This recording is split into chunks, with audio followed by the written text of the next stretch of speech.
The capital city of central India and city of lakes Bhopal witnessed the first national conference on lesser known species of Madhya Pradesh. Topic was first of its kind to be organized in India.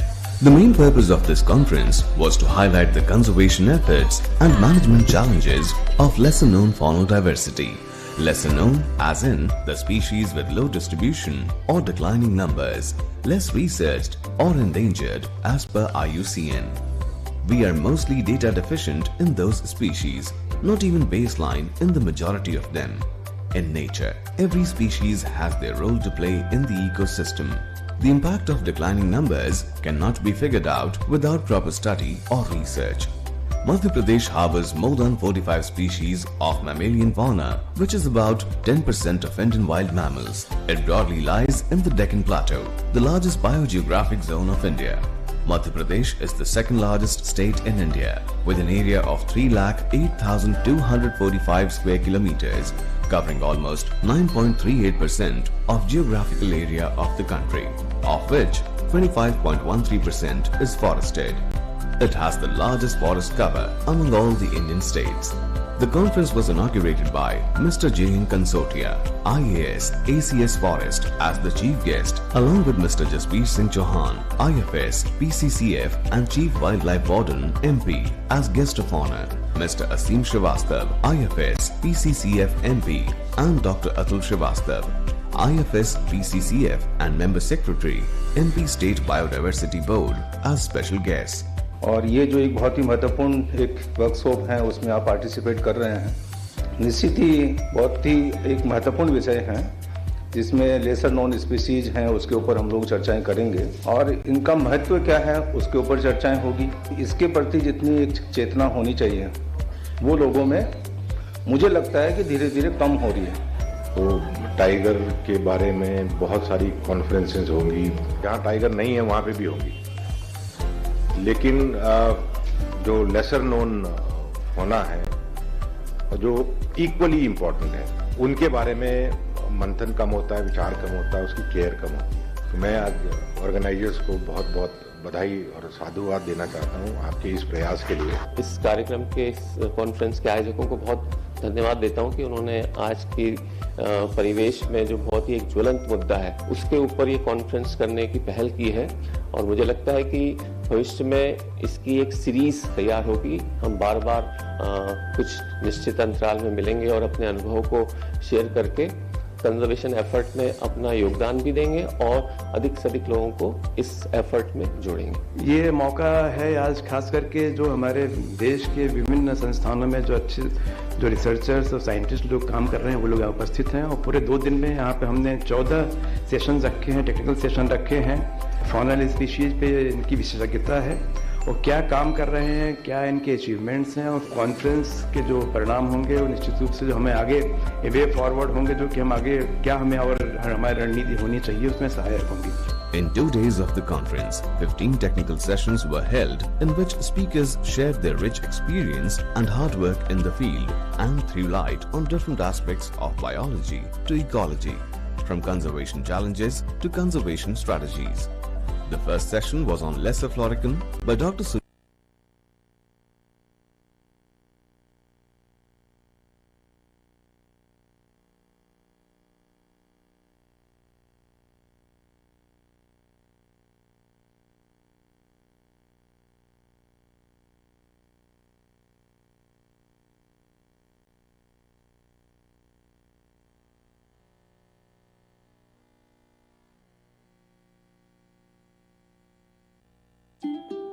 SNHC India started organizing a 2-day national conference on lesser known species of Madhya Pradesh with the vision of wildlife conservation and sensitization to youth as well as people in conservation to plan and highlight conservation efforts and management challenges of lesser known faunal diversity, lesser known as in species with very low distribution.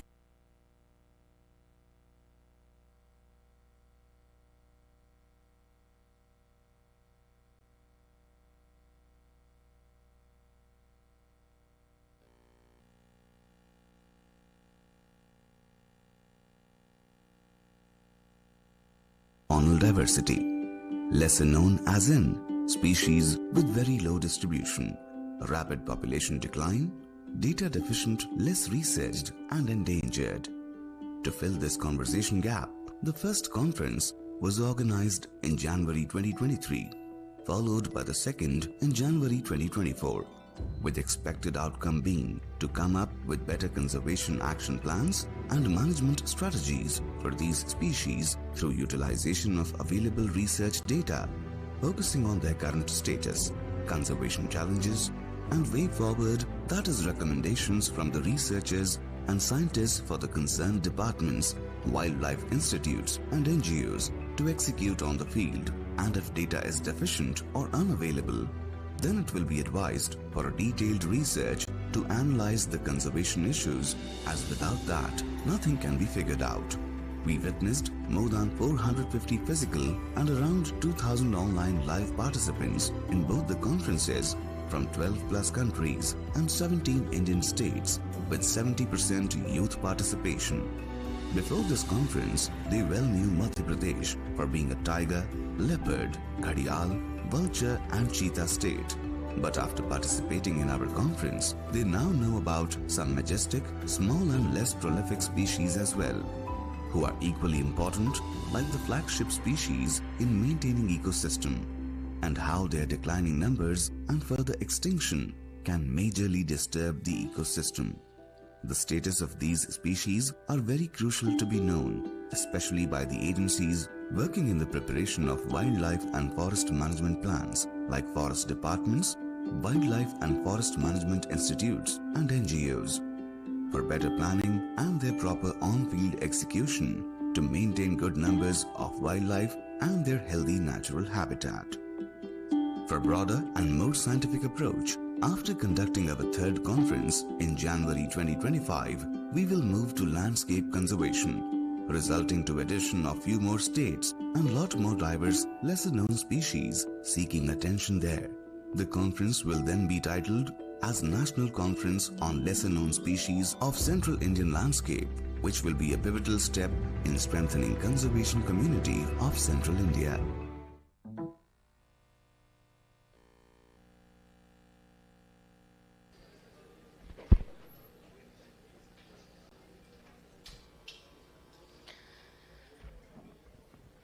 Hello, welcome, namaste and good morning. We all welcome you to Day 2 of the 3rd National Conference on Lesser Known Species of Madhya Pradesh. Yesterday on Day 1, we were a part of an extensive discussion on current status, conservation efforts and management challenges of lesser known and endangered species of Madhya Pradesh. Today, on Day 2, we are going to deal with the theme of wetlands, their ecosystem services, and the communities, the torchbearers of conservation. For the outstation scholars, I hope you've had the chance to explore the city of lakes yesterday and are finding it just as lovely as we do. We sincerely thank you for being a part of this conference. नमस्ते, आप सभी का तीसरे राष्ट्रीय सम्मेलन के दूसरे दिन में स्वागत है, जो मध्य प्रदेश की कम ज्ञात प्रजातियों पर केंद्रित है। कल पहले दिन हमने मध्य प्रदेश की कम ज्ञात और संकटग्रस्त प्रजातियों की वर्तमान स्थिति, संरक्षण प्रयासों और प्रबंधन चुनौतियों पर विस्तृत चर्चा में भाग लिया। आज दूसरे दिन हम वेटलैंड्स, उनकी पारिस्थितिक सेवाएं और समुदाय, संरक्षण के मशाल वाहक इस विषय पर चर्चा करेंगे। बाहर से आए सभी रिसर्च स्कॉलर्स से, सभी लोगों से हमें उम्मीद है कि आपने कल झीलों के शहर का आनंद लिया होगा और भोपाल आपको उतना ही सुंदर, उतना ही अच्छा लग रहा होगा जितना हमें हमेशा लगता है। हम इस सम्मेलन का हिस्सा बनने के लिए आप सबका हार्दिक धन्यवाद करते हैं। Before we move forward, we'd like to express our deepest gratitude to the esteemed organizations and institutions whose invaluable support has made this endeavor possible.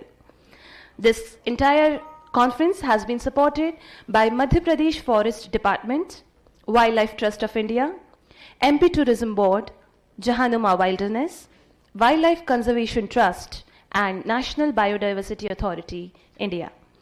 Our institutional partners are EPCO and IIFM Bhopal. Our hospitality partner is MP State Tourism Development Corporation. Our travel partner, is mptouranddtravels.com, print partner, SNHC Journal. We are thankful to our knowledge partners, Central Zoo Authority, Bombay Natural History Society, BNHS, the Corbett Foundation, Vidhi Center for Legal Policy, VNS Group of Institutions, WWF India, National Academy of Sciences India, the Bhopal chapter, Van Vihar National Park and Zoo, National Center for Human Settlements and Environment, and Monga Bay, India. We also are thankful to our media partners, Kalabag and Green Hub. Before we begin, there is some friendly advice for all the presenters. I request you to please submit your presentations to the tech team on the left side of the stage well before your turn. Please be mindful of the time during your presentation. We would love to have the floor open for questions and discussions after each presentation. And the last and very important one is to please have a good time with chai, coffee, and delicious meals all throughout the day. Thank you. साथियों, इस conference में हम संवाद के इर्द गिर्द खुद को पा रहे हैं। कल दिन भर आप सबको सुनकर मुझे भोपाल के ही एक प्रसिद्ध कवि और लेखक राजकुमार केसवानी की एक कविता याद आई कि एक बात ऐसी हो जो मैं कह ना सकूं और वो जान जाए। एक बात ऐसी हो जो वो कहने को मुंह खोले और मैं जान जाऊं। बात तो तब है जब हम दोनों कुछ न कहें और लोग आपस में कहें इन दोनों की तो क्या बात है। Let's move on to our very first session, very first presentation. On the stage, we are going to have our first presenter of the day, Dr. Manoj Vishwakarma, Assistant Scientific Officer, MPSWA, EPCO. With warm welcome, we'd like to welcome you to the stage, sir. And I ask President SNHC, Mr. Vikas Singh Baghel, to please welcome him with a planter on our behalf. Dr. Manoj Vishwakarma. We can have a huge round of applause. Dr. Manoj is an ecologist with over 20 years of experience in wetland conservation and management in India. He had worked with leading environmental organizations such as the Wetlands International South Asia with associate MOEFCC, National Center for Human Settlements and Environment, and MPCST Bhopal. Currently, he is working in State Wetland Authority, EPCO, as Scientific Officer. He is involved in various projects on restoring wetland sites, enhancing wetland biodiversity, and improving community-based conservation practices. His notable contributions include documentation of Ramsar sites designation in Madhya Pradesh. He is also skilled in GIS mapping and policy development for sustainable wetland management. Thank you for joining us here and for choosing to present your paper here. To chair this session, we'd like to welcome on the stage Mr. Srinivas Murthy, sir. Let's have a huge round of applause for Mr. R. Srinivas Murthy, retired IFS and former Member Secretary, MPSBB. We request Mr. Vikas Singh Baghel, Conference Coordinator, to please welcome him with a planter on our behalf.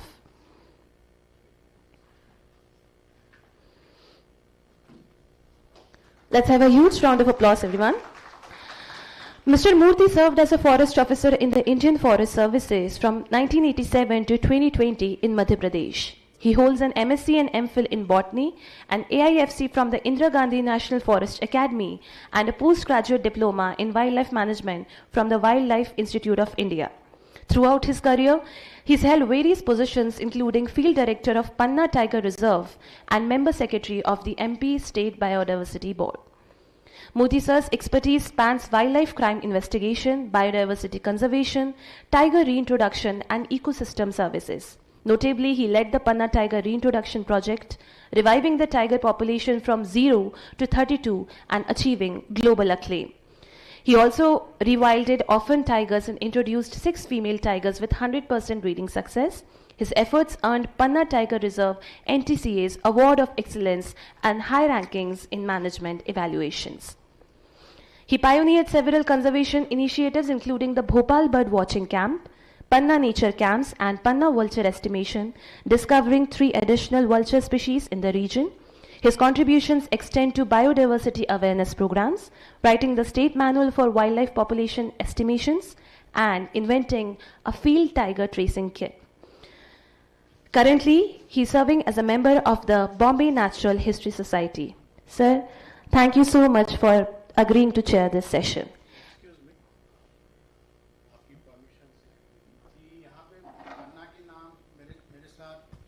बहुत जुड़ा हुआ है, ऐसा नहीं है।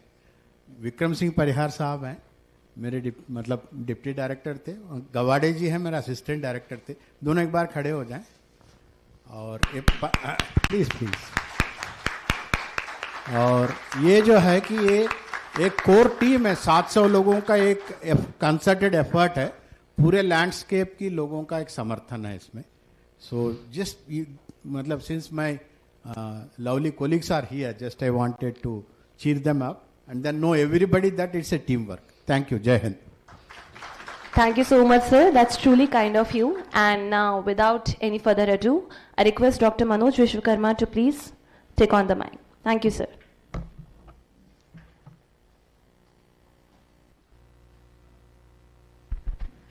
Hello. Good morning, everybody.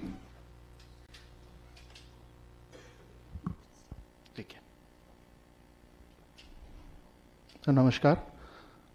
कल मेरी विकास जी से बात हुई थी, तो मैंने विकास जी से कहा भी था कि वेटलैंड के बारे में सुनने वाले कौन कौन हैं। तो मुझे तो लग रहा है कि सारे एक्सपर्ट बैठे हुए हैं। मेरी टीचर बैठी हुई हैं, शिपर्णा मैम, भोपली साहब बैठे हुए हैं, मूर्ति साहब बैठे हुए हैं, नंदी सर बैठे हुए हैं, अमित सर बैठे हुए हैं। और काफ़ी लोग, मुझे ऐसा लग रहा है कि वेटलैंड के बारे में तो मुझे कुछ नया बताने की ज़रूरत तो नहीं लग रही है।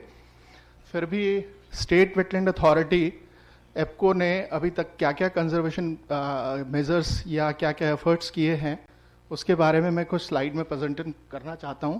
मूर्ति सर, अगर आपकी परमिशन हो। Yes, thank you. Next slide. ये कुछ डेफिनेशन है, पर जैसा कि एक ब्रॉडर डेफिनेशन जो है वो वेटलैंड की रामसर कन्वेंशन देता है कि वेटलैंड आर द सीजनल और परमानेंट, नेचुरल और आर्टिफिशियल, ब्रैकिश वाटर भी हो सकते हैं, फ्रेश वाटर भी हो सकते हैं। और उन्होंने तो ये कहा है कि मराइन वाटर का जो उन्होंने एक डेफिनेशन दी कि marine water is the depth of which is low tide does not exceed 6 metre. ये एक ब्रॉडर डेफिनेशन है वेटलैंड की। पर एक डेफिनेशन जो है वो जेएनयू के प्रोफेसर हैं, डॉक्टर ब्रज गोपाल थे, तो उन्होंने, मैंने कहीं उनके एक डेफिनेशन पढ़ी थी कि उन्होंने कहा था कि where there is a water there is a wetland. तो इस तरीके की बहुत सारी डेफिनेशन अलग अलग वेटलैंड साइंटिस्टों ने दी हैं। और रामसर कन्वेंशन ने लगभग 42 टाइप्स के वेटलैंड्स क्लासीफाई करे हैं। मुझे लग रहा है कि 42 वेटलैंड्स तो इंडिया में नहीं होते हैं, और कुछ पीटलैंड्स जैसे वेटलैंड्स को डॉक्यूमेंट नहीं किया गया था इंडिया में। पर अभी लास्ट कुछ एक वर्कशॉप मैं अटेंड करने के लिए गया था, वहाँ मिनिस्ट्री ने कहा कि पीटलैंड्स को भी आइडेंटिफाई किया जा रहा है। मैं राइट में अमित सर? कुछ उनके नॉलेज पार्टनर्स हैं जो पीटलैंड्स को भी आइडेंटिफाई कर रहे हैं, उनको डॉक्यूमेंट कर रहे हैं। नेक्स्ट, ये ओरिजिन है कुछ नेचुरल वेटलैंड्स की क्या कैटेगरी हो सकती है और आर्टिफिशियल वेटलैंड्स की क्या कैटेगरी हो सकती है। ये मुझे लगता है कि सभी को जानकारी है इसके बारे में। Please next. ये इकोसिस्टम सर्विसेज हैं। हेलो, ये इकोसिस्टम सर्विसेज हैं जिसमें हाइड्रोलॉजिकल सर्विसेज क्या क्या हो सकती हैं। ऑफकोर्स ग्राउंड वाटर रिचार्ज करते हैं, फ्लड कंट्रोल करते हैं, प्रिवेंट ऑफ डिग्रेडेशन ऑफ डिसर्टिफिकेशंस करते हैं, बायोडाइवर्सिटी कंजर्वेशंस को एक सपोर्ट करते हैं, जिसमें मोस्टली वेटलैंड्स जो है वो हैबिटेट है माइग्रेटरी बर्ड्स, लोकल बर्ड्स और वहाँ की लोकल स्पीसीज, एक्वेटिक स्पीसीज को। ब्रीडिंग और नेस्टिंग ग्राउंड भी है बर्ड्स की और एक्वेटिक और फिश एम्फीबियंस की।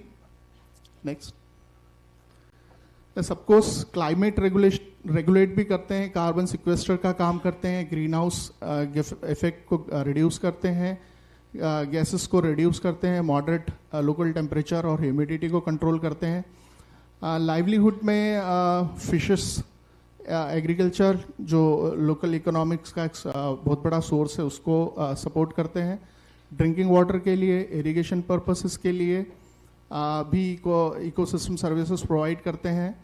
But cultural recreational activities I think ये इम्पॉर्टेंट है, क्योंकि मुझे लगता है कि अगर भोज वेटलैंड भोपाल की बात करते हैं तो भोज वेटलैंड भोपाल में आपने अगर यहाँ जो लोकल लोग होंगे वो देख रहे होंगे कि भोज वेटलैंड एज अ एक इंडिकेटर वेटलैंड का रोल प्ले करता है।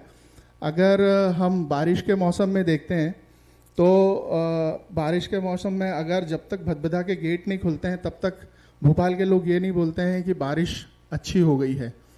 तो ये एक तरीके का एक इंडिकेटर हो गया है कि वेटलैंड्स जो है वो इस तरीके के भी रिलीजियस और कल्चरल सिग्निफिकेंस की इम्पोर्टेंस रखते हैं।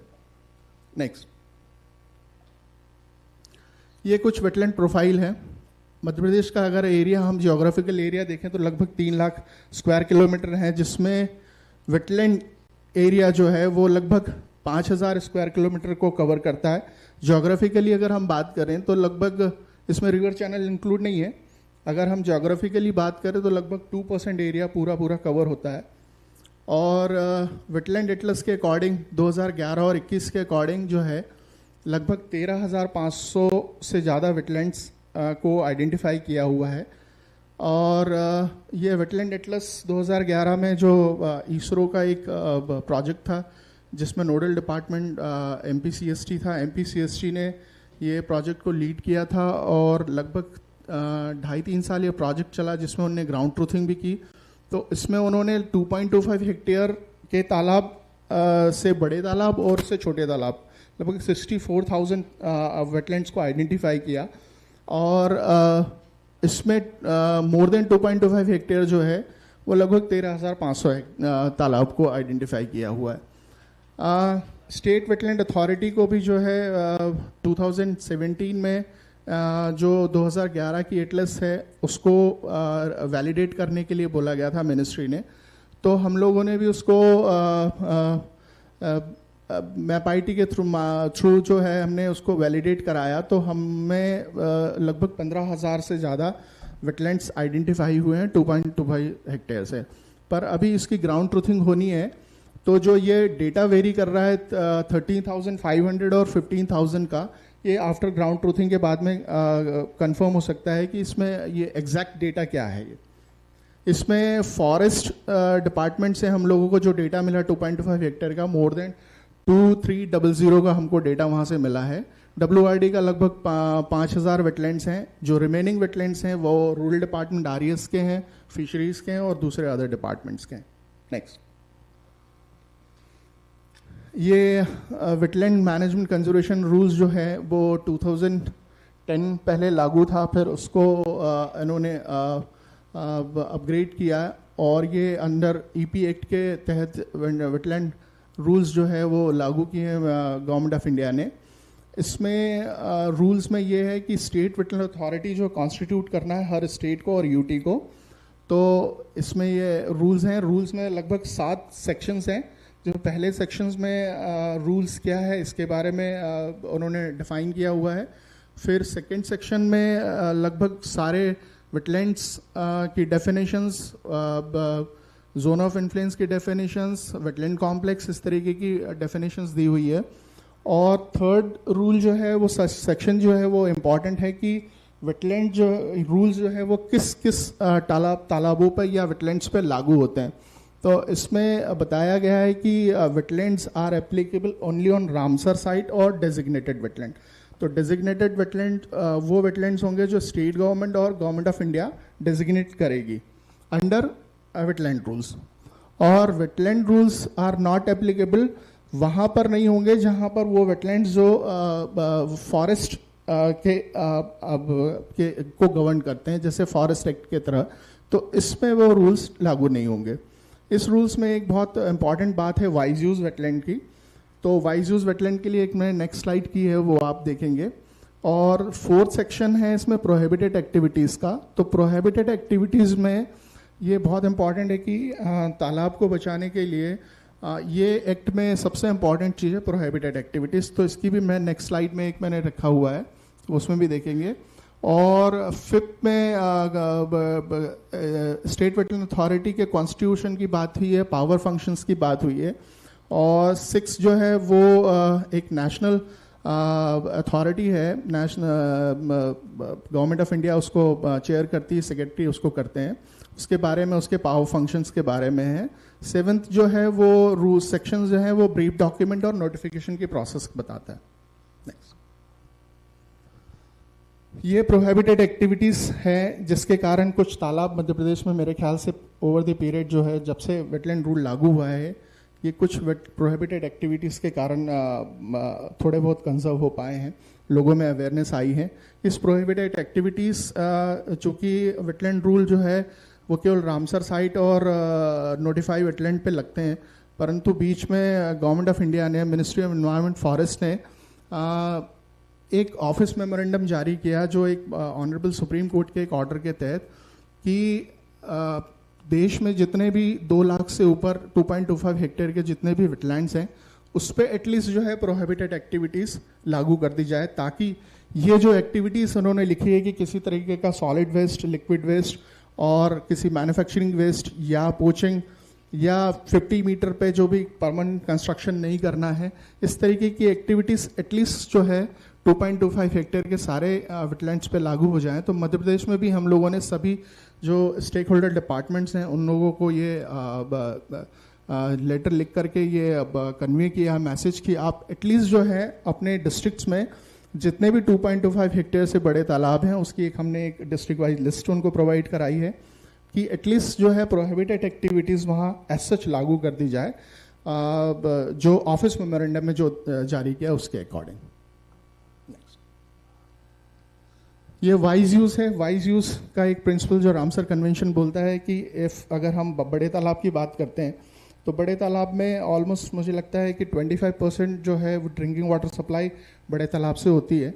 तो बड़े तालाब का पानी फिर भी इतना एक्सट्रैक्ट नहीं करा जाए कि उसका एक मिनिमम लेवल जो है वो मेंटेन ना हो। तो ये इस तरीके के वाइज यूज में अगर फिशिंग वहाँ पर हो रही है तो फिशिंग में भी ओवर एक्सट्रैक्शन फिशिंग का ना हो, ट्रापा का ना हो, इस तरीके की वाइज यूज का एक ये पूरा प्रिंसिपल है जिसपे वेटलैंड रूल्स भी काम करते हैं। नेक्स्ट, ये नॉट वाइज यूज की भी एक डूज और डोंट वाली एक अगर हम लिस्ट बोलें तो ये वाइज यूज की भी एक पूरी लिस्ट दी हुई कि क्या क्या नहीं करना है।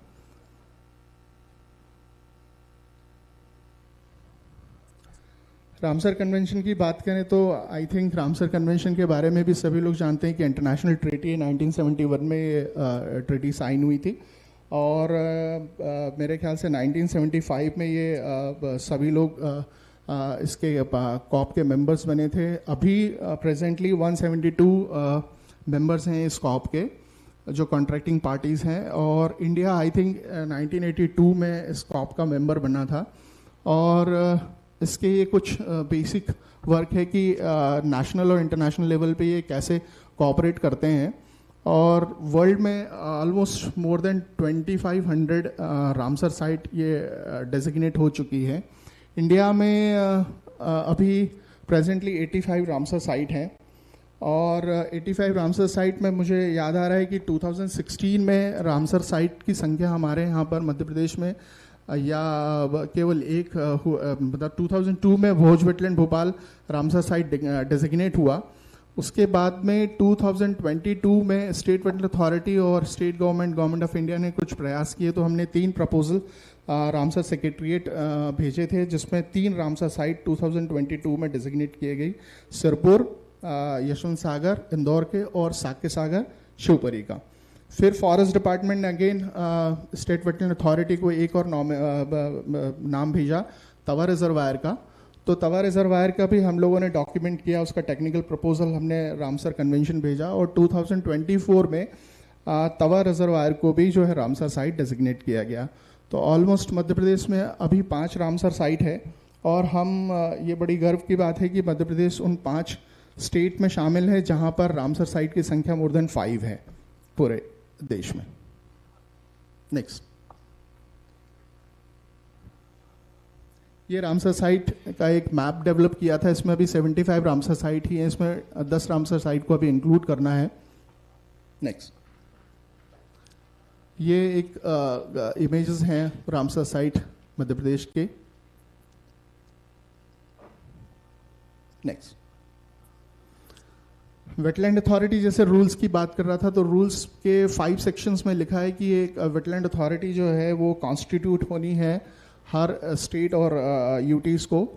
तो मध्य प्रदेश में जो है 2018 में वेटलैंड अथॉरिटी कॉन्स्टिट्यूट की गई, जिसके चेयरमैन जो है ऑनरेबल एनवायरनमेंट मिनिस्टर होते हैं और को चेयर जो हैं वो chief secretary government of Madhya Pradesh होते हैं। जो स्टेक होल्डर डिपार्टमेंट्स हैं उनके पीएस एक मेंबर होते हैं और एक्सपर्ट मेंबर भी नॉमिनेट करती है गवर्नमेंट ऑफ इंडिया, जिसमें 5 मेंबर्स होते हैं। लैंडस्केप के पोपली साहब हैं, उनके मेंबर थे पहले, मेरे ख्याल से अब हैं सर। और कोऑप्टेड मेंबर्स भी, इसके 3 कोऑप्टेड मेंबर्स भी नॉमिनेट करते हैं। और चूंकि ये एनवायरनमेंट डिपार्टमेंट से गवर्नमेंट ऑफ मध्य प्रदेश से ये ऑर्डर पास हुआ था, तो इसको एप्को को एज अ सेक्रेटरीट फंक्शनल के लिए ये एक ऑर्डर पास हुआ। और चूंकि एग्जीक्यूटिव डायरेक्टर एप्को जो है वो member secretary state wetland authority होते हैं। इसके अंदर जो है 2 टेक्निकल कमेटी और ग्रीवेंसेस कमेटी कॉन्स्टिट्यूट की गई है। टेक्निकल कमेटी जो कॉन्स्टिट्यूट की गई है वो जितने टेक्निकल डॉक्यूमेंट्स जो प्रिपेयर होते हैं like brief document, health card, integrated management plan, उनका रिव्यू करने के लिए ये टेक्निकल कमेटी गठित की गई है। और ग्रीवेंसेस कमेटी का इसलिए गठित की गई है कि जितने भी प्रदेश में जितने भी वेटलैंड्स हैं, उन वेटलैंड्स में जो भी शिकायतें आ रही हैं, आइदर जो 4(2) रूल्स को फॉलो नहीं कर रहे हैं, सॉलिड वेस्ट डंपिंग हो रही है, लिक्विड वेस्ट डंपिंग हो रही है या किसी तरीके का इंक्रोचमेंट हो रहा है, तो उसके रिगार्डिंग जितनी भी जो शिकायतें आती हैं वो शिकायतें हम स्टेट वेटलैंड अथॉरिटी को भेजी जाती है। वहाँ से कंसर्न डिपार्टमेंट को भेज करके वहाँ से हम लोग वहाँ पर एक्चुअल स्टेटस रिपोर्ट बुलाते हैं और वहाँ से जो इंक्रोचमेंट है या किसी तरीके की कोई एक्टिविटीज़ हो रही है तो उसका रोकने का प्रयास करते हैं। ये पावर फंक्शंस हैं जो रूल्स के में लिखा हुआ है कि वेटलैंड्स की सभी एक लिस्ट प्रिपेयर करना है, ब्रीफ डॉक्यूमेंट बनाना है।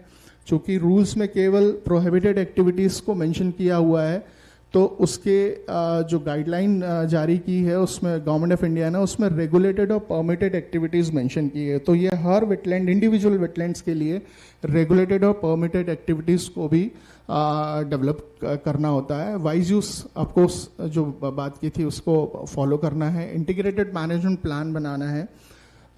तो अभी प्राइमरली जो है स्टेट वेटलैंड अथॉरिटी जो है वो फोकस है जो प्रदेश के 5 रामसर साइट पे। तो अभी हम लोगों ने एक Ramsar site Sirpur wetland Indore का एक इंटीग्रेटेड मैनेजमेंट प्लान डेवलप करके गवर्नमेंट ऑफ इंडिया को ये फाइनेंशियल सपोर्ट के लिए भेजा हुआ है। और कुछ जो इश्यूज अगर हमको कुछ रेज होते हैं उसको हमको मैनेज करना है। कुछ लोकल कम्युनिटी स्टेक होल्डर्स के लिए अवेयरनेस प्रोग्राम करना है। कुछ सू मोटो लेकर के भी अगर हम उसमें कुछ रेफर कर सकते हैं। ये अभी तक के जो है वेटलैंड रूल्स के अगेंस्ट स्टेट वेटलैंड अथॉरिटी ने क्या क्या एक्शंस लिए हैं, उसमें हमने एक डिजिटल इन्वेंट्री प्रिपेयर की है 2.25 हेक्टेयर से, जिसमें लगभग 15,000 वेटलैंड्स हमको आइडेंटिफाई किया है। उस बेस पे GIS वेब पोर्टल मैप-IT के साथ एक डेवलप किया है जिसका URL आपको दिया हुआ है। 2 वेटलैंड के मैनेजमेंट प्लान अप्रूव है हमारे गवर्नमेंट ऑफ इंडिया से और एक हमने सबमिट किया है। 4 रामसर साइट के बारे में हमने चर्चा की है और एक वेटलैंड सिटी एक्रीडिएशन का प्रपोजल भोपाल और इंदौर सिटी के लिए मध्य प्रदेश की ओर से गया है और एक जयपुर का, मेरे ख्याल से जयपुर या उदयपुर का प्रपोजल गया हुआ है। और यदि अगर रामसर सेक्रेटरीट से अगर वेटलैंड सिटी एक्रीडिएशन मिलता है तो भोपाल और इंदौर जो है वो देश के पहले 2 वेटलैंड सिटी घोषित हो जाएंगे। नोटिफिकेशन की प्रोसेस में अगर बात करें तो हमने 10 वेटलैंड को आइडेंटिफाई किया है, जिसमें से जहां NPCA के अंतर्गत जिन वेटलैंड्स पे फाइनेंशियल कुछ अप्रूवल या कुछ काम हो रहे हैं उस वेटलैंड्स को, और जो 4 वेटलैंड्स हमारे रामसर साइट को उसको लेकर के नोटिफिकेशन की प्रोसेस हो रही है। भोज वेटलैंड और सिरपुर के नोटिफिकेशन की स्टेज ऑलमोस्ट फाइनल हो गई, जिसमें मैप जो है वो बहुत इम्पॉर्टेंट होता है। इसका मैप डेवलप हो चुका है, ब्रीफ डॉक्यूमेंट के एक ड्राफ्ट बन चुका है, तो ये भी प्रोसेस हो जाएगी। और एक इम्पॉर्टेंट था कि भोज वेटलैंड को जब रामसर साइट डेजिग्नेट किया था 2002 में, उस टाइम पर जो उसके मैप डेवलप हुए थे वो टोपोशीट के बेस पे थे। तो जब भी आरटीआई से या कोई और इन्फॉर्मेशन वेटलैंड अथॉरिटी से या अलग अलग डिपार्टमेंट से मांगी जाती थी तो सबके कंट्रोडिक्टरी मैप हुआ करते थे, कोई मैप किसी से मैच नहीं हुआ करता था। तो चीफ सेक्रेटरी साहब ने भोपाल डेवलपमेंट प्लान में एक ऑर्डर पास किया है कि आप एक मैप डेवलप करिए। तो अर्बन डिपार्टमेंट ने एक मैप डेवलप किया और मैप को जो है वो उसको उसमें 3 तरीके की जो एक्टिविटी डिफाइन की, प्रोहिबिटेड, रेगुलेटेड और परमिटेड एक्टिविटीज़, और 4 तरीके के मैप डेवलप किए। वो मैप डेवलप करके एक ऑर्डर पास किया 16 मार्च 2022 को। इस ऑर्डर ने एटलीस्ट जो भोपाल के आसपास कुछ कैचमेंट एरिया में कुछ एक्टिविटीज़ हो रही थी वो थोड़ी बहुत इस ऑर्डर के माध्यम से रुकी है। और कुछ एनजीटी ने, ऑनरेबल एनजीटी ने कुछ इस ऑर्डर के अकॉर्डिंग कुछ पॉजिटिव जो है कुछ ऑर्डर इशू किए हैं। नेक्स्ट, ये conservation initiative government of India ने लिया है। आज़ादी का अमृत महोत्सव के टाइम पे लगभग 75 रामसर साइट हुए थे। सारी 75 रामसर साइट पे उन्होंने डिफरेंट एक्टिविटीज़ की। साइनेजेस नहीं थे, साइनेजेस बोर्ड लगे हैं। अगर भोपाल में अगर हम बात करें तो भोपाल में भी कहीं पर रामसर साइट का कोई एक साइनेजेस नहीं था। इस बीच में जब ये आज़ादी का अमृत महोत्सव 2022 में किया गया तो अलग अलग भोपाल में नहीं, इसके साथ साथ सिरपुर में, सागर में और यशवंत सागर में भी साइनेजेस, एटलीस्ट साइनेजेस बोर्ड लगाए गए हैं कि ये रामसर साइट है। अदरवाइज रामसर साइट के बारे में किसी को इन्फॉर्मेशन थी ही नहीं। तो इस तरीके का ये काम किया गया। अमृत धरोहर मिशन सहभागिता में भी बहुत सारे कंजर्वेशन इनिशिएटिव लिए गए हैं, जिसमें स्टेट वेटलैंड अथॉरिटी ने भी कुछ वर्कशॉप की यशवंत सागर और सिरपुर में। कुछ प्रमोशनल एक्टिविटीज़ भी हम लोगों ने की। नेक्स्ट, ये save wetland campaign government of India ने शुरू किया। इसमें कुछ टारगेट्स दिए थे, जैसे ग्राउंड ट्रूथिंग। अगर सैक एटलस की बात करें तो लगभग 13,500 जो वेटलैंड्स उन्होंने आइडेंटिफाई किए, उन 13,500 वेटलैंड्स को की ग्राउंड ट्रूथिंग नहीं थी, उनकी ग्राउंड ट्रूथिंग करना था। उसके लिए उन्होंने एक अलग से डैशबोर्ड बनाया और एक ऐप बनाया। उस ऐप के माध्यम से जो है वहाँ उस पर्टिकुलर वेटलैंड पे जाकर के जियो टैग फोटो हमको अपलोड करना होता है। तो इस तरीके से ग्राउंड ट्रूथिंग का जो पहला टारगेट था फर्स्ट फेज़ का, वो ऑलमोस्ट जो है वेटलैंड अथॉरिटी ने कंप्लीट किया है। हेल्थ कार्ड बनाने थे, तो हेल्थ कार्ड भी हम लोगों ने लगभग 135 हेल्थ कार्ड, चूँकि हेल्थ कार्ड के जो 5 पैरामीटर्स होते हैं उसमें इंपॉर्टेंट पैरामीटर्स होता है वाटर क्वालिटी का। वाटर क्वालिटी के पैरामीटर्स में उसमें करंट की वाटर क्वालिटी ली जानी होती है। तो हमने एमपीपीसीबी से ये रिक्वेस्ट की कि उन्होंने जितने भी हमारे वेटलैंड्स हैं उनकी वाटर क्वालिटी उन्होंने हमके वाटर क्वालिटी आइडेंटिफाई करके दी, उन्होंने एनालिसिस करके दी। इंटीग्रेटेड मैनेजमेंट प्लान जो उस टाइम रामसर साइट 4 थे, उसमें एक इंटीग्रेटेड मैनेजमेंट प्लान हमको बन पाया है। कार्बन असेसमेंट स्टडी जो है 4 रामसर साइट की थी। तो प्राइमरली एनसीसीएम जो चेन्नई की एक कोस्टल मैनेजमेंट इंस्टीट्यूट है, उसने आकर के सिरपुर और यशवंत सागर के कुछ सैंपल्स लिए हैं कार्बन असेसमेंट के लिए। तो वो उनकी प्रोसेस चल रही है। वेटलैंड मित्रा का रजिस्ट्रेशन था, तो ये लगभग 2000 के लगभग था। तो हम लोगों ने ये भी टारगेट पूरा किया। प्लेज थी, मल्टी स्टेक होल्डर पार्टनरशिप थी। ये टारगेट्स लगभग वेटलैंड अथॉरिटी ने कंप्लीट किए हैं। इसके फेज़ 2 की बात करते हैं तो फेज़ 2 में सेम ग्राउंड ट्रूथिंग की बात थी, वेटलैंड मित्रा की बात थी और हेल्थ कार्ड की थी। इस बार उन्होंने एक नया टारगेट ऐड किया था, एक पेड़ माँ के नाम में। तो अभी इसका स्टेटस आना है, इसमें देखना है। इसी साथ में ऑनरेबल सुप्रीम कोर्ट ने एक ऑर्डर पास किया है। नेक्स्ट, ऑनरेबल सुप्रीम कोर्ट ने एक ऑर्डर पास किया है जिसमें उन्होंने कहा है कि जितनी भी वेटलैंड्स हैं according to the SAC atlas, उसमें उनको ग्राउंड पे जाकर के जो चेक करना है, पहले कुछ डैशबोर्ड पर चेक करके कर लेते थे, परंतु अब उन्होंने एक ग्राउंड पे जाकर के एक्चुअल इंस्पेक्शंस की बात करी है। जो एनसीसीएम चेन्नई जो है उन्होंने एक ऐप डेवलप किया, उसके माध्यम से डिमार्केशन करना है इसका। और तो इसके लिए वेटलैंड अथॉरिटी ने एक प्रिंसिपल सेक्रेटरी के चेयर में एक कमेटी गठित करी है और वहाँ से वो एक सभी कलेक्टर्स को एक लेटर लिख करके कोऑर्डिनेट कर रहे हैं कि कैसे इस पूरे ऑनरेबल सुप्रीम कोर्ट के ऑर्डर को हम लोग और उन्होंने जो डायरेक्शंस दिए हैं उसको हम कैसे फाइनलाइज कर सकते हैं। Thank you.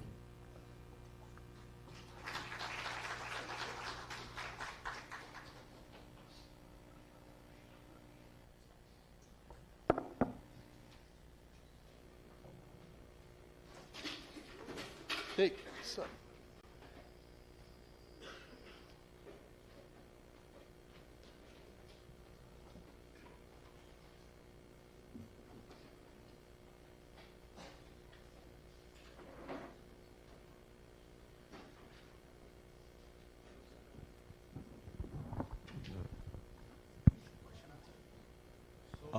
Nice talk, Manoj sir. Thank you, Dr. Manoj Vishwakarma ji. Hello. Thank you, Dr. Manoj Vishwakarma ji, for presenting a overall structure and then functioning of wetlands that includes even Ramsar sites within Madhya Pradesh. एक total एक administrative and then logistic framework को आपने present किया है, और इस संबंध में अभी floor is open for question answer session. तो please. So, nice talk, Manoj sir. But आप थोड़ा ये बता सकते हैं कि ये कॉन्फ्रेंस का जो थीम है उससे ये आपने जो प्रेजेंट किया है और जो स्टेटस है मध्य प्रदेश में उसका कनेक्शन कुछ है? बिल्कुल कनेक्शन होगा, क्यों नहीं होगा कनेक्शंस। हाँ, देखिए कुल मिला के ये है कि आपका सोच ये है संभवतः कि you want scientific type of information, that may be your approach, but certainly जो एडमिनिस्ट्रेटिव और लॉजिस्टिक जो इश्यूज हैं उसको भी सभी मतलब रिसर्च कम्युनिटी को मतलब अवगत होना आवश्यक है। तो जस्ट मतलब मैं आपको अपनी लाइफ से एक एक्सपीरियंस बहुत ही 1 मिनट में बता के समाप्त कर दूंगा कि कई सारे जो रिसर्च प्रोजेक्ट्स हैं DST से सैंक्शन होते हैं, department of science and technology से। कई सारे रिसर्चर्स उस अपॉर्चुनिटी को अवेल करते हैं, लेकिन जनरली बड़े बड़े इंस्टीट्यूट्स भी including Indian institute of science, जहाँ पे आप लोग खुद को डॉक्टरेट के लिए या रजिस्टर करते हैं, ऐसा करते हैं, वहाँ पे ऐसे एक अनुभव मेरे सामने आया। आफ्टर गेटिंग अप्रूवल्स फ्रॉम मतलब administrative approvals and financial approvals from DST, they didn't went to any of the मतलब concerned state and central authorities to get a permission as per the law. उस चक्कर में उन लोगों का कम से कम 13 साल रिसर्चर्स का बर्बाद हो गया। तो मेरे ये कहने का इतना ही अर्थ है कि जो लॉ ऑफ द लैंड है, साइंटिफिक रिसर्च तो करें, कोई इश्यू नहीं है, लेकिन उसके लिए आवश्यक जो लीगल परमिशंस हैं उसके बारे में भी आपको ध्यान रखना पड़ेगा। तो उस परिवेश में मेरा ये समझ ये है, ये सेशन एक आवश्यक है। थैंक यू जी। मनोज जी, मेरा नाम देवदत्त है और मैं आपसे जानना चाहता हूँ कि जो आप मॉनिटरिंग कर रहे हैं वेटलैंड की, तो अच्छी बात है वो हो रही है, उसमें बायोडाइवर्सिटी असेसमेंट का क्या स्टेटस है? क्या वो उसको किसी नियोजित तरीके से बायोडाइवर्सिटी वाइल्ड लाइफ असेसमेंट भी हो रहा है? दूसरा, हैबिटेट इंप्रूवमेंट के लिए क्या मेजर्स लिए जा रहे हैं? क्योंकि वेटलैंड जो है एक तरह से आपका एक्वेटिक बर्ड्स का हैबिटेट है, बहुत सारे टर्टल्स हैं, बहुत सारी चीज़ें हैं, उसके लिए क्या लिया जा रहा है? थोड़ा सा जी। अगर लास्ट 3 ईयर की बात करें तो भोज वेटलैंड में एक ग्रुप है मिस्टर खालिक और संगीता राजगिर मैडम का। हम लगभग हर साल उनको विंटर बर्ड काउंट के लिए कुछ डोनेशन या काइंड ऑफ उनका जो प्रपोजल्स होता है उसको हम सपोर्ट करते हैं, और लगभग ये 3रा साल है मेरे ख्याल से कि वो लोग पूरा ग्रुप जो है वो डेडिकेटेड है विंटर बर्ड काउंट को, स्पीसीज काउंट करते हैं, नंबर्स काउंट करते हैं और एक अच्छा डॉक्यूमेंट जो है प्रोड्यूस करते हैं।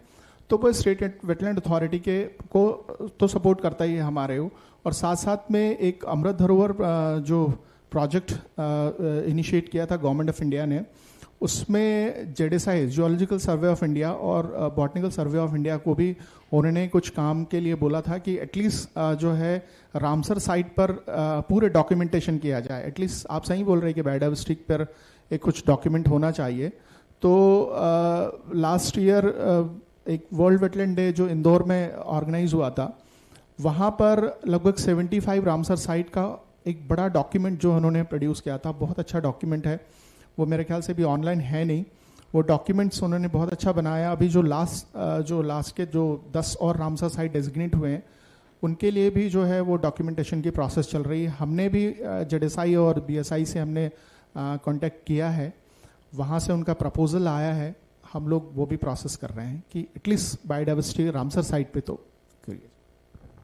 Just I would like to bring to your knowledge कि बायोडाइवर्सिटी बोर्ड भी इसमें कुछ अपनी तरह से काम कंट्रीब्यूट कर रही है कि एक मिस्टर विश्वास सर, पूरे नाम मुझे तुरंत याद नहीं आ रहा, हाँ अशोक बिस्वाल, कि उनसे हमने भोपाल जो बोझ वेटलैंड है उसका मैक्रो एंड माइक्रो फ्लोरा का पूरा एक कॉम्पेंडियम है that is available on the biodiversity site. तो other than that I would like to bring in one more important issue here कि आपके मध्य प्रदेश का, जैसा कि कल इसकी भी जिक्र हुई थी, state wildlife strategy and action plan बनी है, उससे पहले ही स्टेट का Madhya Pradesh biodiversity strategy and action plan भी बना हुआ है। तो 2018 से लेकर तो 2030 तक की मतलब उसकी अवधि है। तो उसमें काफ़ी इश्यूज मतलब जो है कि मतलब wild life component is part of bigger umbrella of A biodiversity component. तो ये हम पूरे बायोडाइवर्सिटी को एक बिगर अम्ब्रेला के रूप में देखते हैं पूरे दुनिया की जो लाइफ को। तो उस दिशा में भी अपन को देखने की आवश्यकता है। चूँकि कल बात ये हो रही थी, सुब्बा लक्ष्मी जी कह रहे थे, जब हम किसी चीज़ को आइडेंटिफाई करते हैं वहीं से या उस फोटोग्राफ की मतलब पब्लिकेशन से हम खुश ना हो जाए, उसकी एकोलॉजी के बारे में भी अपन को ध्यान रखना पड़ेगा। So to get a bigger picture ये डॉक्यूमेंट्स आपको मदद करेंगे। Thank you.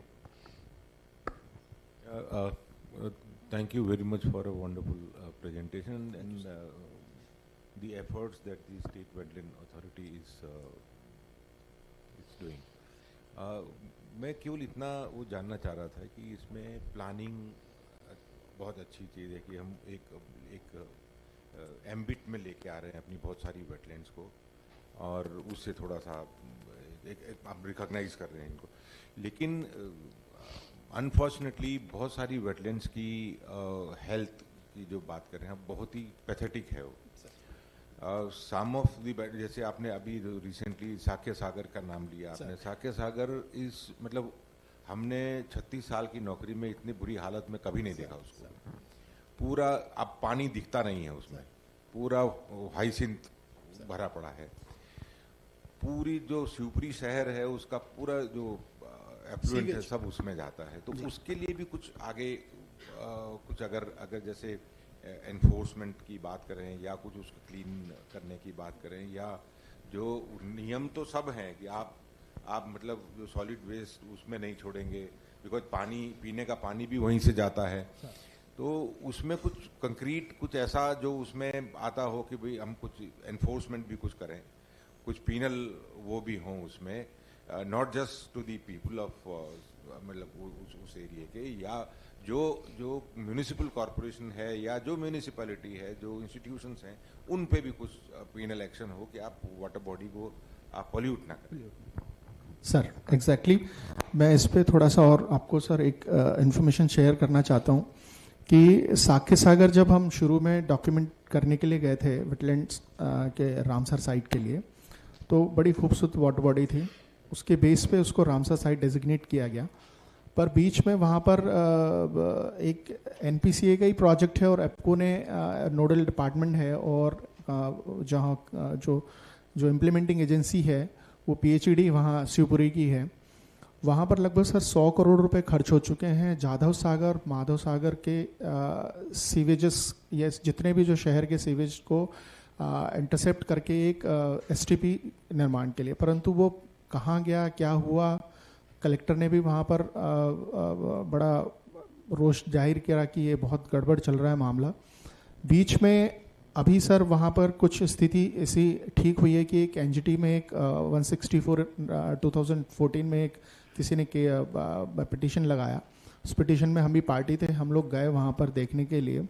तब जा कर के वहाँ पीएचईडी ने जो इंटरसेप्ट कर रहे थे और जो वहाँ का सीवेज नेटवर्क पूरा प्लान था वो कुछ हद तक के उन्होंने डेवलप किया था और कुछ बीच में छोड़ दिया था। अब उन्होंने क्या किया कि पूरे के पूरे सीवेज नेटवर्क को उन्होंने जो फ्लो पूरा साक्य सागर में जा रहा था वो वहाँ से उन्हें डाइवर्ट करके उन्होंने अलग कर दिया गया है। और शिवपुरी के साक्य सागर के लिए हम लोगों ने, चूँकि इंदौर में ये काम हुआ था कि जो वीड हार्वेस्टर थे वहाँ इंदौर पे नगर निगम के पास में वीड हार्वेस्टर काफ़ी 2 या 3 मात्रा में थे, तो हमने उनको कहा था कि आप फॉरेस्ट डिपार्टमेंट को लगभग 6 महीने के लिए दे दीजिए, ताकि जो है वो मैनुअली जो वो वाटर हाइसिंथ निकाल रहे थे एटलीस्ट जो है ये वीड हार्वेस्टर से निकाल करके वो साफ़ कर दे। परंतु फिर भी वो प्रॉब्लम शॉर्ट आउट होती नहीं, क्योंकि सीवेज तो कंटिन्यू उसमें इनफ्लो हो रहा था।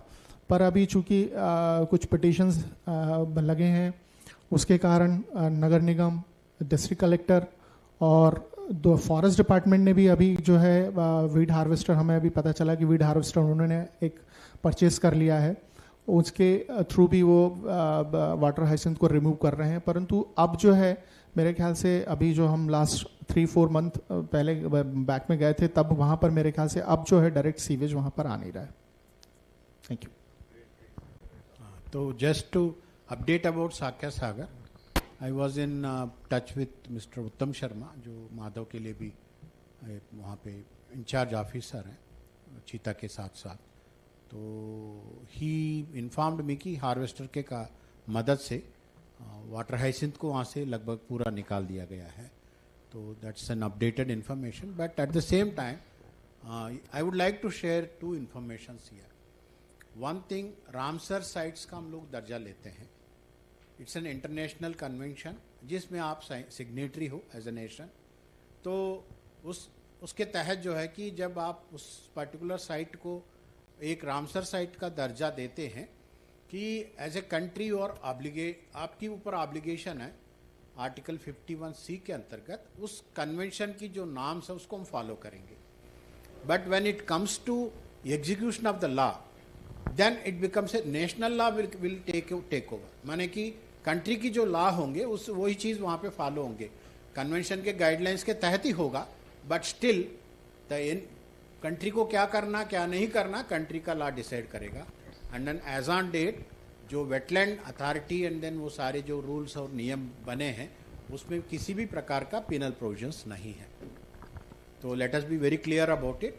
तो कुल मिला के अपनी जो एक्वाटिक सिस्टम्स हैं उसको हमें कैसे मतलब बेहतर करना है, तो it's still all in nascent stages. चूँकि वेटलैंड अथॉरिटी भी रिसेंटली क्रिएट हुआ है, I was also member of it ये ईयर बैक, जब मेरे जो टर्म है वो ख़त्म हो गया। तो कि कंट्री को इस संबंध में बहुत सीरियसली सोचना पड़ेगा, क्योंकि कल भी ये बात चर्चा हो रही थी कि पूरे जो आपका ह्यूमन सिविलाइजेशन है वाटर के ऊपर डिपेंडेंट है, और वाटर की डिपेंडेंसी को एग्जिस्टिंग जो इनलैंड वाटर्स को हम खराब कर लेंगे, ओशन की वाटर को खराब कर लेंगे, आगे क्या करेंगे? Then we are depleting aquatic stock also. So everybody needs to think seriously about it, and then there has to be a big collective movement along with the government का जो stringent laws है वो भी बीच में कहीं आना चाहिए। लेकिन everything all said and done, फिर अभी उस स्तर पे मतलब एक हम किसी चीज़ को मोस्टली इन चीज़ों को फिर पोल्यूशन कंट्रोल बोर्ड देखता है। फिर पोल्यूशन कंट्रोल बोर्ड का कितना इफेक्टिविटी है इस संबंध में directly I don't have any idea, but all said and done as on date जो एक्वाटिक इकोसिस्टम्स को कंजर्व करने के लिए इस देश में मेरी जानकारी में कम से कम एक तो एयर एक्ट है, एक वाटर एक्ट है और एनवायरमेंटल एक्ट के तहत ही आते हैं। वो उसका जो अथॉरिटी है पोल्यूशन कंट्रोल बोर्ड है, कितना इफेक्टिवली उन चीज़ों को मैनेज कर रहे हैं, I have no idea about it. Thank you. Hello, we'll have just one more question, please. Good morning sir. आपने जो अभी बोला कि ये जो वेटलैंड्स के एक अथॉरिटी होते हैं हर एक स्टेट का, तो अगर हम देखें कि दूसरे राज्य में वो जो छोटे छोटे जो टाउन होते हैं उस टाउन में हम पहले से हमने देखा बहुत सारे वेटलैंड्स हैं, तालाब है, और अभी जो हो रहा है कि वो तालाबों को फील कर दिया जा रहा है। तो हमारे वहाँ अगर हमको उसके खिलाफ अगर कॉम्प्लेन करना होगा तो हम वहाँ पर कहाँ पर कॉम्प्लेन कर सकते हैं? अगर हम तो वहाँ कभी नहीं देखे क्या वेटलैंड्स अथॉरिटी ठीक से काम कर रहे हैं, तो अगर कॉम्प्लेन करना होगा उस फीलिंग को मतलब बंद करने के लिए, तो हमको कहाँ कॉम्प्लेन करना है? अगर आप इस बारे में कुछ बताएं तो अच्छा होता। Thank you. हाँ, एग्जैक्टली ये है कि हर स्टेट में स्टेट वेटलैंड अथॉरिटी कॉन्स्टिट्यूट हुई है। स्टेट वेटलैंड अथॉरिटी जो है वो काम करती है लोकल जो भी गवर्निंग बॉडी है, लाइक अगर नगर निगम में हम भोपाल में अगर हमें काम करना है तो हमें नगर निगम के साथ में काम करना है, जितने स्टेक होल्डर डिपार्टमेंट के साथ काम करना है। क्षेत्राधिकार किसका है, उसके वो जो वेटलैंड्स हैं वो किसके उसका ऑनरशिप किसके पास में है वो डिपेंड करती है। तो आप जो है डायरेक्ट वहाँ वेटलैंड अथॉरिटी को कंप्लेन कर सकते हैं, और लोकल जो अथॉरिटी है जिसके पास में अगर आपको पता नहीं है कि फिर भी ये ऑनरशिप इस पर्टिकुलर तालाब की किसके पास में, ये वेटलैंड की किसके पास में है, तो आप वहाँ जो म्युनिसिपल कॉरपोरेशन है या नगर निगम है, नगर पालिका है, उसको भी कर सकते हैं आप कंसल्ट, तो वो भी इस पे लेगी। तो विल टेक लास्ट 2 क्वेश्चंस, क्योंकि टाइम का भी ध्यान रखना पड़ेगा। इसमें जो प्लीज आप बताइए।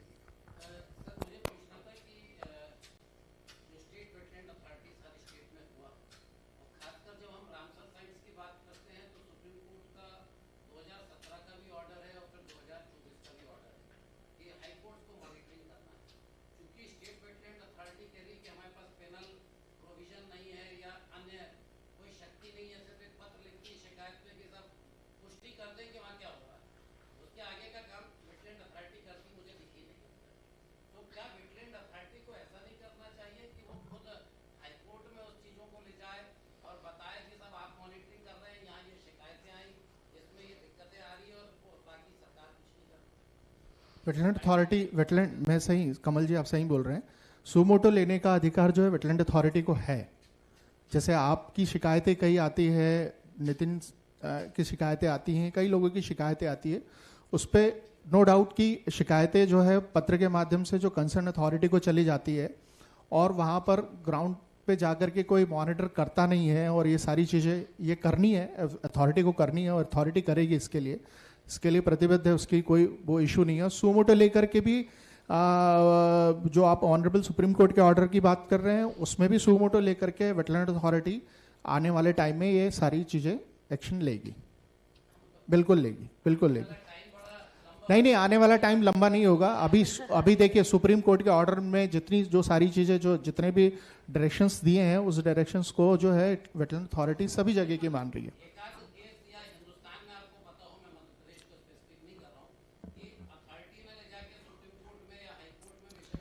अभी तक तो किसी अथॉरिटी ने नहीं ले गई है, अभी तक नहीं ले गई है अथॉरिटी ने।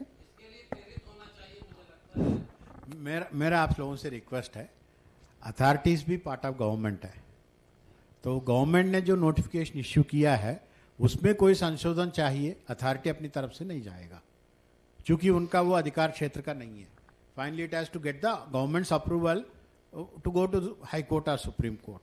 कोई भी मतलब जो सिविल ऑर्गेनाइजेशंस हैं certainly can take up this issue, so that कि जो इंस्टीट्यूशंस जो बने हैं वो सिंपली मतलब एक फ्रेमवर्क के रूप में मतलब अपनी कमजोरियों के साथ रहने के बजाय वो स्ट्रेंथन हो सकते हैं। So as a civil society people can intervene on this issue.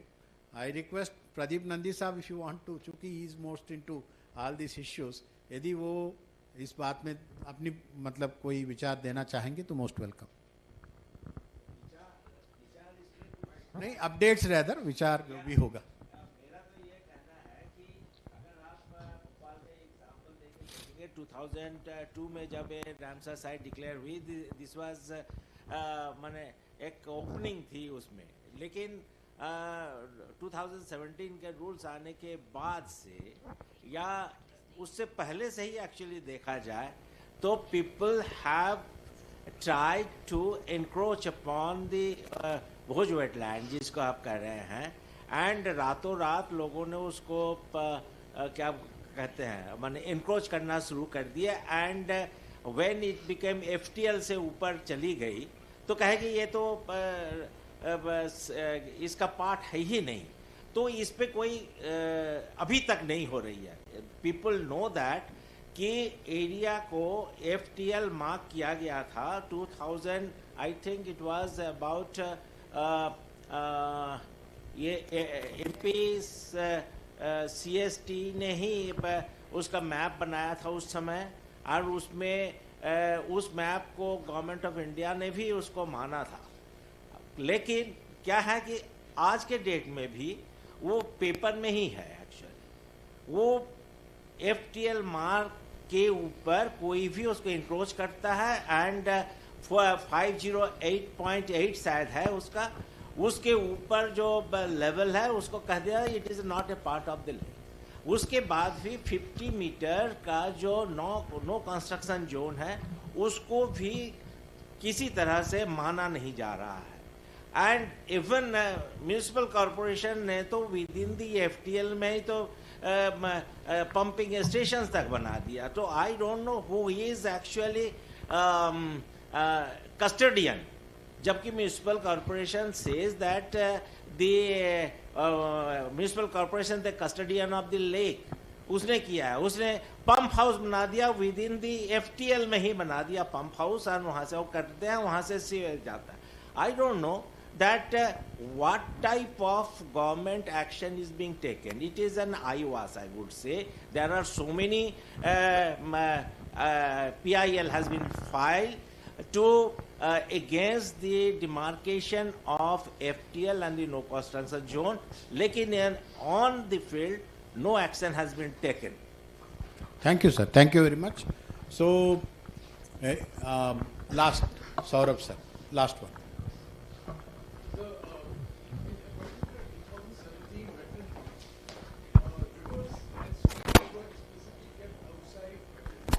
Outside the wetland rules, though they are important components of the ecosystem, of the wetland ecosystem, and without the protection to streams and rivers, wetlands का अस्तित्व बना रह नहीं सकता। तो एक तो ये एक तरह की विसंगति है कि National Wetland Atlas of India identifies streams and rivers as wetlands, but the wetland rules explicitly exclude them. So, would you like to opine on this, or is there something that we can? At this stage, to comment something about it may not be exactly. क्योंकि Ramsar site के मुताबिक भी मतलब जो depth है, flow है, उसकी basis पे वेटलैंड्स डिफाइंड है। तो this particular forum may not provide that much of time to arrive at that such a thing. My only request is with the rest of the people here and civil organizations to take up the issue to ensure कि अपना जो wetlands हैं, अपनी aquatic systems हैं, वो मतलब बेहतर स्थिति में अब जो स्थिति है उससे और बेहतर हो सके। सो I just want to add one thing, that the wetland rules says about the wetland area, but there is a provision called influence zone. I think that is not being properly taken care of. There are so much of constructions and so many things are going on in all the wetlands in Madhya Pradesh, I would say. The influence zone should be properly defined and recorded properly so that the prohibitory actions which has ultimate impact on the wetland should be taken care of. Certainly. Even floodplains also need to be taken into consideration. Yes, please. A small observation about the जो बड़ा तालाब के इसमें जैसा आपने कहा ना, वो बहुत ही सिचुएशन ग्रेव है कि जो इम्प्लीमेंटिंग एजेंसी है वही अगर उसको ना फॉलो करे तो बहुत दुखद स्थिति है वो। लेकिन एट द सेम टाइम पानी में जो प्रॉब्लम हो रही है, जो मतलब जैसे मैं केवल उसकी बात करता हूँ जो सिंघाड़े की खेती करते हैं, इतना भयानक वो उसमें केमिकल यूज करते हैं कि उससे पानी का क्या होगा। मैं यहाँ पे 2006 में आया था, उस समय मतलब हजारों इफ नॉट लैक्स इतने विंटर बर्ड्स यहाँ पे आती थी, विच इज अब वो इतनी श्रिंक हो गई है कि there is something to do with the quality of the wetland. So उसकी तरफ भी थोड़ा ध्यान देना चाहिए implementing agency को, of course. Right. Sir, last Pandit. I just wanted to share an update. In the state of Telangana, a new department has been created by name Hydra, and all these violations on water bodies, they are demolishing at a very big spree. Daily 4-5 तो demolish होते हैं। तो I just wanted to update that. Sir ज़्यादा दुखी होने की ज़रूरत नहीं, समय की बात है। Thank you. Basically, what you are telling is that a political will. So, yes. The political will has to be there, and then political will को आगे बढ़ाने की दिशा में. Yesterday we have spoken many things about making aware of various stakeholders. इसमें political system भी, political जो bosses हैं, वो भी एक important stakeholders हैं. तो let us hope कि मतलब यहाँ जो बैठे हैं, यहाँ से इन चीज़ों के बारे में थोड़ा energize होके अपने अपने स्तर पे इन चीज़ों के लिए मदद करेंगे, अपना लोग अवेयरनेस का कैंपेन चलाएंगे एजुकेशन का. So thank you very much. Thank you so much. मैं कल से सरकार भी बैठी जो है, एग्जीक्यूटिव्स भी जो बैठे हैं, न्याय के लिए बैठे हैं. ये भी हाई कोर्ट और सुप्रीम कोर्ट का अगर शकल देखेंगे तो फिर एग्जीक्यूटिव क्या करेंगे? अपन चाय पे बात. Exactly, we'll have to close the discussion here. Thank you so much. We are closing the discussion here. So thank you Mr. Vishwakarma ji. आपने ऐसी एक मतलब सिस्टम को मतलब एक टॉपिक को लिया है जिसमें काफी लोगों का अपना क्यूरियोसिटी है, एजिटेशन है. I think people carry this agitation towards a positive and. Thank you everybody. जय Hind. Thank you so much, Dr. Manoj and Chair. Please stay back on the stage. I request Conference Coordinator to please thank them with a souvenir. Dr. Manoj Vishwakarma, let's have a huge round of applause. Thank you for such an igniting discussion at the very start of the day. And we also thank Mr. Srinivas Murthy for chairing this session. Thank you so much. Let's have a huge round of applause. The session certainly brought out an amazing engagement. So we thank you for this presentation. And now let's move on to the second presentation. And before we do, I once again request you to please be mindful of the time, all the scholars and all the presenters.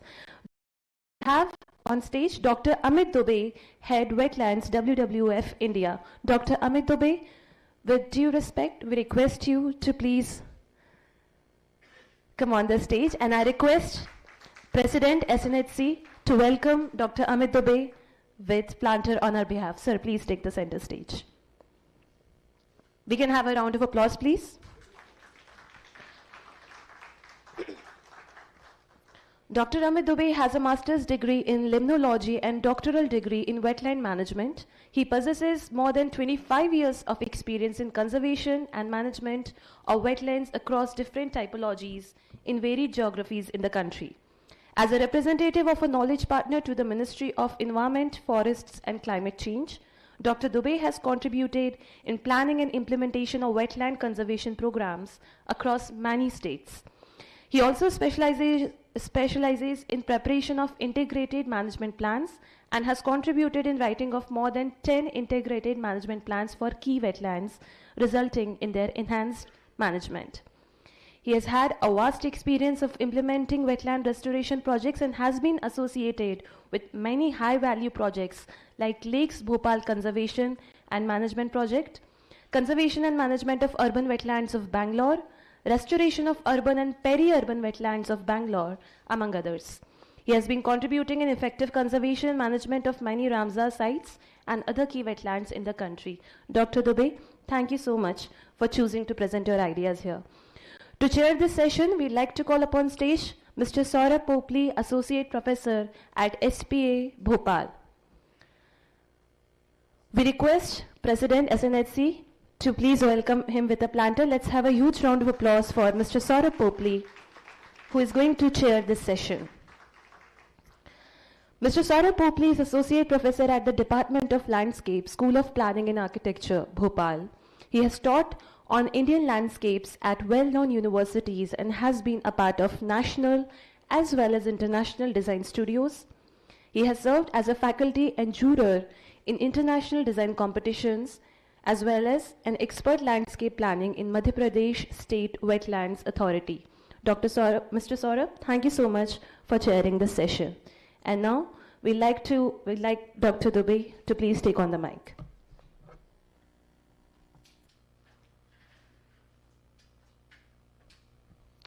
At the outset, many thanks to the organizers for giving us this opportunity to present our work on wetland conservation. Good morning, everyone. So I would like to present some of the positive stories on wetland conservation in the country. The first presentation today sparked a lot of conversation around how management effectiveness is required, enhanced management effectiveness is required in some of the Ramsar sites in the state of Madhya Pradesh. But when we talk about wetlands, we need to understand that wetlands are shared resources. Everybody wants to use them, and everybody wants the government to take care of that. When it is a shared resource, when we talk about the wise use of wetlands, then why is it that we don't share the responsibility of the management? Why, as we local communities, local citizens cannot contribute towards wetland conservation? Why we cannot be at the first place, be at the decision-making seat for wetland conservation? So we've been trying to engage with all the stakeholders in wetland conservation, and we have tried this multi-stakeholder approach in Ramsar sites and also the smaller wetlands. We have tried this approach in day-to-day management of the wetlands, and we have also tried this approach in actual restoration of wetlands which were degraded beyond repairs, to say. I'll take you through a few examples on how this multi-stakeholder approach has been successful and how communities have actually participated in actual restoration and not just talking in this kind of a forum. All right, so I'll take you through, without much ado, I'll take you through a few of those examples. Next slide, please. So I have set the context, so I'll skip through this slide. Why multi-stakeholder approach is required? Because the way wetland conservation is perceived in India today is like a project. So we have a project of, let's say, 5 years. NPCA gives the funding for 5 years. 5 years we have a project, and after the 5 years, when the funds are depleted, there's nobody to take care of that wetland. So how do we ensure the sustainability?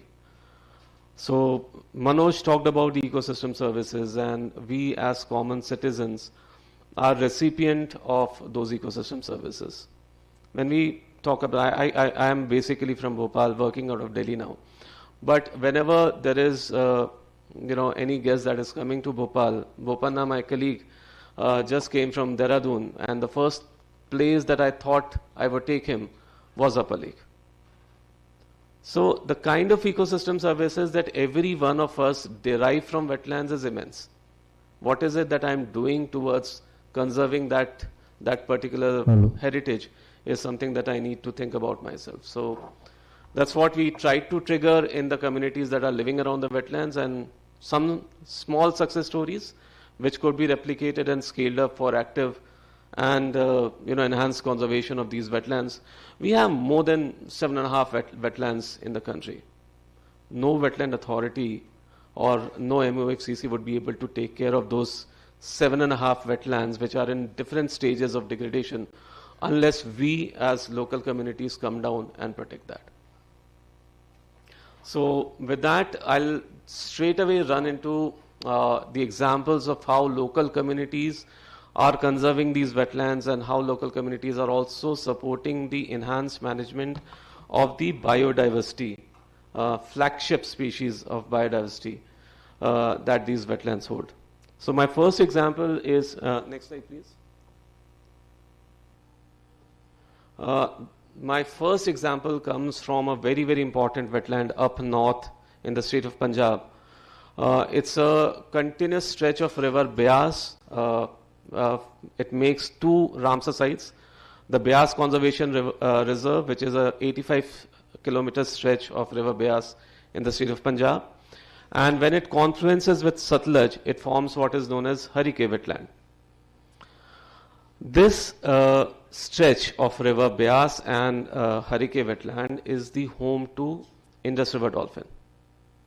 Arguably one of the most threatened mammals in the country. As we speak today, there are only 3 individuals that are present in the country of India. The rest of the species is down south in river Indus and its system in Pakistan. But in India, we have only 3 individuals, and we are trying to protect those individuals. And as I said, it's 85-kilometer stretch of river. Monitoring 3 individuals is a very, very big task. So how do we monitor that? And the challenge became even more difficult when everything came to a standstill due to COVID. And that's when we started engaging with the local communities. We had a network of wetland mitras who had been actually working with us towards habitat restoration, towards protection of these species.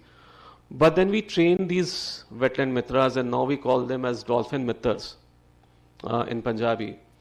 And these dolphin mitras actually monitor the dolphins for us. Very simple step, because dolphin monitoring using standard protocol, I know is a very, very difficult task. But just to monitor the occurrence of the dolphins when nobody was able. So this is the stretch that I'm talking about, the river Beas and the Harike wetland, which is at the confluence of river Satluj and Beas. Next slide, please. On the right hand top, what you see is a form that we developed. It tells you about the date on which a particular sighting was done.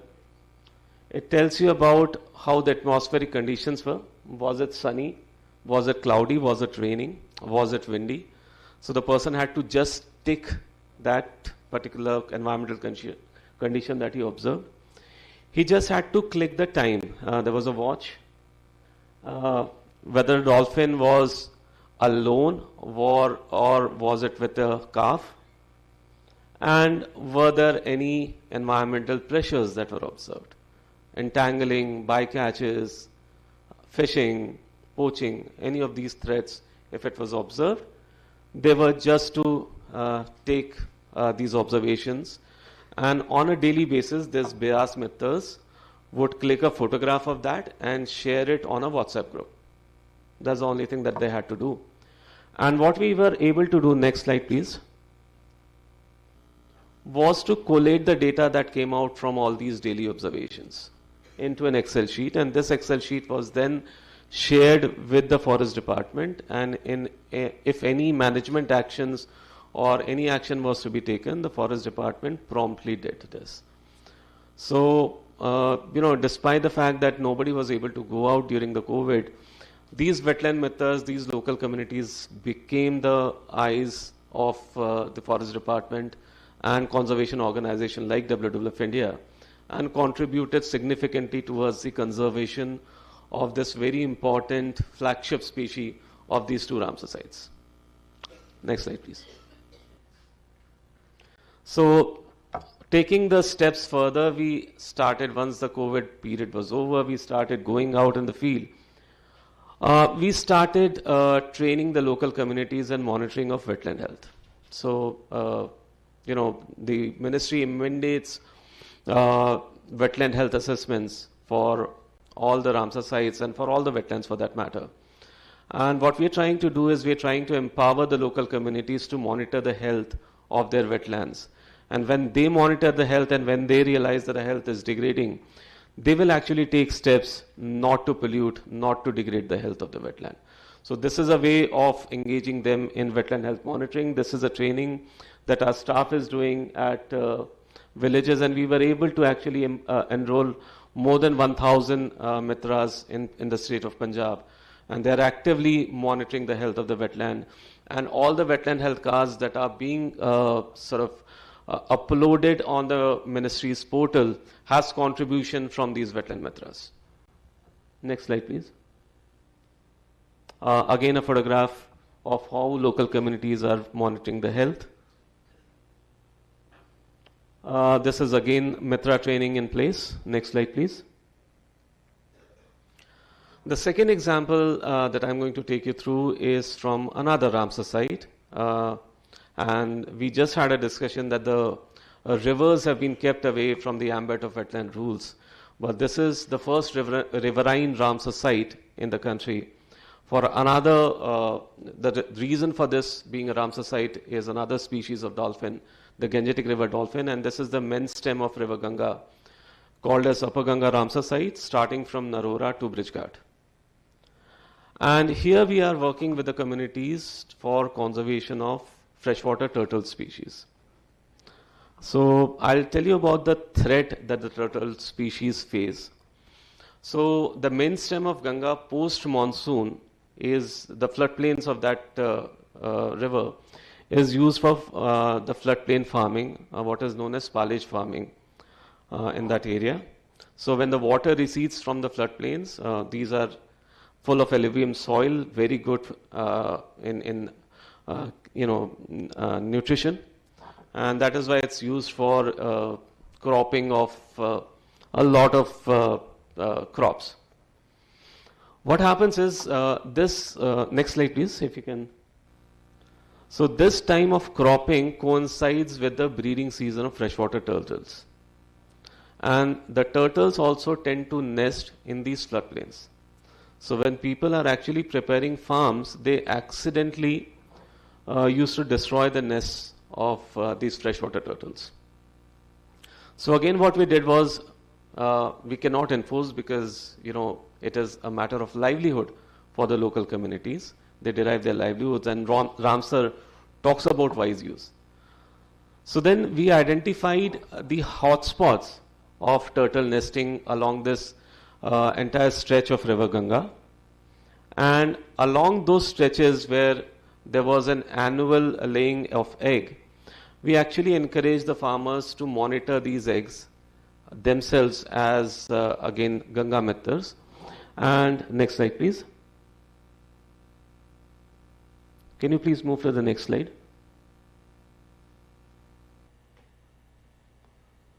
So these were the hotspots that were identified, and the farmers themselves reported on the presence of eggs, presence of nests, and we constructed in situ hatcheries. Next slide please.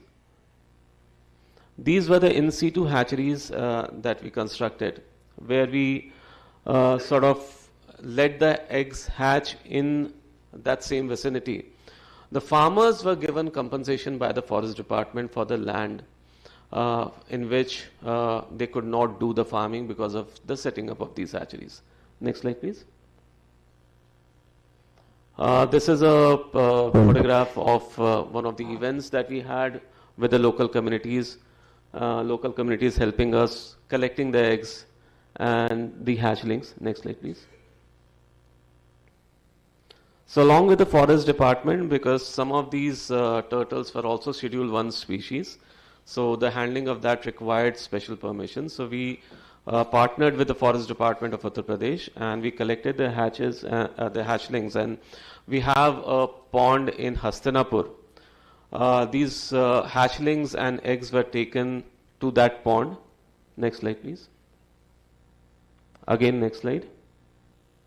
These are all photographs of these hatcheries, in situ hatcheries, where these hatchlings were produced. And next slide please. And you can see the impact. This is the area before intervention, and what you see on the left hand top is the cucurbitaceae family being grown on the floodplains. 2018 and 2019 is the same area. Because of constant persuasion with the farmers, they actually gave away this land, and they participated in this restoration, the conservation efforts for the freshwater turtles. Next slide please. Again some photographs from the field. Next slide. And when the hatchlings attained a certain age and certain size, these hatchlings are on an annual basis released back in Ganga. And who releases them? No VIPs. It's just the local communities. We actually felicitate all the people who have actually contributed. We identify as the champions, and that is the only sort of incentive that they get out of this exercise. Recognized as champions of River Ganga. Next slide please. So again a photograph. All the standard protocols are followed. So Forest Department officials along with representatives of WWF India as a part of this exercise. But local communities actually take up this activity.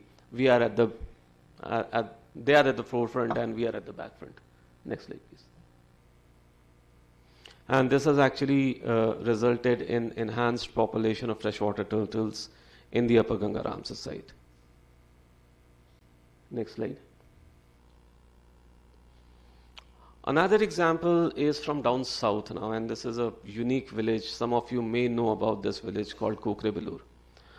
Kokrebelur is a small little village, 1.7 square kilometers in area.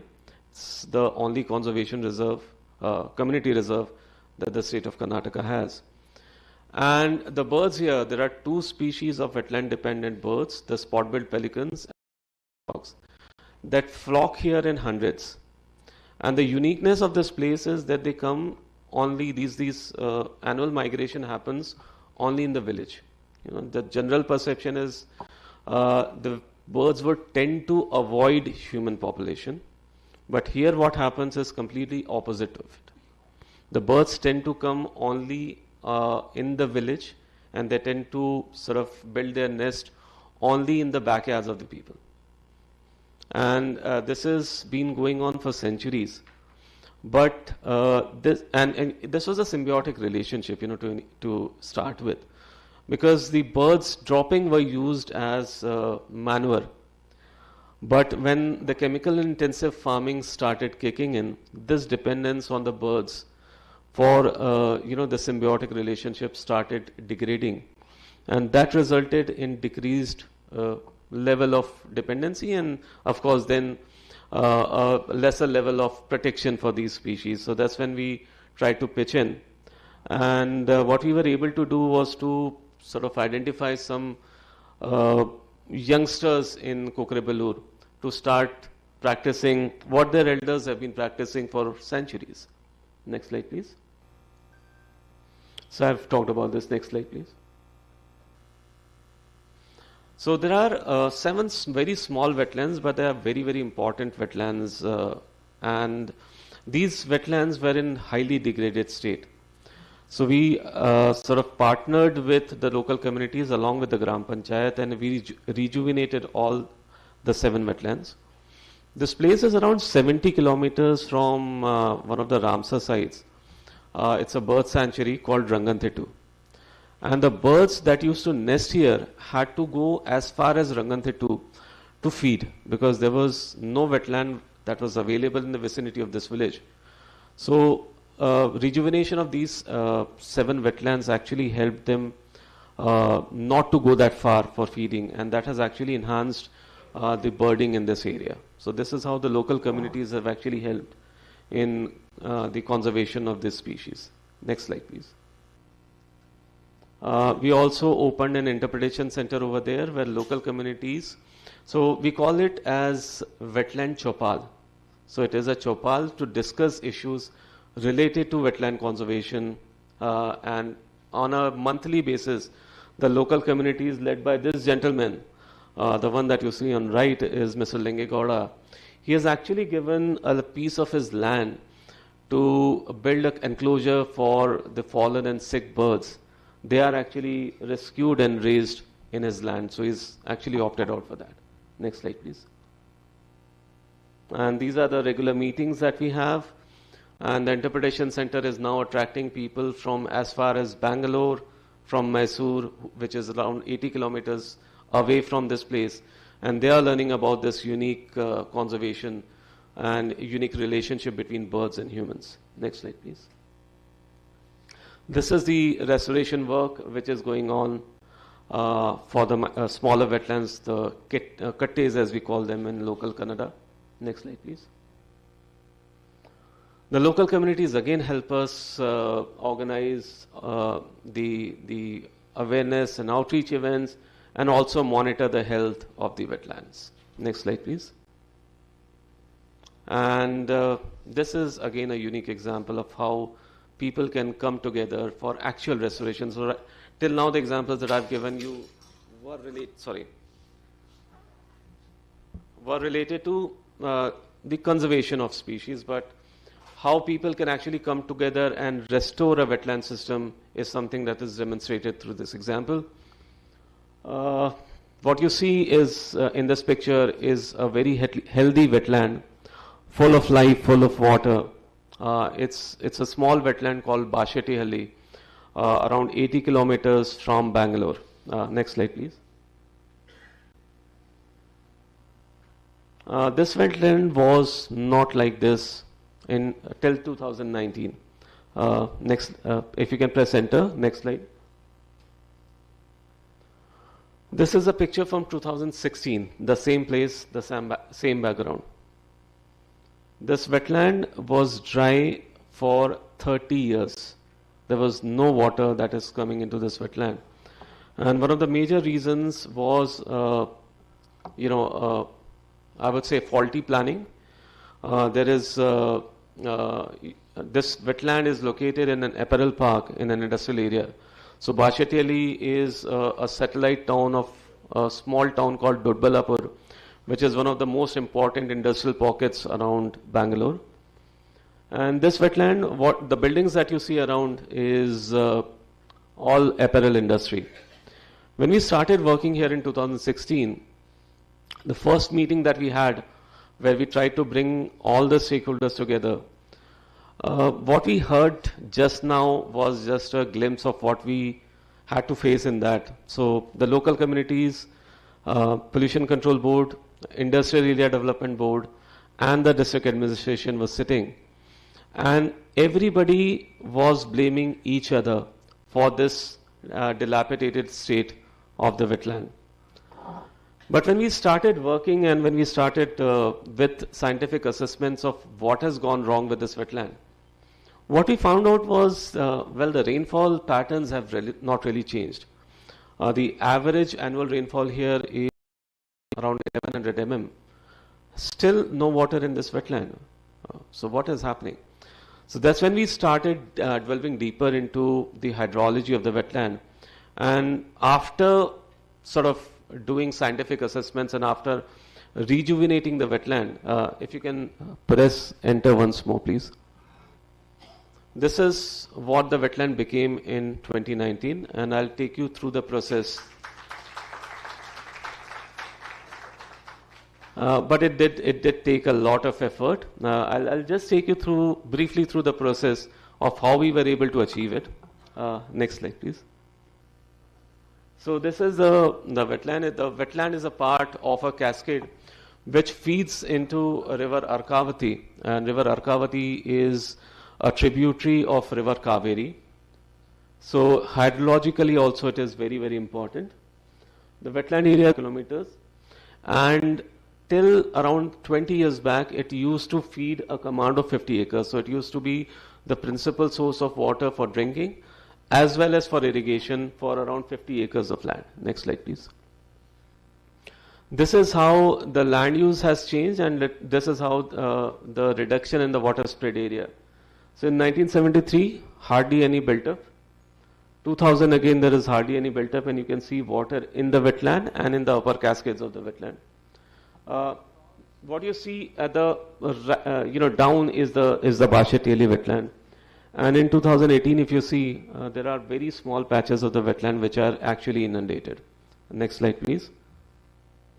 This is how the wetland area reduced. In 1972, the entire area was filled with water. 2015, just a year before we started working in this wetland, the water was present only in these three small patches which are colored in purple. Next slide, please. So the first thing that we did was to have this meeting that I just talked about. And in that meeting, we decided that all the stakeholders need to come together and work towards the conservation of this wetland. And we formed a committee under the chairmanship of the Deputy Commissioner, which is equivalent to the district collectors that we have in the state of Madhya Pradesh. So the Deputy Commissioner of Bangalore Rural District was the chair. Basheteli Gram Panchayat, Zilla Panchayat, Pollution Control Board, every single stakeholder that you could think of was a part.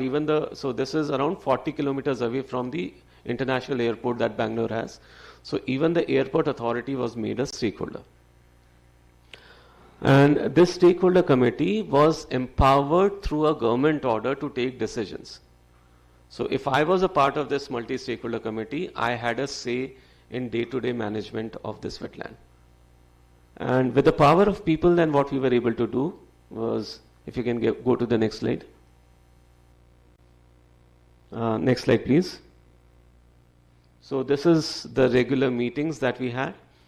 And, you know, the people who are often condemned for not abiding by the environmental laws, not abiding and in fact polluting the aquatic and land resources, the industries, they were the people who came forward to help us conserve these wetlands.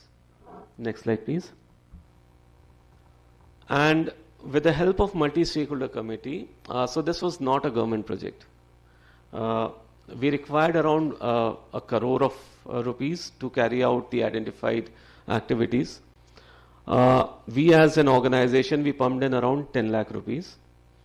There was no grant from the government, but the government, the district collector, actually crowdsourced remaining 90 lakh rupees from the industries, from the local communities. The people who did not have money helped in kind. So people, for example, who had a JCB, gave their JCBs to work in this wetland for free. And this is the kind of effort, and with this effort, we were able to do the catchment area treatment. We were able to restore 1.7 kilometers of channel. We were able to desilt this wetland. 1.9 lakh cubic meters of silt was removed. And this multi-stakeholder committee, 2019, we opted out of that place. We are no longer working. Still, this multi-stakeholder committee is active and taking care of this wetland. Next slide, please. So this is a diagrammatic representation of what we were able to achieve. All the areas which are marked in purple were the areas where the actual interventions were carried out. So, you know, the main work that we did was to restore the hydrological connectivity, and just by restoring the hydrological connectivity through the pictures only, I will show you what happened. Next slide, please. This is a contour map that we were able to prepare, and the desilting was done based on these scientific studies, the bathymetry study. Next slide, please. This is a local wetland mitra who takes care of the plantation still, which was done in the catchment area to prevent further entry of silt in the inflow channels and also into the wetlands. Next slide, please. This is a water school program where we educate the children not to pollute the lakes and also to adopt certain activities which are in favor of the conservation of the wetlands and the lakes. Next slide, please. You can skip the slide. Next slide. Next slide, please. Again, the local communities coming together in wetland health assessment. And the next slide. This is the DC. This is that one gentleman which actually made this mammoth task happen. So here you can see the multi-stakeholder. There are people from industry, there are people from the local communities and Gram Panchayat on the field discussing the restoration activities and tweaking, if required, those activities as per the ground condition. Next slide. This is the actual picture of the restoration happening. And you see local communities were engaged in every single activity which was carried out. Next slide. This is how the slope was maintained, and what you see in this picture is a farmer giving away his land to build this inlet channel. He was kind enough to give this away voluntarily to us. What you see is his land and the channel being built over there. Next slide, please. And this is after the excavation was done on his field. Next slide again. And immediately after the first rains, the channels was filled with water. And next slide. Next slide again. And these are a few pictures from the same angle before and after and during restoration. Next slide. So this was the picture before. This is after the restoration. Next slide. And next slide. And next slide, please. So this is a picture time series that we took from the same place. So this is how the wetland looked like in 2016. You could see there's no water in this. Next slide. 17. Next slide. 18. Some water with some restoration work done. And next slide, please. And this is how the wetland looked after the restoration. So this is the power of people. This is how when multiple stakeholders come together, they can actually make things like this happen. And we are trying to scale this up now at a basin scale. So this is just a small little rivulet that used to feed in Arkavati. And now we have actually taken up, encouraged by the results of this, we've actually taken up the work for trying to restore the entire Arkavati basin from its point of origin to Hasargeta Reservoir. Next slide. Next slide, please. So this is the map of area where we have now increased our work. We worked in 5 wetlands, and now we have actually enhanced this effort to 45 wetlands along the stretch of river Arkavati. Arkavati originates, those of you who know a little bit of Bangalore would know Nandi Hills. It's a very popular tourist destination. So Arkavati originates from Nandi Hills and flows through these 45 wetlands, which are built across its main stem and the contributing streams, and which all had a purpose of supplying drinking and irrigation water to the people around it. So all these wetlands are in severe state of degradation. No water, loss of connectivity is one of the major issues. And those of you who know a little bit about the tank management in Karnataka, there are areas which have been declared as water scarce. And around for 20-25 years, it has been made compulsory for the farmers not to take water from these water resources. And what has this done is it has increased the dependence of these farmers onto the groundwater resources. And now the groundwater resources are also drying up. So there is a very, very high impact of this particular activity coupled with the climate change that is happening. So the idea was to increase the resilience of local communities through implementation of these nature-based solutions. Wetland restoration is a major part of that. So next slide, please. When we scan the horizon, you know, that small patch of Bashateli had only hydrological issues. But when we talked about this entire gamut of 45 wetlands, we had a whole range of issues starting from catchment degradation, fragmentation, pollution from sewage inflow. So there's a small little town called Dodbalapur which has a population of around 1 lakh. And this entire 1 lakh population is sort of releasing its sewage into one of the wetlands which is a part of the system called Nagarkere. Most of the wetlands were in poor health. We did a wetland health assessment for all the 45 wetlands. And because of the poor health, the invasives are also there. And as I said, the wetlands, because of the standing order, were not being used by the local community. So there was a disconnect because there was no dependence of this local communities on these wetlands. No direct dependence, I would say. Next slide, please. So we took a multi-pronged approach towards restoration of this, and I am aware of the time, so I'll just sort of skip through. What we did was, this is a picture of a wetland which is heavily infested with invasives. This is all water hyacinth. We engaged the local communities to help us deweed this lake. And what we did with the deweeded material, because deweeding is easy, but disposal of that deweeded material is very difficult. So we engaged the local town panchayat. And somebody was talking about weak enforcement and how courts are playing a major role. So I would like to mention over here, this wetland is Nagarkere, in the heart of this Dodbalapur town.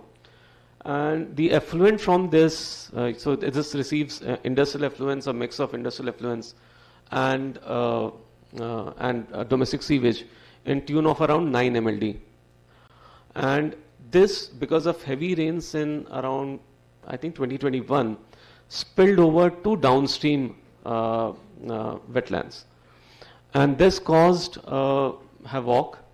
There was a petition that was signed, which was not signed, which was put up against the Honorable NGT.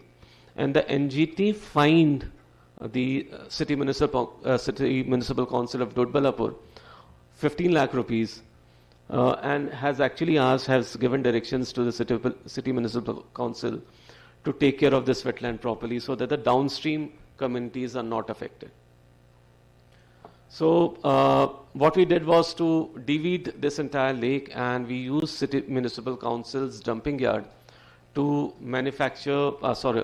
produce the manure, and that manure was used by the CMC in its avenue plantation and was also given free of cost to the local communities who wanted to take it. Next slide, please. So this is again a before and after picture of another wetland in that cascade.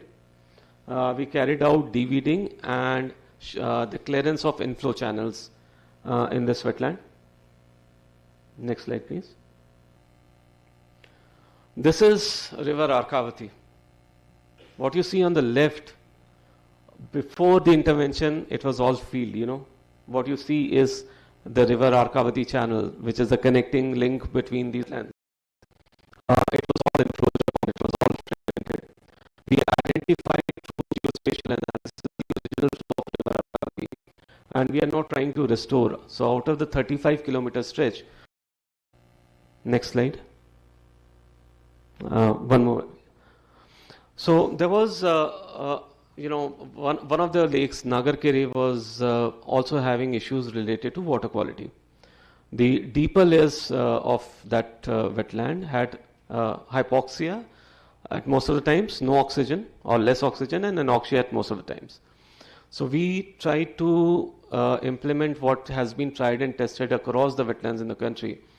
We thought of installing artificial aeration devices to improve the water quality.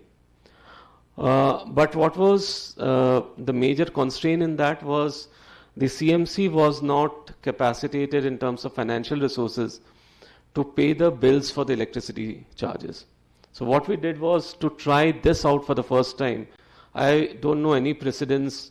If anybody knows that anybody has tried powering floating fountains using solar power is something that we have tried and we have tested, and it has been successfully running for over a year now. So that has brought in the improvement in the water quality. If I talk about the wetland health, when we started working on this wetland, the health of the wetland was an E category, and because of the interventions, again multi-stakeholder action, it's not that WWF India alone did it.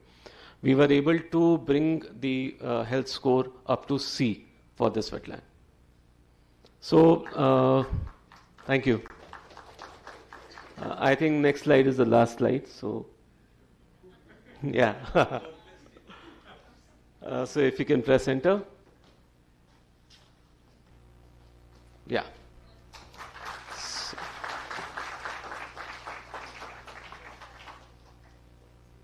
So happy to take any questions.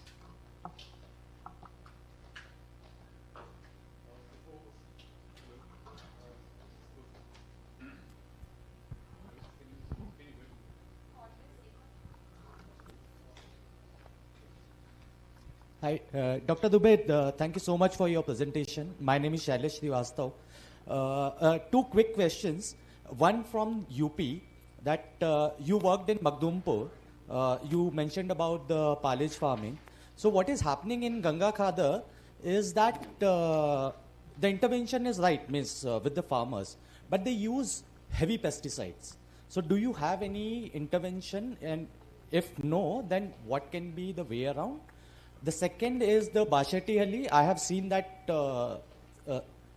reform, and thank you so much for that, and thank you so much to your team. The second question is that does this come under the proposed Echin Valley project and the Hebal Nagwara project? And if that is the scene, then how will we ensure that the water quality is right? Because what is happening is KC Valley, we all know that. So those are the questions. So coming to your first question, well, the intervention is so. In addition to working on field, we are also trying to influence policies.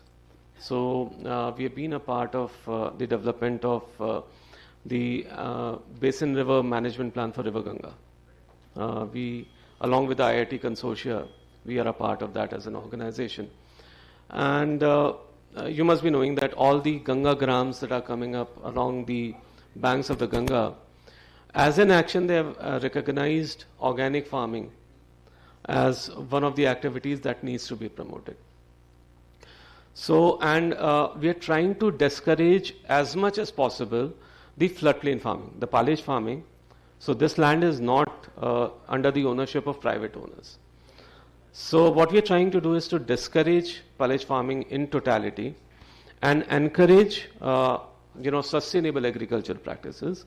We've been able to demonstrate the impacts of sustainable agricultural practices not in Magdampur but at other places, which again sugarcane as the main crop, how sustainable agricultural practices have actually reduced the water use and increased the yield by 20%. And also this has reduced the use of pesticides and fertilizers in water. So we've been trying to demonstrate that. We started with a very small effort working with around 200 farmers, and now we have scaled this up to 6 lakh farmers in the state of Uttar Pradesh. So that's what we're trying to do. You talked about the project, and this is so it's a controversial project. So using up domestic sewage to fill up the lakes and tanks which are dried for years now. So that's something that we are, if you realize, we are trying to work against that concept. What we are trying to do is to demonstrate how restoration of original hydrology could actually bring fresh waters into these lakes and wetlands. So no, this is, just to answer your question, no, this is not the part of that initiative. This is something that we took up as, as to demonstrate how natural solutions, the nature-based solutions, can actually restore a wetland and bring back the fresh water rather than filling it with artificial resources. Hope I answer your question. No, my question was that will this come under that? Once the project is implemented, will it fall under that project or it is outside? It is in the project area, but it is not a part of that project.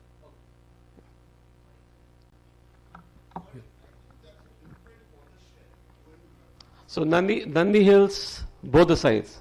So right now the idea originally when we started working in this was to use up treated effluent from the international airport to fill up these tanks. So it's a similar approach across.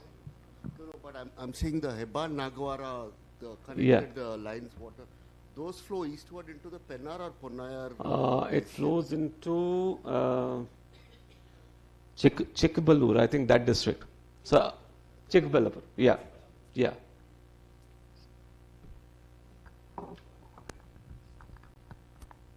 Good morning, sir. Sir, as you mentioned, there are only 3 individuals remaining of Indus River dolphin. So, sir, what is the current status of population? So, this is the latest estimates that I'm giving you.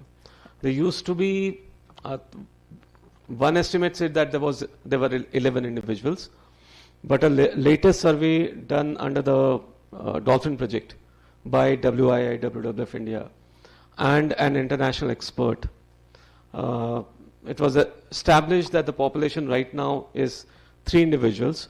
But what is encouraging is that on a regular basis, we are seeing calves. Okay, sir. So it's a viable population. Sir, one more question. Sir, जो wetlands Ramsar sites में या non forested areas में आते हैं, बहुत सारे wetland जो urban areas में हैं, सर उनका current status क्या है? Like उनमें से कितने पर अभी हम काम कर पा रहे हैं? उनका degraded status कितना है? क्योंकि because these wetlands are in huge in number, they are thousands in number. So what is their status, sir? Okay. अभी मुझसे पहले जो प्रेजेंटर आए थे डॉक्टर मनोज, उन्होंने बताया कि अभी हम ये जानने की कोशिश कर रहे हैं कि एक्चुअली कितने वेटलैंड्स हैं. स्पेस एप्लीकेशन सेंटर ने 2011 में पहली बार बताया कि करीब 7.5 लाख वेटलैंड्स हैं, और वो जो मैपिंग हुई थी वो 2.25 हेक्टेयर से ऊपर हुई थी. अभी because of the intervention of honourable supreme court, there was a direction given that you have to map every single wetland. is lesser than 2.25 hectares, so there was an effort of mapping those wetlands, and now we have come up with a revised list. But what we have been able to do is only to geospatially map these wetlands. पर उनकी actual status क्या है हमको नहीं पता, वो exist करते भी हैं कि नहीं, एग्जिस्ट करते हैं तो क्या प्राइवेट लैंड पे हैं, are they salt pans, are they fish farms, और are these wetlands under the government ownership? We don't know. So through this exercise, what Manoj was trying to describe, every state wetland authority, along with knowledge partners like us, is trying to understand what is the status. So first of all, whether they exist or not is the first step. Then the second step is to monitor the health of the wetlands. The wetland health status will tell you whether the wetlands are under stress or not. If the health is degraded, we need to do management interventions. If they are not in a degraded state, all we need to do is to keep them monitoring. All right, so that is the psyche behind this, the series of activities. Then you prioritize the wetlands, and the wetlands which are in degraded state, you need to come up with an integrated management plan for those. Integrated management planning is a very difficult process. So right now what the government has mandated is to have IMPs for at least the 85 Ramsar sites that we have in the country. So right now we really don't know what is the state. Just one save question. Yes, sir. First thing, thank you very much. Sitting there, I was just telling these things only. Unless there is a collaborative effort from the civil society, things cannot move forward. That's one thing, one compliment for your work. Second thing, you have shown that solar panels being spread over the water body. It's not water body? No, so it's not water body, it's on the bund. It's on the bund. Yes. That is, then I don't have any question. Thank you. Because now people are going for solar panels spreading over a water body. So what will be the ecology of that particular water body? Yes, we are trying to work against that, sir. That's a... No, what I mean to say, it should not happen. Yes, exactly. I agree to you completely, sir. I think the questions and also the presentation has brought to all our attention that that wetlands are actually very poorly understood, and they're actually highly complex ecosystems. The threats to wetlands are of many types, and I think that what Murthy Sahab has just brought out is that, and what Dr. Amit's presentation brought out is that without a multi-stakeholder approach that is rooted in re-emplacing wetlands within the community, within the lives of the community, it's actually very difficult to restore wetlands at the scale of a subcontinent, at a subcontinental scale, because we still don't know what is the, not only what is the status, but also what is the importance, what is the significance of these wetlands to the local community. There are very many contradictory or contradictions even amongst our government policies. So one thing that I'd love to highlight. I think this has been an extraordinary presentation, and I'm really honored to to chair a presentation as deeply insightful as this one. One point I'd like to make is that if you look at some of the schemes that are promoted by the departments of agriculture, which involve the creation of, I think they're called Balram Talabs, and they're in different places. Subsidies are given to the farmers to build rainwater harvesting structures. And these are up to about between an acre and 2 acres sometimes. And very often when you go there, so it has the appearance of a wetland, it has the appearance of a large tank, but it's actually built above the topography. So actually it's not a rainwater harvesting structure at all, and in fact the farmer is using free electricity to pump out groundwater and fill the talab, which is then prone to evaporation. And not only that, but it is also a deep talab which is lined from below. Now this is a huge contradiction in a state and in a dryland ecology like Karnataka or Madhya Pradesh. So my question to Dr. Amit is that how do we see the state of wetlands is obviously one aspect is of course the problem of invasives, the problem of degradation, but the other problem is also that the disconnect between the surface waters and the aquifers. Do you see that in the work that you're doing? Because clearly at the basin level, when you're intervening at the basin level, the effort is really to reconnect the surface and the subsurface waters. Thanks. I actually intentionally missed this point because of the paucity of the time. There's a lot of detail that have actually gone into the planning. So what we did at the basin scale was to identify potential recharge zones. So we actually studied the entire geohydrology of the basin, and we identified the wetlands. So the prioritization of the wetlands, one of the important parameters was the recharge potential of that wetland, along with the ecosystem services that the wetland was providing. So this groundwater surface water connect is something that we try to establish from the very beginning, and one of the criteria for prioritization was the geohydrology of that area, and we did try to address this. Huge round of applause for Dr. Amit and his team at WWF India. I think that's been an extraordinary presentation. Thank you all very much. Do we have time? Do we have time?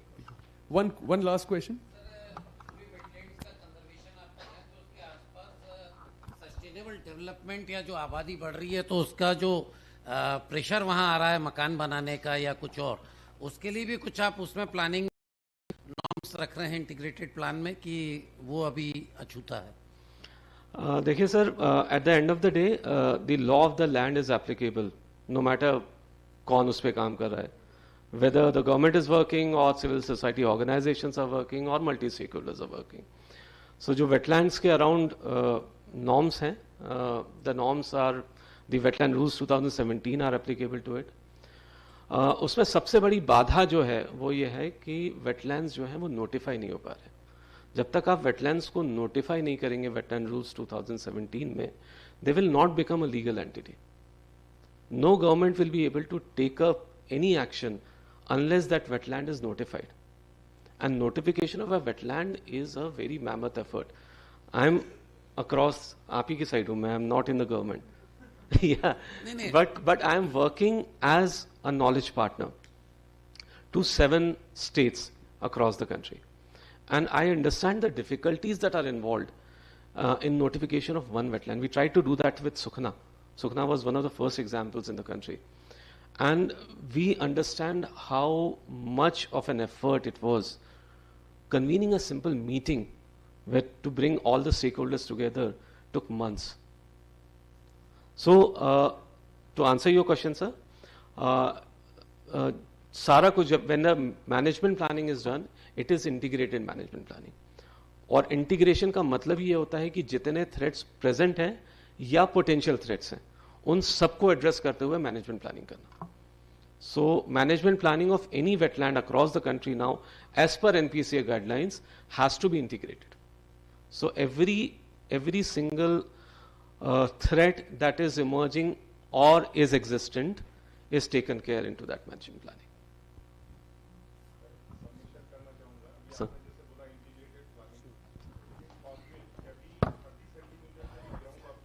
Satellite data से can be identified. Yes, sir.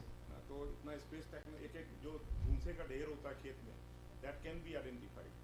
तो अब वो integration वाली ही problem थोड़ी. हाँ sir, that's what the efforts are on for. Thank you very much, Dr. Amit Dubey. I really request a large round of applause for him. Thank you very much. Thank you so much, Dr. Dubey and Mr. Saurabh. Please stay back on the stage. I request Mr. Vikas Singh Baghel to please provide our speaker of the session a souvenir on our behalf. Let's have a huge round of applause. हमारे chair of the session को भी हम souvenir देना चाहेंगे. Mr. Vikas Singh Baghel, conference coordinator, स्मृति चिन्ह से हमारे चेयर मिस्टर सौरभ का अभिनंदन करते हैं. Thank you so much, Dr. Dubey, for such an insightful session, and Saurabh sir for chairing this session. And now we'll have a quick चाय break. 15 minute का एक हम चाय का ब्रेक लेंगे और उसके बाद हम यहाँ फिर से मिलेंगे काफ़ी सारे सेशंस के साथ.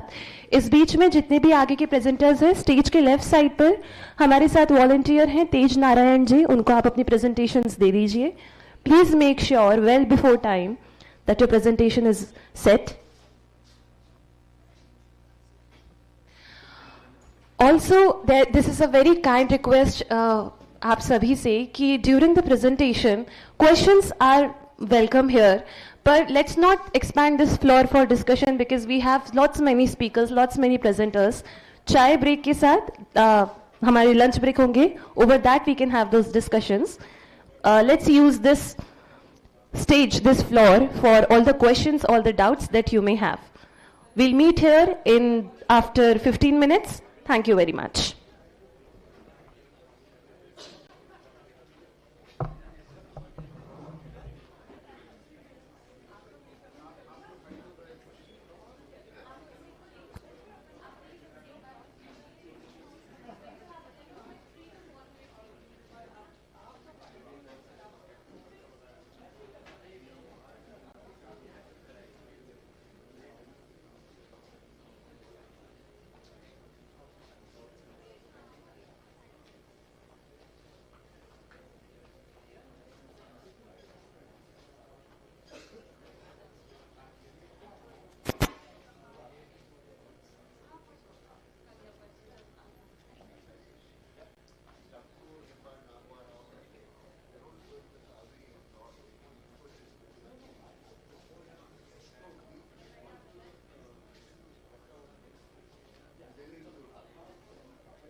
We'll be starting with our next speaker shortly.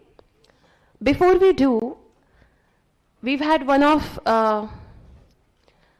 We had one very amazing scholar yesterday, Mr. Prasad Gaidhani from WCT Mumbai. He works there as a wildlife ecologist, and he had shared his thoughts, his ideas and his studies on otter ecology.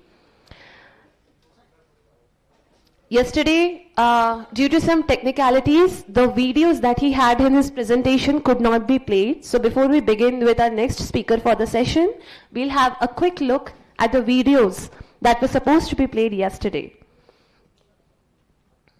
नमस्ते और आप सभी का एक बार फिर से सभागार में स्वागत है। हमें उम्मीद है कि आपने अच्छे से अपना चाय नाश्ता किया होगा। हम कुछ ही देर में अपने अगले प्रेजेंटर के साथ, अगले स्पीकर के साथ इस सेशन को रिज्यूम करेंगे। टेक्निकल सेशन 2 के साथ स्टार्ट करेंगे। उसके पहले आपको बता दें कि कल हमने लेसर नोन स्पीशीज के ऊपर जो बातचीत की थी, उसमें एक बड़े ब्राइट स्कॉलर हमारे साथ जुड़े थे, mister Prasad Gaidhani, a wildlife ecologist from WCT Mumbai, और उन्होंने ऑटर इकोलॉजी एंड हाइड्रोलॉजी के ऊपर एक बहुत एनलाइटनिंग, बहुत इग्नाइटिंग प्रेजेंटेशन दिया था। कल कुछ तकनीकी दिक्कतों की वजह से उनकी प्रेजेंटेशन में जो भी वीडियोस थे वो चल नहीं पाए थे, और प्रेजेंटेशन के बाद काफ़ी लोगों ने अपनी दिलचस्पी व्यक्त की थी कि हम देखना चाहते हैं कि आपने किस तरीके से इन वीडियोस को कैप्चर किया था, प्लान किया था। तो हम अगले स्पीकर के साथ शुरू करें। उसके पहले प्रसाद गायधानी जी की प्रेजेंटेशन के जो वीडियोस थे related to water ecology and hydrology, हम वो देखेंगे, and we'll start with that in a few short seconds.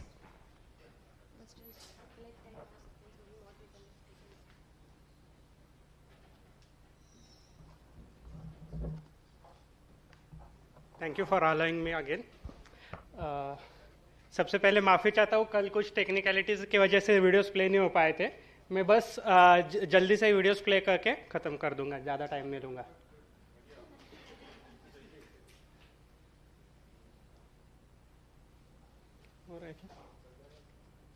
तो वही से प्ले कर दो। हाँ तो बेसिकली ये बस एक सतपुड़ा लैंडस्केप का है। जैसे कि आप देख सकते हो किस तरह के लैंडस्केप में आप यूरेशियन ऑटर खोज सकते हो, उसके लिए एक रेफरेंस वीडियो। नेक्स्ट करना, प्ले कर दो। ये यूरेशियन ऑटर का वीडियो, किस तरह से दिखता है वो एनिमल।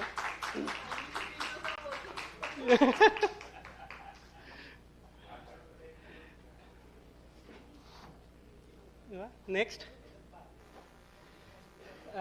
इसमें आप देख सकते हो यूरेशियन ऑटर क्रैब पे फीड कर रहा है। सो ये कुछ एडिशनल जानकारी हमें कैमरा ट्रैप की मदद से मिलती है कि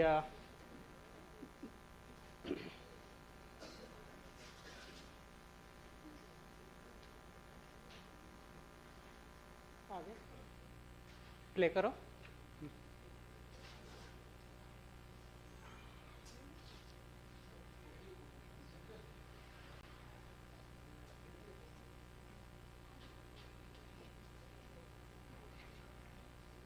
फोकस या गेको। तो वापस एक बार ये प्ले करना। नहीं, पीछे पीछे, हाँ प्ले कीजिए। हाँ पीछे पीछे।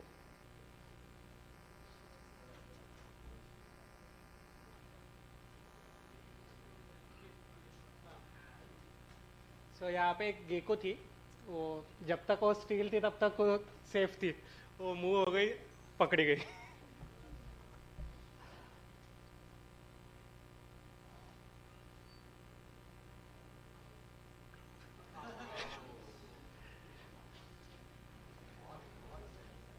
नेक्स्ट, जैसे कि ब्रीडिंग स्टेटस भी, अगर वहाँ का पॉपुलेशन अच्छे से ब्रीडिंग कर रहा है नहीं है, इसकी भी जानकारी हमें यहाँ से मिल रही है। लीटर साइज, कितने बच्चे एक साथ दे रहे।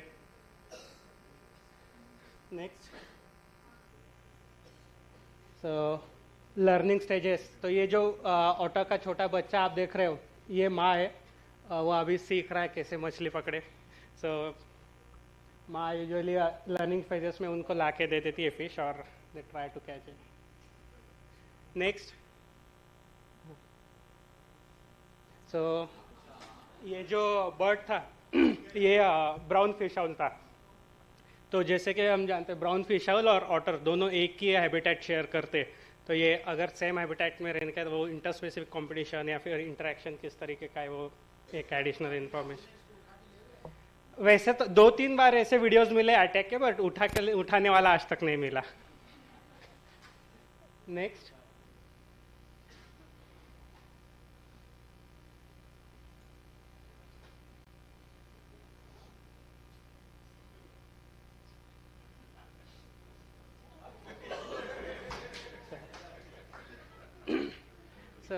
इससे मे भी जैसे कल मैं बात कर रहा था, सोनभद्रा नदी में डिस्कनेक्टेड पूल रह जाते हैं सिर्फ समर सीजन में, और सोनभद्रा नदी जो है वो काफ़ी पॉपुलर मगर हैबिटेट भी है। सो ये भी एक वजह हो सकती है जिससे वो डिस्कनेक्टेड पूल्स प्रेफर नहीं कर रहे, ताकि एक कंपटीशन कम हो जाए। इसलिए हो गया ये, कर देना प्ले। बस ये कुछ स्टैंडर्ड्स है जो यूरेशियन ऑटर्स फॉलो करते हैं अपनी लाइफस्टाइल के लिए। इस तरीके का habitat, clean water, good amount of fish, that's all. Thank you.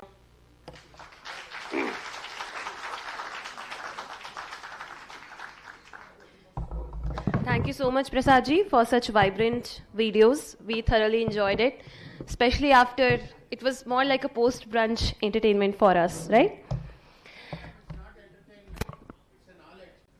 A knowledge. It's a knowledge. It's not an entertainment. Of course, of course. For scholars, knowledge.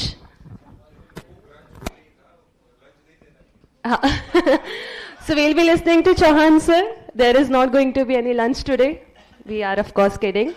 Lunch के break के दौरान आप देख सकते हैं poster presentation is going on. आप सारे posters लगे हुए हैं, जितने भी अलग अलग इंस्टीट्यूट से हमारे साथ स्कॉलर्स जुड़े थे। Please have a look at those posters and उसके ऊपर आपकी जो भी फीडबैक है रजिस्ट्रेशन डेस्क पर you can find the feedback form for the same. So please have a thorough look at that and what ever you feel like you can share that with us at the registration desk. Now let's move on to technical session number 2, and we'd like to call upon stage our very first speaker of the session, Mr. Sameer K. Sinha, Dr. Sameer K. Sinha, Joint Director and Chief Ecologist, Wildlife Trust of India. Let's have a huge round of applause, and I request Conference Coordinator, Mr. Vikas Singh Baghel, to please welcome Dr. Sameer K. Sinha on our behalf. Dr. Sameer K. Sinha is the Joint Director and Chief Ecologist at Wildlife Trust of India and has been working with the organization since 2003. His areas of expertise lie in protected area management planning, participatory conservation of natural ecosystems, river, forest and grassland ecosystems, species recovery through ex situ and in situ linkage, and landscape governance for nature and biodiversity conservation. Dr. Sinha, thank you so much for choosing to present your ideas here.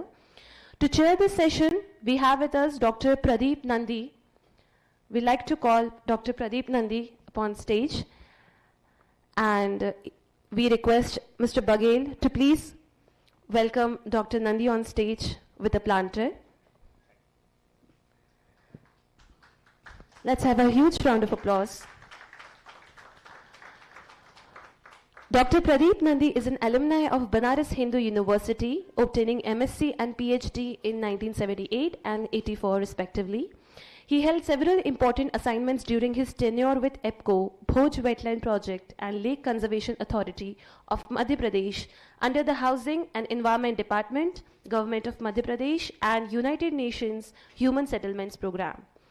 After completion of his assignment as Chief Technical Advisor, Water for Asian Cities Program, he joined National Center for Human Settlements and Environment, a not-for-profit organization, and he is at present serving as its Director General. Dr. Nandi has experience of implementing projects related to environmental management, environmental appraisal and impact assessment of development projects, natural resources management, watershed development and WASH sector projects. His strategic experience includes development of country strategy and action plan for WASH sector with emphasis on water security and meeting MDG targets and SDGs on environmental sustainability, monitoring and evaluation of projects. His international assignments include in the conducting training program on water demand management for the officials of water utilities in Cambodia at Phnom Penh, providing technical support to the Mongar municipality in Bhutan for the implementation of rainwater harvesting systems for community water supply and establishment of water classrooms and provision of water and sanitation facilities in school. Dr. Pradeep Nandi, thank you so much for chairing this session. And with that, I hand over the mic to Dr. Sinha.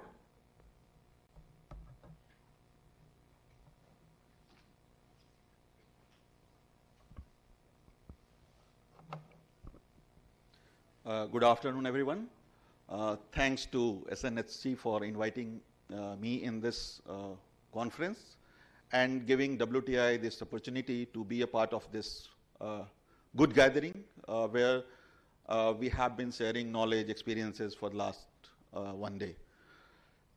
Thanks to Chair for giving me this opportunity to present my work. So, since yesterday, we have been talking about species, we have been talking about habitats, we have been talking about protected areas, we have been talking about conservation beyond protected areas, we have been talking about community engagement. So, in my presentation, I have included more or less all these things except the protected area. So, means yesterday, the panel discussion which was steered by Devaditya, it was primarily on conservation outside protected areas. So, the genesis of this project, which started as a Saras crane conservation project in eastern UP, was our idea to conserve a species which is not lesser known but well known. It is the state bird of Uttar Pradesh. India is a stronghold of Saras crane, especially the Uttar Pradesh state, but in certain parts its presence was not recognized, and we started working on this project in 2013. So, and we are still working. So, the project started as a species conservation project outside protected area. In due course of time, it transited into a habitat conservation project, which is a wetland conservation project. So when we talk about engagement, community engagement, there are very connotations, definitions, experiences of people. So under this project, what kind of engagement we have been doing and how did we do it? So I'll try to capture the basics in 2-3 slides, and after that I will present our work in Eastern UP on Saras crane and wetland conservation.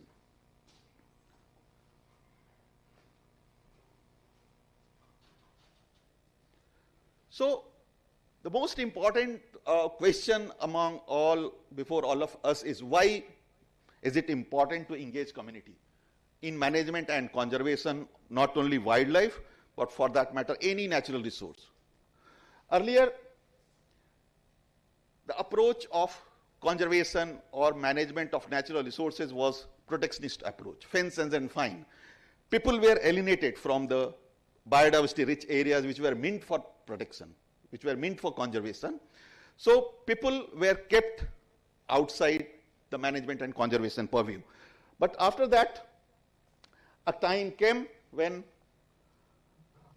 integration of community, integration of people become very, very important due to various reasons. You can see like conservation and development of society, development of communities who uses these natural resources.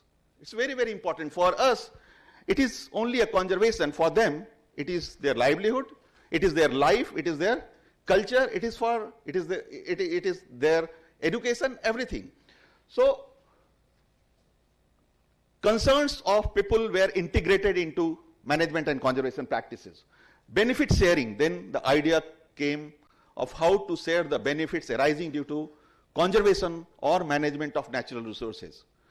Again, if we have to share the benefits, definitely those who are living close to the protected area or conservation area, or for that matter, any area-based conservation reserves, need to share the benefits with the local communities, be it tangible or non-tangible. Of course, initially the conservation of natural resources was a domain of government. So when non-government players started taking interest and taking initiatives in conservation of natural resources, one of the major challenges was sustainability of efforts. You withdraw a project and the project collapses. In 99.9% of the project in India and abroad it happens, right? A project is successful until you are there on the ground. The day you withdraw, in 99.9% cases it is collapsed.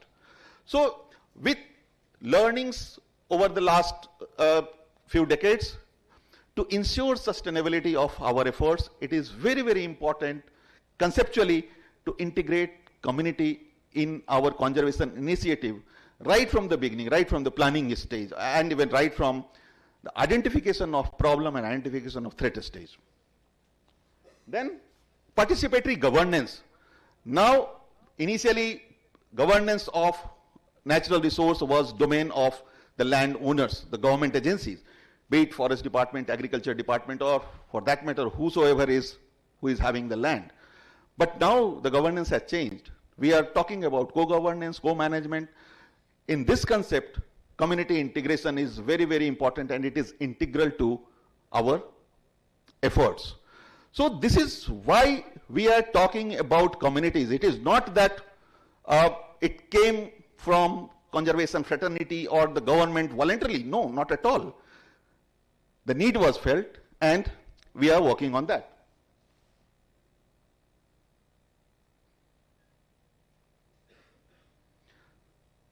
Sorry, that slide is a bit cut. The second is, why should we engage community? The first principle of conservation says, do no harm to anyone. It is one of the first principle, do no harm either a species or any living entity due to your conservation effort. If you are bringing tiger, you have to be sure that people who use that area for livestock grazing, their risks are also mitigated beforehand, right? So the principles of conservation, the first very principle talks about integrating everything, and nobody should be harmed due to your conservation effort. If there is some harm, if there are certain risks, you have to take preventive measures, you have to take management intervention for that. You cannot leave it like that.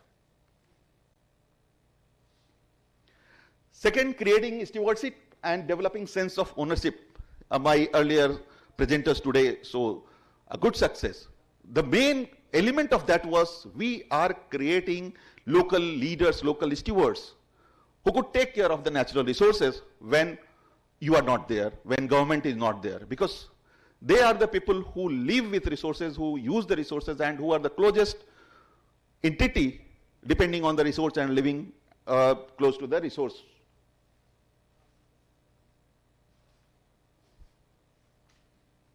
Next, please.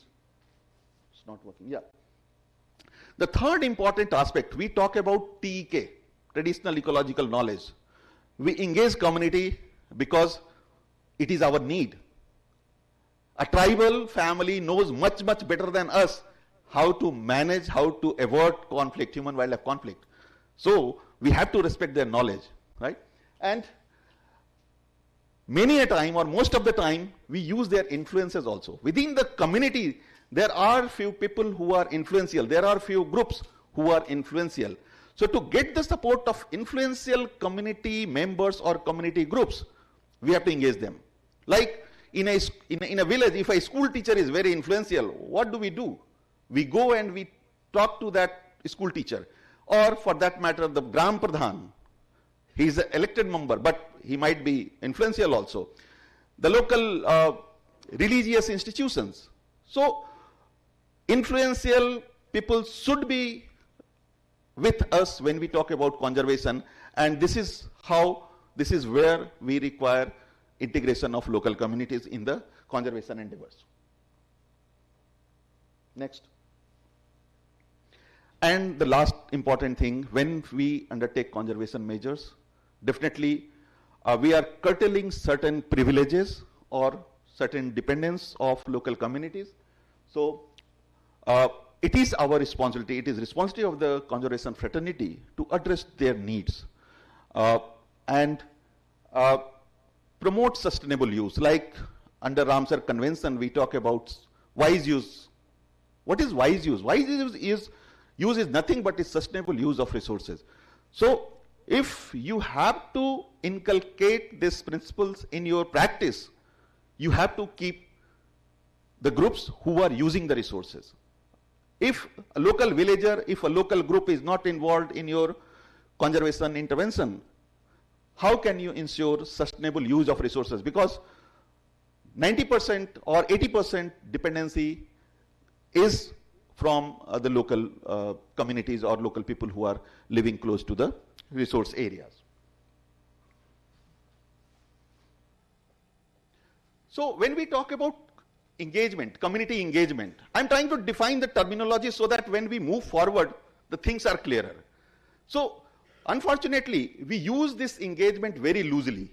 I collect certain responses on a questionnaire survey and I report, I engage the community, right? Most of the time, biologists do. Yesterday, Anis was highlighting this. We go and we ask certain questions. We ask you, are you comfortable with this? Yes or no? He says yes or no, and we say yes, we have engaged that community. If we invite some locals or some stakeholder in our meeting, we tell them, yes, we have engaged the community, right? Or we have engaged the stakeholder. But before you say that we have engaged a stakeholder or a community member, we need to understand the continuum of engagement. The continuum starts from informing them, to consulting them, and to collaborating them. And ultimate goal is to empower them. If you do not empower your stakeholders or community members as a primary stakeholder, if you don't empower them through legal rights, through legal privileges, or for that matter, any other means, unless you empower them to do something, to take certain decision, your engagement process is incomplete, right? So what we do generally, we stop at level 1. We inform them and we think that yes, they were engaged. Few people, few organizations, few individuals will go to second level or to third level, but very few, we do have very few examples of reaching up to the last. Ultimate goal is empowering them. Empowering is actual engagement. Unless they are empowered, your system is not going to be a sustainable system.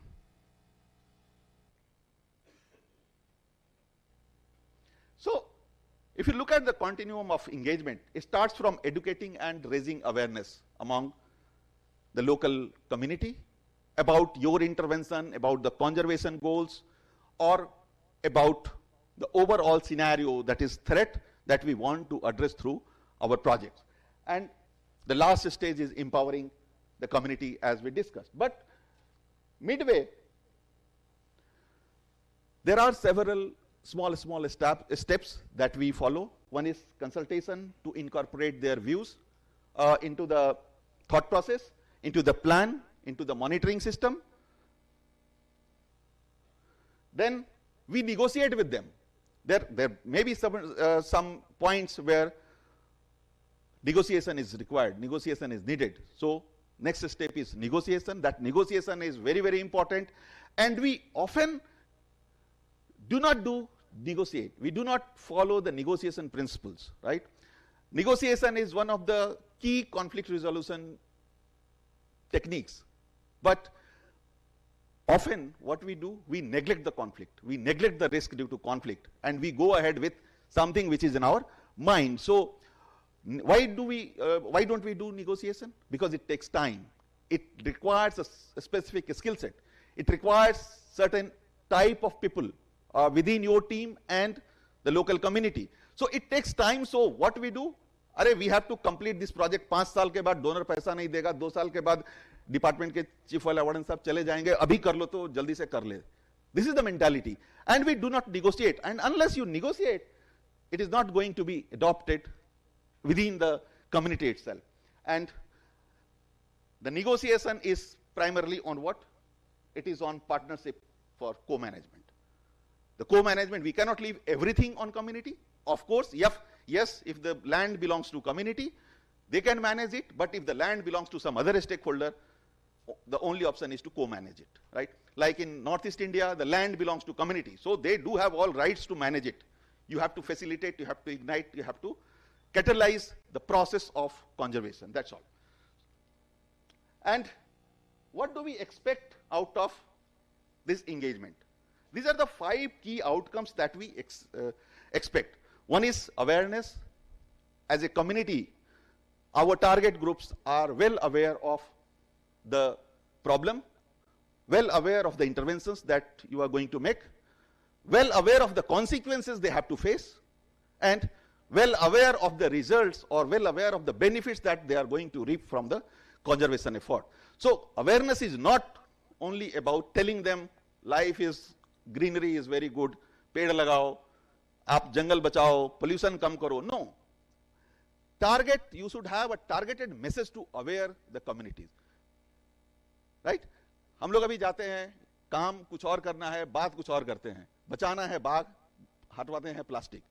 I don't say that removal of plastic is not required. Yes, it is required, but if you are going for a specific purpose, for tiger conservation or for that matter, reducing threat of poaching of certain species, you should talk directly on that, right? दाया बाया नहीं करना है. दाया बाया से क्या होता है, कम्युनिटी जो है वो सोचता है कि अरे यार पता नहीं, ये तो प्लास्टिक हम हटा दिए थे, और प्लास्टिक हटा के ही फील्स हैप्पी कि हम प्लास्टिक हटा दिया एंड टाइगर जो है वो बच गया, right? So the message the message that you want to spread through awareness is very, very important. Build capacity. It is very important. Build capacity not in terms of technical capacity of the stakeholder, especially in this case, communities. I'm talking about the local communities. So build their capacity to manage the resources, stewardship, local leadership, all capacities need to be developed if you want to empower them. If you want to achieve the ultimate goal of empowerment, you have to build their capacity and deliver on promised benefits. Sometimes we promise something to other stakeholder, right? Suppose I promise to the government of India or the state government, or for that matter any donor agency. That message should be known to the local community members. नहीं तो क्या होगा, government जाएगी, पूछेगी आप ये कर रहे थे, हाँ साहब ये तो कर रहे थे, ये आए थे साहब, संस्था वाले आए थे, किस लिए कर रहे थे, उनको पता ही नहीं है कि किस लिए कर रहे थे, उनको पता ही नहीं. उसके बाद डोनर आपका गुस्सा हो गया, डिपार्टमेंट गुस्सा हो गया कि ये तो बताया ही नहीं था कि ये टाइगर के लिए कर रहे थे या वो ऑटर के लिए कर रहे थे, है ना? वो कैमरा ट्रैप लगा रहे थे, कम्युनिटी को इतना ही पता है, right?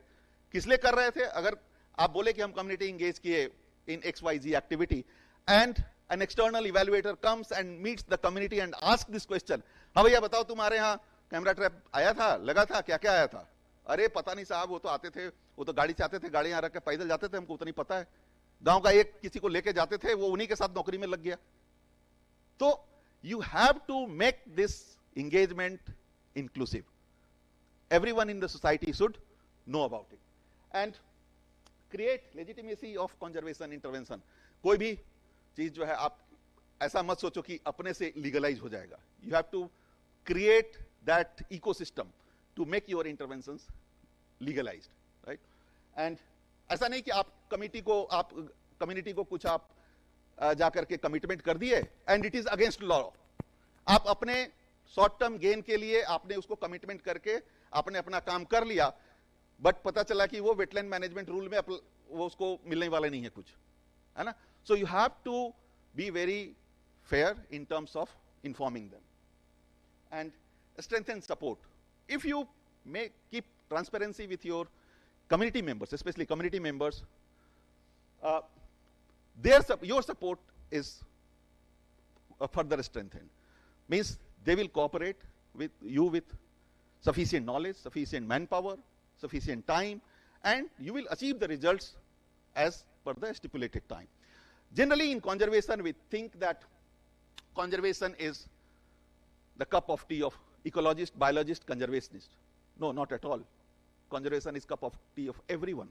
A lawyer, a sociologist, an anthropologist, you have to work with all of them. So with this, I'll present a case of our project, Wildlife Trust of India's project, that I mentioned earlier. It is a community engagement in wetland conservation. It is a case study. The project is Saras Habitat Securement Project.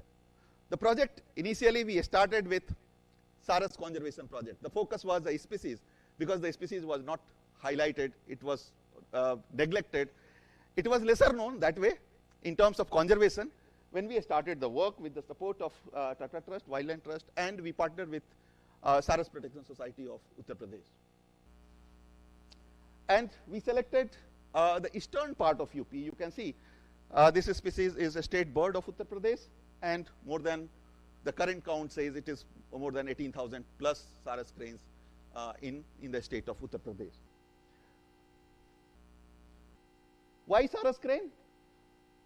Because it lives in human-dominated landscape. There are several management plans to take care of species right from a small plant to larger mammals in a protected area. But when it comes to conservation outside protected area, we do not have any plan.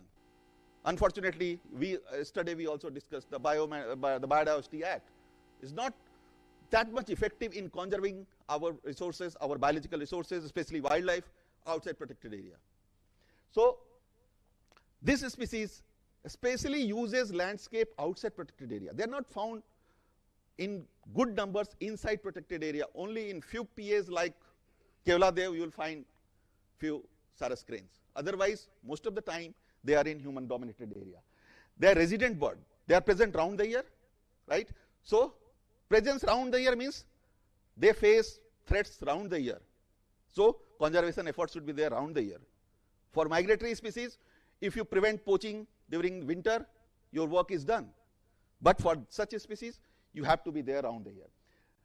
And it has a strong cultural and mythological connect. This is enabling environment. If any community is connected with any species through any cultural ways or mythological ways, it is easier to convince them a part of your journey of conservation. And of course, being the state bird of Uttar Pradesh, it was one of the reasons of selecting this species. But here I would like to mention that the geography that we selected, the selection of geography was important in this project because most of the Saras crane population is found in western UP, Etawah, Mainpuri, Eta area. But this eastern part of UP was always neglected in terms of Saras population, Saras protection or Saras management. So this area, you can see about 7% land use is under wetlands. And rice paddies, which is about 33%, provide habitat to the species. Of course, rice paddies are not the optimal habitats. These are suboptimal habitat for the species, but still, in a situation when wetlands are getting shrunk, the crop pattern is changing. We are going from traditional crop of rice, wheat cycle to mentha, sugarcane, and other crops. You are reducing more favorable habitats for the species. And you can see the cropping intensity. It is 153%, means most of the croplands are cultivated round the year, means round the year the cropland is engaged, is used. So cropping intensity is high. It means more threat to the species outside wetland areas. And you can see Saras crane, about 50% of nesting. This pie chart shows you the location of nest in the landscape. So in 10 districts we are working where you can see still wetlands are important because 51%, 52% of Saras crane nests are found in wetland. But other areas like agriculture field, wetland agriculture boundaries, village ponds, these are also very, very important. The nests which are in the wetlands, they are safer in comparison to the nests which are outside wetlands, because outside wetlands are more prone to be threatened or more prone to be poached by people or destroyed by other factors. And you can see how this species lives in close vicinity to human being. So habitat shrinkage, degradation, poaching, and accidental deaths are the key threats to the species in the area. Poaching of not the adult birds, right? Poaching of eggs, was very common in that area, and people used to drive away Sarus cranes from their agriculture fields. Those who know Sarus crane, you must be knowing that Sarus has nesting site fidelity, right? It comes to the same place to nest where it nested last year, within 10, 20 or 50 meter radius from the last nesting site. So farmer what used to do? Farmer used to drive away the cranes when they were constructing the nest, when they were forming the nest. And when you ask your key stakeholder, भाई सारस मारते हो? अरे नहीं साहब, कभी नहीं मारा सरहट को. Their response comes like this. But आप अगर भगा रहे हो सारस को, then सारस जो है, it leaves that place. So they are not killing the animal. As per Wildlife Protection Act, definitely hunting is there, but they are not killing the animal, or Sarus used to abandon that area. So that was a major threat. Accidental deaths primarily due to non-targeted poisoning and electrocution due to power transmission lines. And importantly, this, if you look at land tenureship, when we talk about conservation, land tenureship becomes the most important thing. Generally we consider that forest land है, आराम से मिला हुआ है, तो हम भी सोचते हैं कंजर्वेशन बड़े आराम से होता है. ऐसा नहीं भाई. जब आप पीए के बाहर आप निकलोगे तो आपको बाजार का, जैसे आपको बोलते हैं ना हम लोग कि डेवलपमेंटल एजेंसी अगर फॉरेस्ट से बाहर निकले तो उनको आटा चावल का दाल का भाव मालूम होगा, वैसे ही हमको भी कंजर्वेशनिस्ट जब हम लोग पीए से बाहर निकले, फॉरेस्ट एरिया से बाहर निकले, तो हमें समझ में आता है कि फॉरेस्ट डिपार्टमेंट जो 5 लाख रिसोर्स में मैनेज कर रहा था, आपको 50 लाख लगाना पड़ेगा, है ना. So land tenureship is very very important. In UP most of the land belongs to people. Even in wetlands, 60% of wetlands are under private ownership. और क्या होता है wetland में? Can you demarcate a boundary of a plot? No, not possible at all. Fortunately in UP what they have done, like in the morning session we are discussing about wetland conservation and management rules, कि भाई wetland का boundary क्या होगा? Zone of influence निकालने गए तो 4 लोग डंडा लेकर के आ जाएगा. अगर आप उनको बता दिए कि I am this land is falling within ZOI, आपको तो वहीं पे आप घर भी नहीं पहुंच पाओगे. तो आपको यूपी ने क्या किया है? यूपी ने अपने लैंड रिकॉर्ड में, perhaps it is one of the only state in the country which has demarcated land use as wetland in their land revenue records. आप उनका भू नक्शा आप जाकर के देखो, उनका जो ऑनलाइन जो रिकॉर्ड है, 6.1 कैटेगरी में जितना भी लैंड है, it belongs to, it is designated as Tal wetland, or irrespective of ownership of that land, it is a wetland. आपकी प्राइवेट जमीन हो या गवर्नमेंट की जमीन हो या फॉरेस्ट की जमीन हो, it is a wetland, which is not in any other state in India as far as I know. So UP has done a very good job. So हम लोग वहां पे जब काम कर रहे थे, तो it makes our task easier. And 60% of wetlands are used by, owned by community. भाई मेरा जमीन है, कंजर्वेशन आपके लिए होगा, वाटर स्कैर्सिटी आपके लिए होगा. बोलेगा भाई कोविड आया सब मर गए, हम भी मर जाएंगे. आप गांव वाले का आप लोग सुने नहीं है हम लोग. जब उनके लिए क्या है, प्राइम रिक्वायरमेंट क्या है? सुबह का खाना और शाम का खाना. उनको कल के अपने बच्चे का चिंता नहीं है, है ना. जब आप उनसे ये आर्गुमेंट देते हैं यार पॉल्यूशन होगा, खराब होगा, वो पहले चीज आपको बोलेगा आप गाड़ी से आए हो, आप ही तो पॉल्यूशन कर रहे हो, है ना. वो बोलेगा हाँ भाई हम देख लेंगे, तू चले जा. मेरे पास 10 बच्चे, तेरे पास बच्चा नहीं है, एक बच्चे की कोशिश कर रहा है, वो भी कब होगा. मेरे पास 10 है, 10 में से 50% भी अगर मोर्टेलिटी होगा तो 5 बच जाएगा, मेरा खेत देख लेगा. So you do not know the argument of people who are having these lands. So land जिनका है, आपको उनको अपने साथ लेकर के चलना पड़ेगा. And they are the primary stakeholder, और the land is being used by the species and the farmer. So the first target becomes your farmer. So here comes the community engagement. So the first step of engagement was awareness raising. So our target was the farmer group. आप farmer के पास, कितने farmer के पास जाओगे? You cannot interact with thousands of farmers with a member, with a team of 2 or 3 members. So what we did, we contacted all the stakeholders who are linked with farmer or who are having some interaction with farmers. So here you can see the कृषि विज्ञान केंद्र. कृषि विज्ञान केंद्र में हर farmer आता है, भाई साहब ये बता दो, ये दवा दे दो, ये हमारा काम नहीं कर रहा, ये कीड़ा लग गया, ये बीमारी हो गया. So we targeted कृषि विज्ञान केंद्र. We targeted farmers and families also through these NGOs.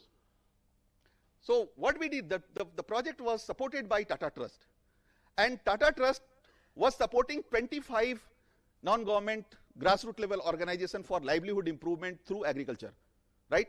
So what we did, all those 26 non-government organizations become a part of our engagement plan, right? And we reached to 13,000 farmers through these NGOs directly, because they were beneficiary of 26 NGOs. And of course agriculture department, because आप as a biologist आप ही जाके बोलोगे कि सारस बचाओ, और आप ही बोलोगे पेस्टिसाइड कम यूज करो, आप ही बोलोगे मछली ऐसे मत मारो, बोलेगा भाग, सबका डॉक्टर तो ही बन गया. लाइक हरियाणा एंड यूपी, आप जाकर के आपकी बातों को नहीं सुनेगा. तो आपको वैसे लोगों को लेकर के जाना है जिसकी बात, जिसको वो रिगार्ड करता है, जिसको रेस्पेक्ट करता है, जिसको वो एक आइडेंटिटी देता है कि ये बंदा जो है हमको एग्रीकल्चर का जानकारी ये कृषि विज्ञान केंद्र वाले डॉक्टर साहब देते हैं, या ये यूनिवर्सिटी फैजाबाद एग्रीकल्चर यूनिवर्सिटी वाले डॉक्टर साहब देते हैं.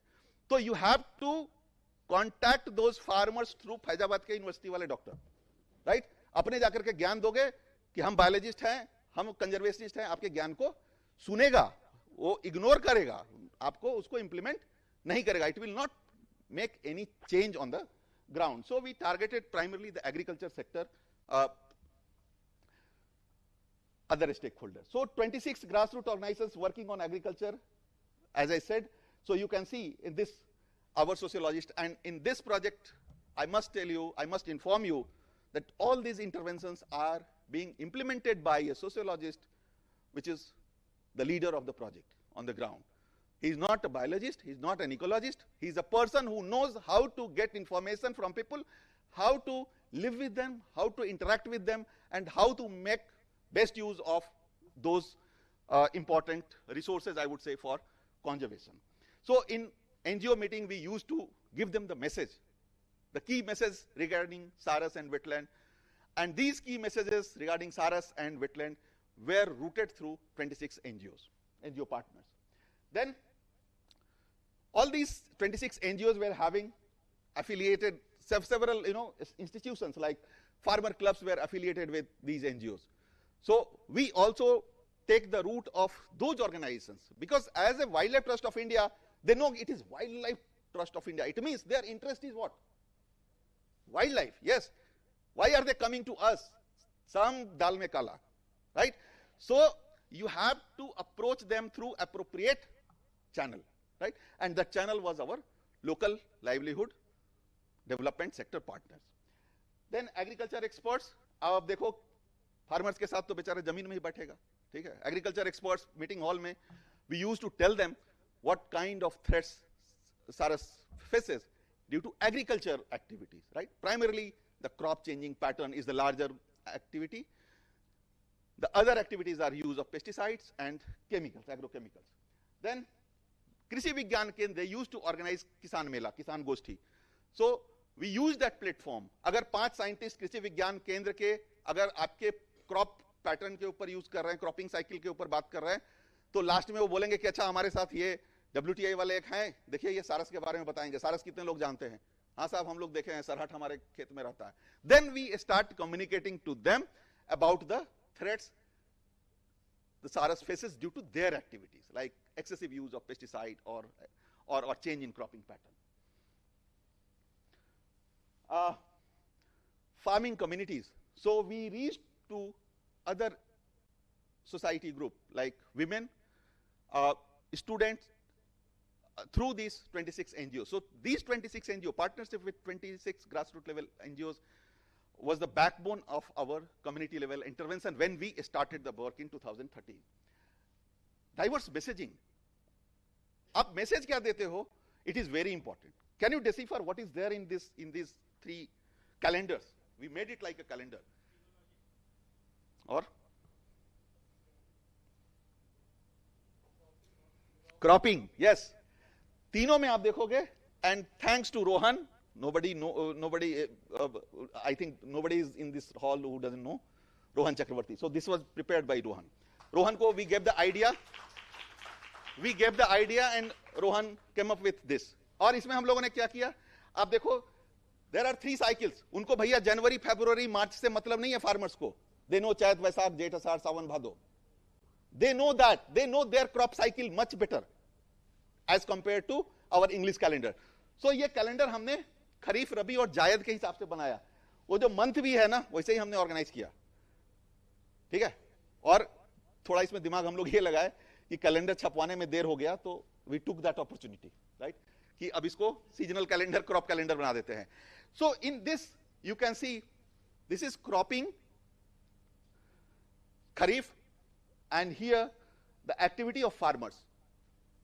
In the lower side you can see activity of farmer, here you can see the activity of Saras crane, and even in the lower line means हमने मैसेज ये दिया कि जब आप राइस की खेती कर रहे होते हैं, राइस का नर्सरी रेस कर रहे होते हो, सारस क्रेन उस समय मेटिंग पेयर बना रहा होता है या अपना वो नेस्टिंग का तैयारी कर रहा होता है।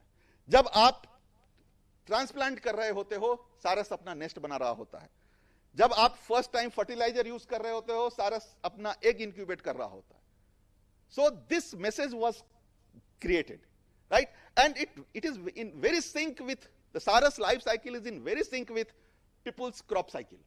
जब आपका खेत खाली होता है, माघ, चैत, वैसाख मीन्स गर्मी के दिनों में, सारस का जो चिक है, फ्रेजलिंग जो है, वो सारस के साथ निकल जाता है वेटलैंड की तरफ, because there is no water body available even in the rice paddies. So यहाँ पे सारस पेयर जो है वो उड़ करके चला गया, it has raised the chicks. So this kind of messaging we created for the project, and none of these calendars, not even a single copy of this calendar was given to any elite conservationist. All calendars went to the farmers, right? दूसरा हमने ये बनाया, again created by Rohan, प्यारे चलो सरजू और सजनी से दोस्ती करें। So Sarju and Sajni are our characters, male and female cranes, because they live in pairs. So such kind of messaging was developed. Then second important initiative was institution building. We all know that अकेला चना भाड़ नहीं फोड़ सकता है, बोलते हैं ना हम लोग। तो अकेला चना भाड़ नहीं फोड़ सकता है, तो अकेला आदमी भी कुछ नहीं कर सकता है, unless you create an institution. So हमने institutions create किए। Initially हमने एक सारस प्रोटेक्शन कमिटीज बनाई, 20 committees in targeted areas, जहां पे सारस का नेस्टिंग साइट या फोरेजिंग साइट जहां पे था, मींस सारस कॉन्ग्रीगेशन जहां होता था। So we created सारस protection committees. We also created 14 village wetland management committees, village level committees. All these committees are village level committees. And not only constitution, their leadership training. हम लोग क्या होता है कि हम लोग उनको जाकर के सीधे टेक्निकल ट्रेनिंग देते हैं। So what we did before that, we provided them leadership training. Group कैसे काम करता है, ग्रुप डायनेमिक्स कैसे काम करता है, कॉन्फ्लिक्ट कैसे रिजॉल्व करना है, अकाउंट कैसे मेंटेन करना है, all this kinds of information. Not account in terms of money, in terms of resources, कि आपके पास अगर रिसोर्स है, how are you going to use those resources, for that budgeting is required. And what is budgeting? It is sustainable use of your resources. So all these things were told to them during the leadership training. Exposure visits. We couldn't find good places. In fact, जहां जहां हमने literature से पढ़ा कि यहाँ पे wetland पे बहुत बढ़िया काम हो रहा है, we went through several reports of different organization, लेकर के गए तो पता चला कि उनसे ज्यादा तो हमारे सोसाइटी वाले जानते हैं और उससे ज्यादा काम कर रहे हैं. So means there are several institutions which are created at one point of time, but they are not sustained. But still, we organized exposure trip for these village institutions.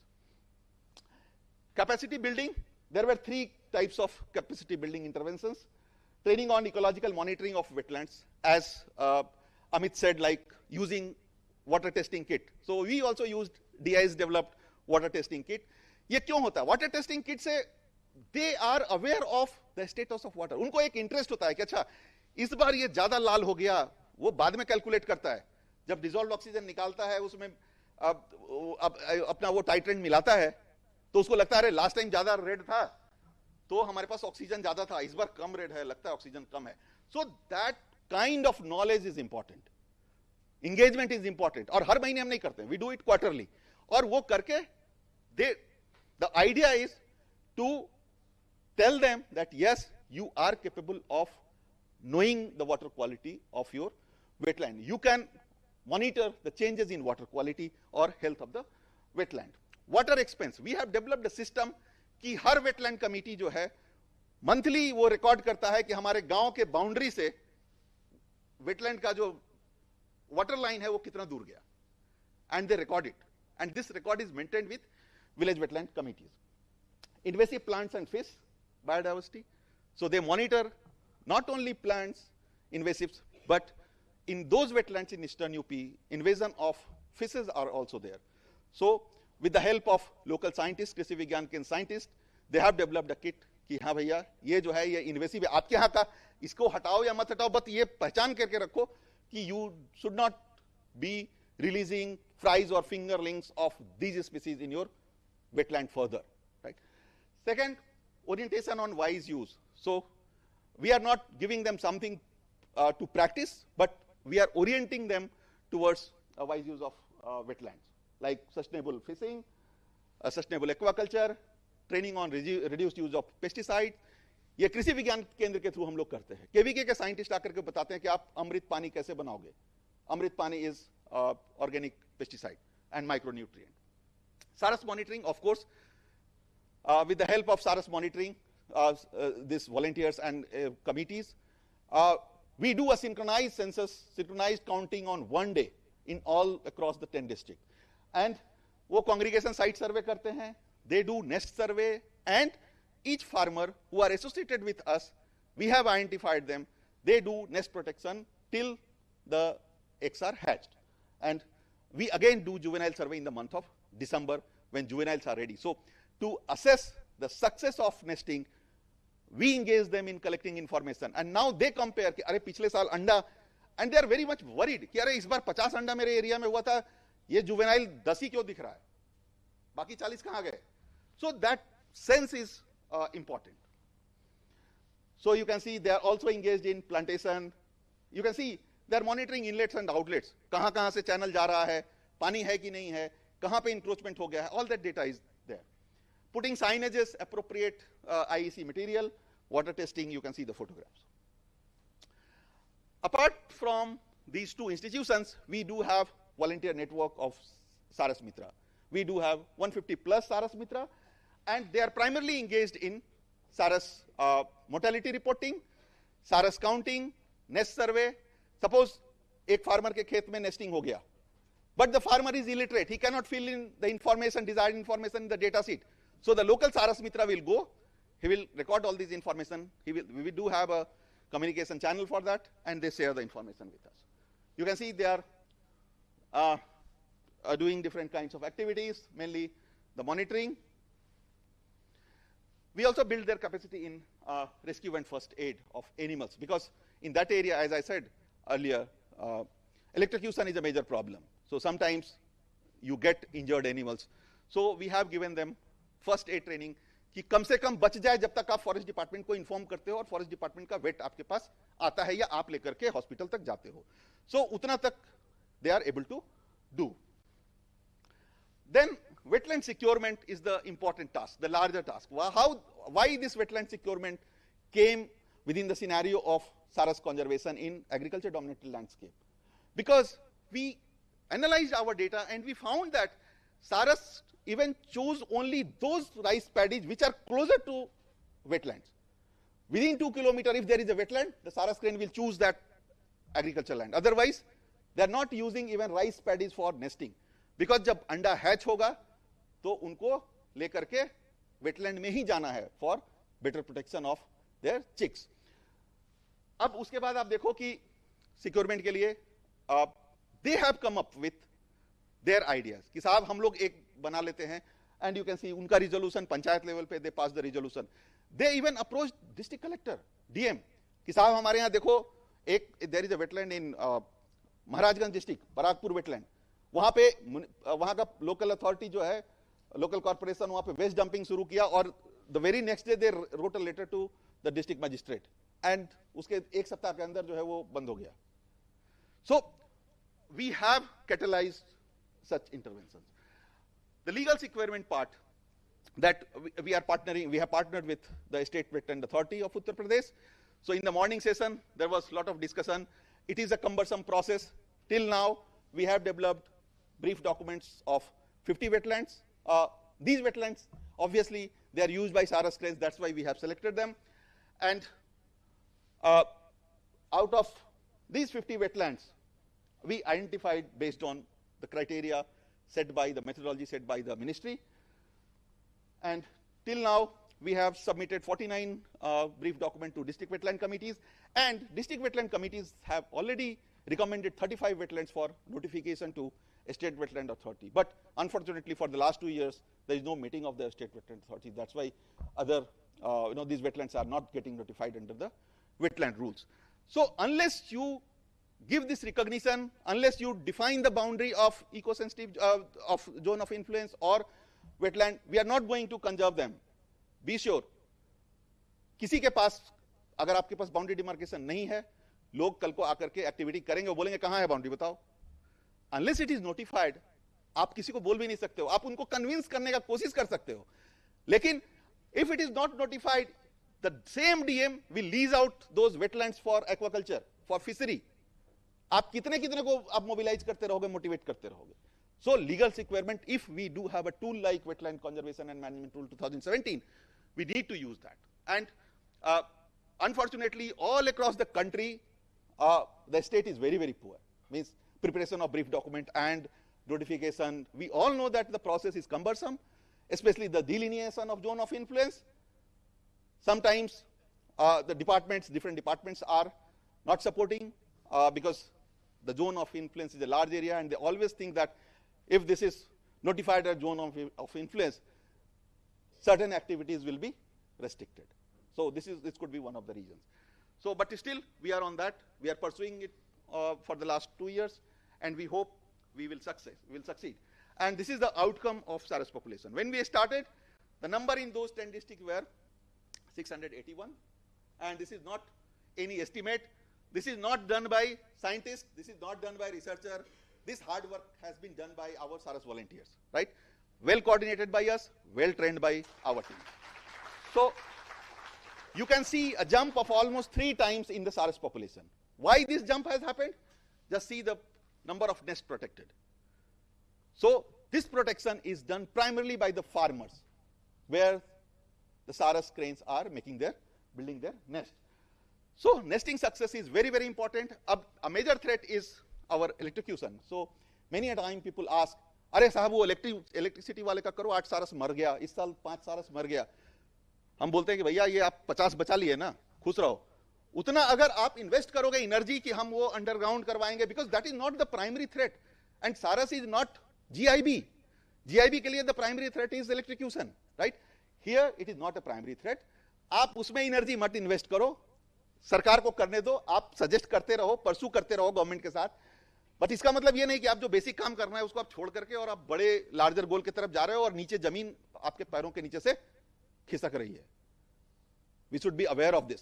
सो हम ये बोलते हैं उनको, जो भी हमको ये बोलते हैं लोकल लोग, हम बोलते हैं भैया तू अगर 10 अंडा बचा लेगा ना इस साल, तो मान के चल कि 5 बच्चा वो जो मरा था वो कंपनसेट हो गया, क्योंकि 10 में से पहले 10 का 200 कुत्ता खा जाता या गांव वाले अंडा फोड़ देते या चोरी कर देते. तू बचा रहा है तो 10 सारस तो ऐसे ही ऐड हो गया. सो this is the way we convince them, and what we give them, nothing but recognition. As Amit rightly said, they require recognition. जो भी आपके साथ फॉरेस्ट डिपार्टमेंट के वॉलंटियर हैं, इवन ग्राउंड लेवल वर्कर हैं, we need to recognize their contribution to conservation. आप ये देखो, हम साल में एक बार 2 February Wetland Day we organize an event, और उसमें we felicitate them, right? We invite DFOs, local DFO, ACF, whosoever is available.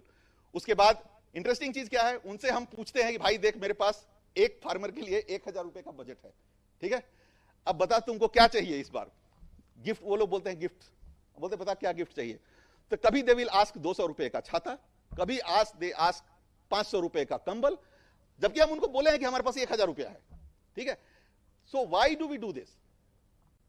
Because we want to meet their requirement. If they think that this year umbrella would work, it is necessary, give them. They are happy with 300 rupees. ठीक है. So in every event हम लोग ऐसे felicitate करते हैं, and media takes care of. Thanks to media, and not only local media, you can see Mungabe.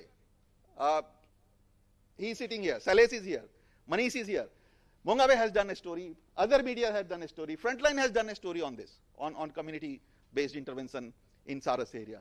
So this is what encourages them, the local community members are encouraged due to, अगर कोई एक बंदा बोलता है कि हम BBC से बोल रहे हैं और आप कौन से आप रामप्यारे चाचा हैं जो सारस बचाते हैं, he is elated, he feels empowered कि अरे रामप्यारे चाचा को बीबीसी भी जान रहा है, एंड वो स्टोरी में रामप्यारे चाचा आते हैं, and this is the main driver. वो 100 रुपए 200 रुपए और 1000 रुपए के लिए उनके लिए कुछ नहीं है ना. This is a part of their life, they know, but हम उनके लाइफ को चेंज करने का कोशिश करते हैं by giving them some money. अरे तुमको एक दे देते हैं भैया, महीने का 2000 रुपया रख ले, तू ये अंडा देखते रहना.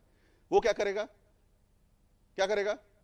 The guy will outsource it to someone else कि तू 500 रुपए में देख ले, 500 रुपया हम घर रख लेते हैं, है ना.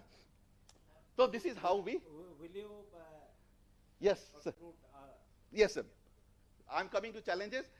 No fixed boundary for wetland, a major challenge. Sometimes wetland span across villages. आप एक गांव वाले के साथ काम कर रहे हो, दूसरा गांव वाला is unhappy. So sometimes inter-village conflicts are there. Leasing of wetlands for aquaculture and fishery by revenue department is another problem. We cannot stop them because it is legal. Until it is notified under wetland rules. So again, I am reiterating, notification of wetlands of 2.2 to 2.25 hectare is important. It is important. Even smaller wetlands matter a lot for small species.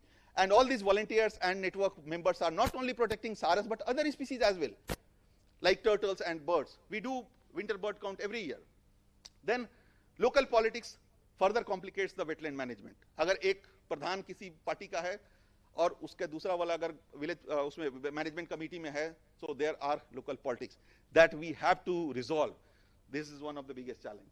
Delays in part of the government in notifying wetlands under the wetland rules. गांव वाले को हम तो ये जाके बोले कि भैया एक कमेटी बनाओ, जब ये बनेगी then you will be a part of the process. अब वो बेचारे 3 साल से आपने जो जो किया वो सब कर दिया बेचारा, लेकिन अभी पूछता है साहब ये नोटिफाई कब होगा? We don't have answer.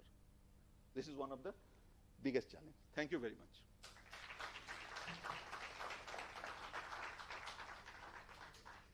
Thank you for a very nice presentations, and I think you are all satisfied with the presentations and such a well-structured awareness campaign program.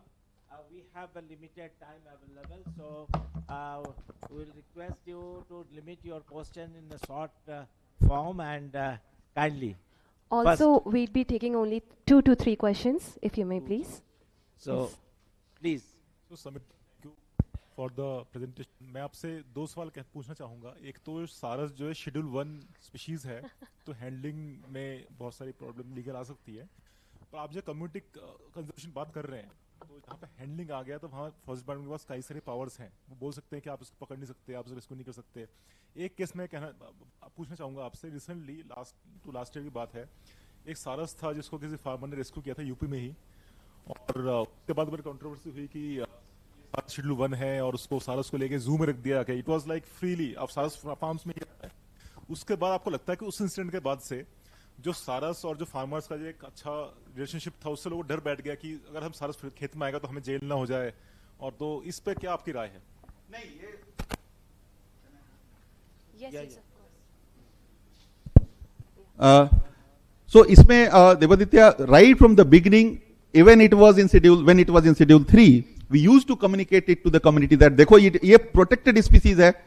पहला आप अगर भगाओगे, उनको हमने हंटिंग का डेफिनेशन तक बताया कि अगर आप मार नहीं रहे हो बट आप भगा भी रहे हो मारने के इंटेंशन से, अगर उसका नुकसान हो सकता है तो वो हंटिंग में आएगा.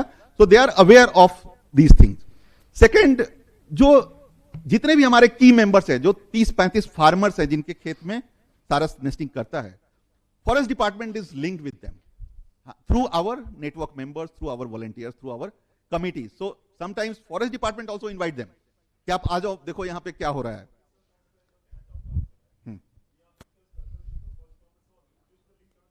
बिल्कुल.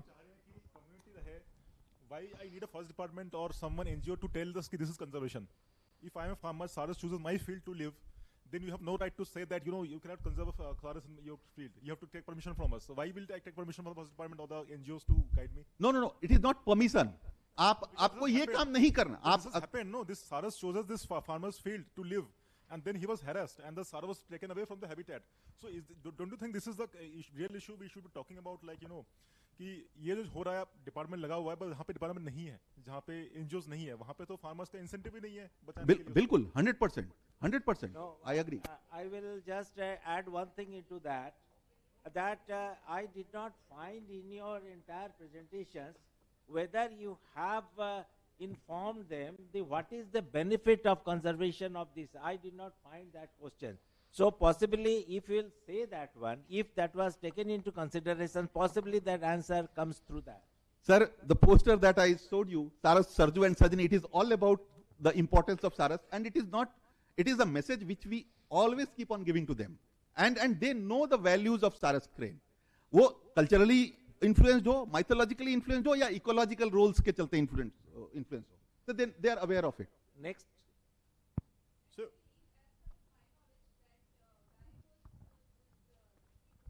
Saras crane in wrong message maybe. I mean it's very this thing, but yeah, so he was keeping at home also, and feeding it, and it was giving a wrong message to the people, like everyone want to pet either Saras or the birds and all that. So I believe like that was altogether different this thing matter, but this is very different from that case. Yeah. That's what I believe. And I just have one more question. So I've seen like in your presentation there is sudden drop the number of Saras in 2022. Why it is? 2022 drop was not due to drop in number, but due to wrong survey time. So the rain got delayed a bit, right? Rain got it was earlier that year. So what happened? All wetlands were filled up with water, and Saras crane were dispersed in the area. That was the reason of low count. Thank you. Hello, we'll have just one more question, I guess. Dr. Sinha, just for our context, what was the relationship like before 2013 that you started the work? If you could say. Nest removal, nest destruction, and egg poaching was the key threats to the crane, especially in agriculture areas. Last question. Sir ये issue बार बार raise होता है और discuss होता है, but फिर भी मैं सारस के कंटेक्स्ट में इसको पूछना चाहता हूँ, क्योंकि जैसे वो पूरा अर्बन एरियाज में और ह्यूमन डोमिनेटेड एरियाज में ही रहते हैं, तो स्ट्रे डॉग्स सर क्या चैलेंज पोज करते हैं सारस के लिए? कितना बड़ा चैलेंज है sir? Dogs see in case of UP, जब आपका सारस क्रेन का नेस्टिंग जब वेटलैंड में होता है, तो dogs they do not approach the nest और the bird because they have to cross water, right? And those dogs who live in village areas, they are not feral dogs like which are feeding on carcasses. So they are not that ferocious. Most of them are taken care by the farmers. और farmer जब है तो farmer भगा करके उसको रखता है. All right, thank you so much, sir. Thank Pradeep, sir, maybe have some closing comments. No, it was a very nice presentation, and I find this is a well-structured awareness campaign and involving the community, and there are examples. Bhopal itself has a very good example for that one, but I feel that is a very good study and the action program taken care of.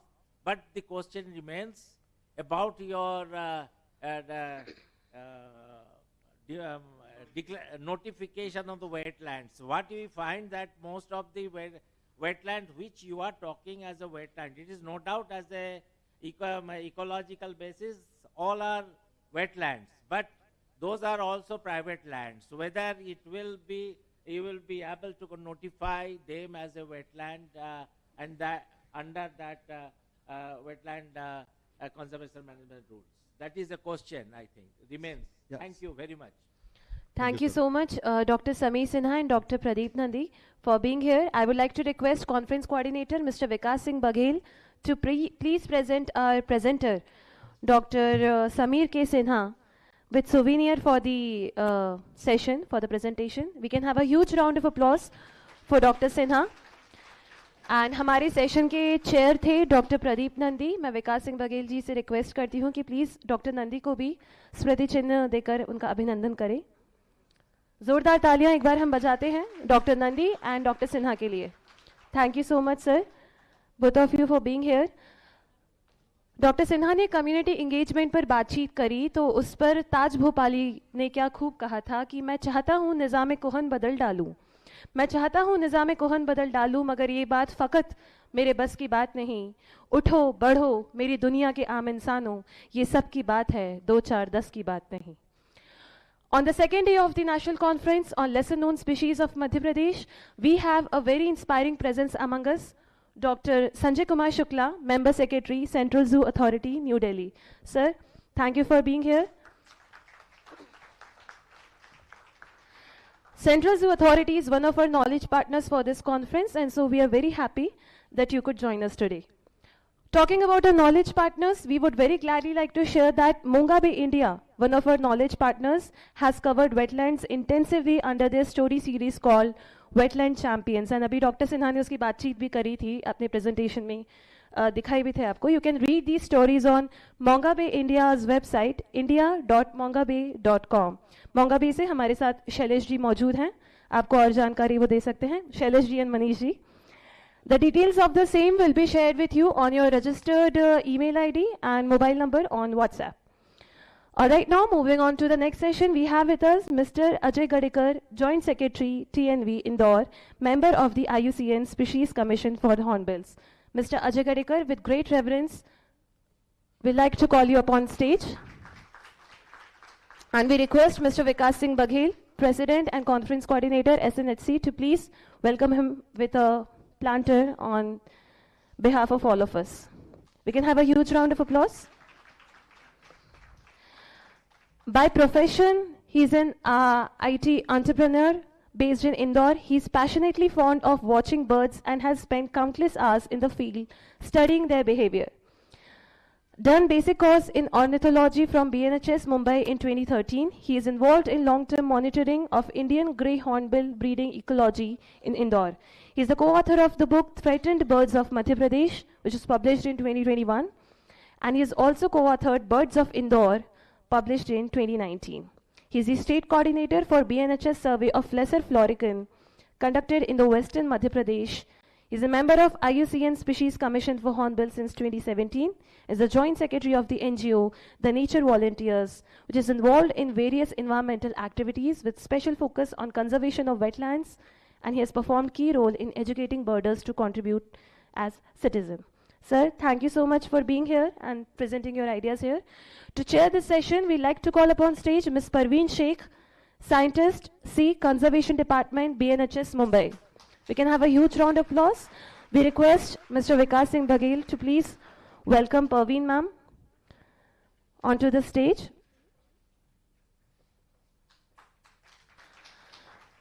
Ms. Parveen Sheikh is a wildlife biologist. Her interest is science-based conservation of threatened bird species in India. Joining the Bombay Natural History Society in 2012 as a research fellow, she has since developed extensive experience in avian conservation.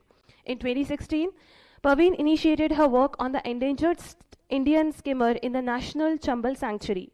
Her research uncovered the critical threats to the species, including nest predation, trampling, flooding, sandstorms, and human-induced disturbances, like damming and sand mining. In response to these challenges, Parveen launched the Helping Skimmer Skim Conservation Program, which features the innovative Guardians of Skimmer initiative. This initiative engages local communities as nest guardians, ensuring round-the-clock protection of nesting colonies. This program has achieved notable success, significantly improving the nest survival rates of Indian skimmers. She aims to further enhance her work, replicating a successful model to strengthen conservation efforts for Indian skimmers and other sandbar nesting birds across India's river system. Ma'am, thank you for being here. And with that, I hand over the mic to Mr. Ajay Gadekar.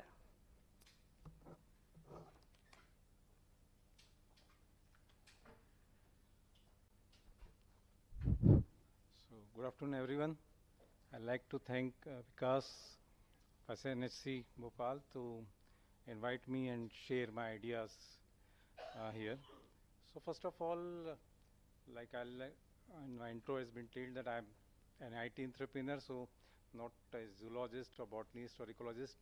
More of my work or my whatever documentation I had done is based on what a citizen scientist can accumulate data and what data that data can be used there. So over a period since 2008, I had been doing some documentation of birds in Indore, and mostly everybody know about the Sirpur and Yashwant Sagar, which are now Ramsar sites. So I'll be speaking more on that what I have been observing over this long period of time there, and obviously these two are wetlands. So from the presentation one, the issues the wetlands are facing, they are obviously observed there. What as an institute TNV we are doing there, and it's been ongoing battle over there. So most of my talk will be on the duck species that has been observed there. So next slide please. Because क्या होता है bird watching जब भी हम करते हैं as an avid border, जब भी बर्ड वॉचिंग के लिए जाते हैं तो winters are there and wetlands पे जाके जब माइग्रेटरी बर्ड्स खूब आते हैं तभी हम लोगों का रुझान ज़्यादातर बर्ड्स की तरफ जाता है, कॉमन मैन का इसका। सो वहीं से मैं स्टार्ट करता हूँ कि इंदौर डिस्ट्रिक्ट में कई सारे तालाब है, but not like what is there in Bhopal. बड़े बड़े तालाब बहुत छोटे छोटे हैं। I mean Sirpur now got a Ramsar recognition. Yashwant Sagar also in 2022 got. Apart from that, there are छोटे तालाब लैक के गांव के आसपास within the periphery of say 30 kilometers or so. So mostly I'll be speaking about these two. This Burana Khedi and Baroda Daulat, these are village ponds, I would say. Talawlis again, ये सब गांव हैं। जब अब इन सभी जगह पे शहर पहुंच गया है तो अब Talavli Chanda is no more a village pond, it's within the city limits now. Bilavli is a good wetland, but again it's surrounded by the urbanization. Machal is a good potential area, which still I find can be good source of waterfall there. Lakeview Mahu is Tehsil of Indore, so Mahu due to cantonment board और इस तरीके की वजह से वो वहाँ पे तालाब थोड़ा बचे हुए हैं। मोस्ट ऑफ द स्पीसीज अगर अच्छी बर्ड वॉचिंग करनी है तो I find Mhow to a better place there. Piplyapala lake is mostly gone, urbanization beautification के उसमें चढ़ गया है। So next slide please. I will be a little fast because I been instructed to be a crisp and precise. So Sirpur lake is most of in the first presentation also it been told that Sirpur has को काफ़ी शुरू से highlight मिला है, उसको conservation काफ़ी बुरी हालत से हमारे NGO ने इसको बचाया है, otherwise it would have been gone this thing. So just a simple thing, it's been a 130-year-old lake, and it's earlier it used to supply water, now it's no more in the status of drinkable potable water नहीं रह गया. It got its Ramsar site status in 2022. But important bird and biodiversity area 2015 में मिला. और किसी तरीके से मैं उसको उल्टे तरीके से देखता हूँ कि हम तो बर्ड कंजर्वेशन की वहाँ बात कर करके उसको ऐसे डेजिग्नेशन ला रहे हैं ताकि वो वाटर बॉडी ही बच जाए किसी तरीके से तक, क्योंकि कॉमन लोग तो जो जरूरी चीज़ें उसी को नहीं बचा पा रहे हैं इंक्रोचमेंट और उसके, तो शायद बर्ड्स को हाईलाइट करते हुए वेटलैंड बच जाए, शायद इस तरीके की चीज़ें मुझे समझ में आ रही करनी पड़ रही. And obviously with in city limit में एक बहुत अच्छी जगह है जहाँ मोस्ट ऑफ द स्पीसीज हमको देखने को मिलती है. Next slide please. Next slide. So just a photograph of the Sirpur, this thing. It's over there. There is a this trail start from there. That's an entry of there, and generally people go for bird watching up to this point, and then this is the backwater where most of the avifauna is found. It's and you can see the city that's got surrounded by from all the areas. All the issues of urbanization are there. Next slide, please. So, what is the status? Coming to my original point. that it's a very beautiful reservoir. The shallow areas have refused many birds there, and through all the winters, the data has been collected about the migratory species, about the local avifauna, the resident birds, and in 2021 an IFCO-sponsored program was there in which we year-round.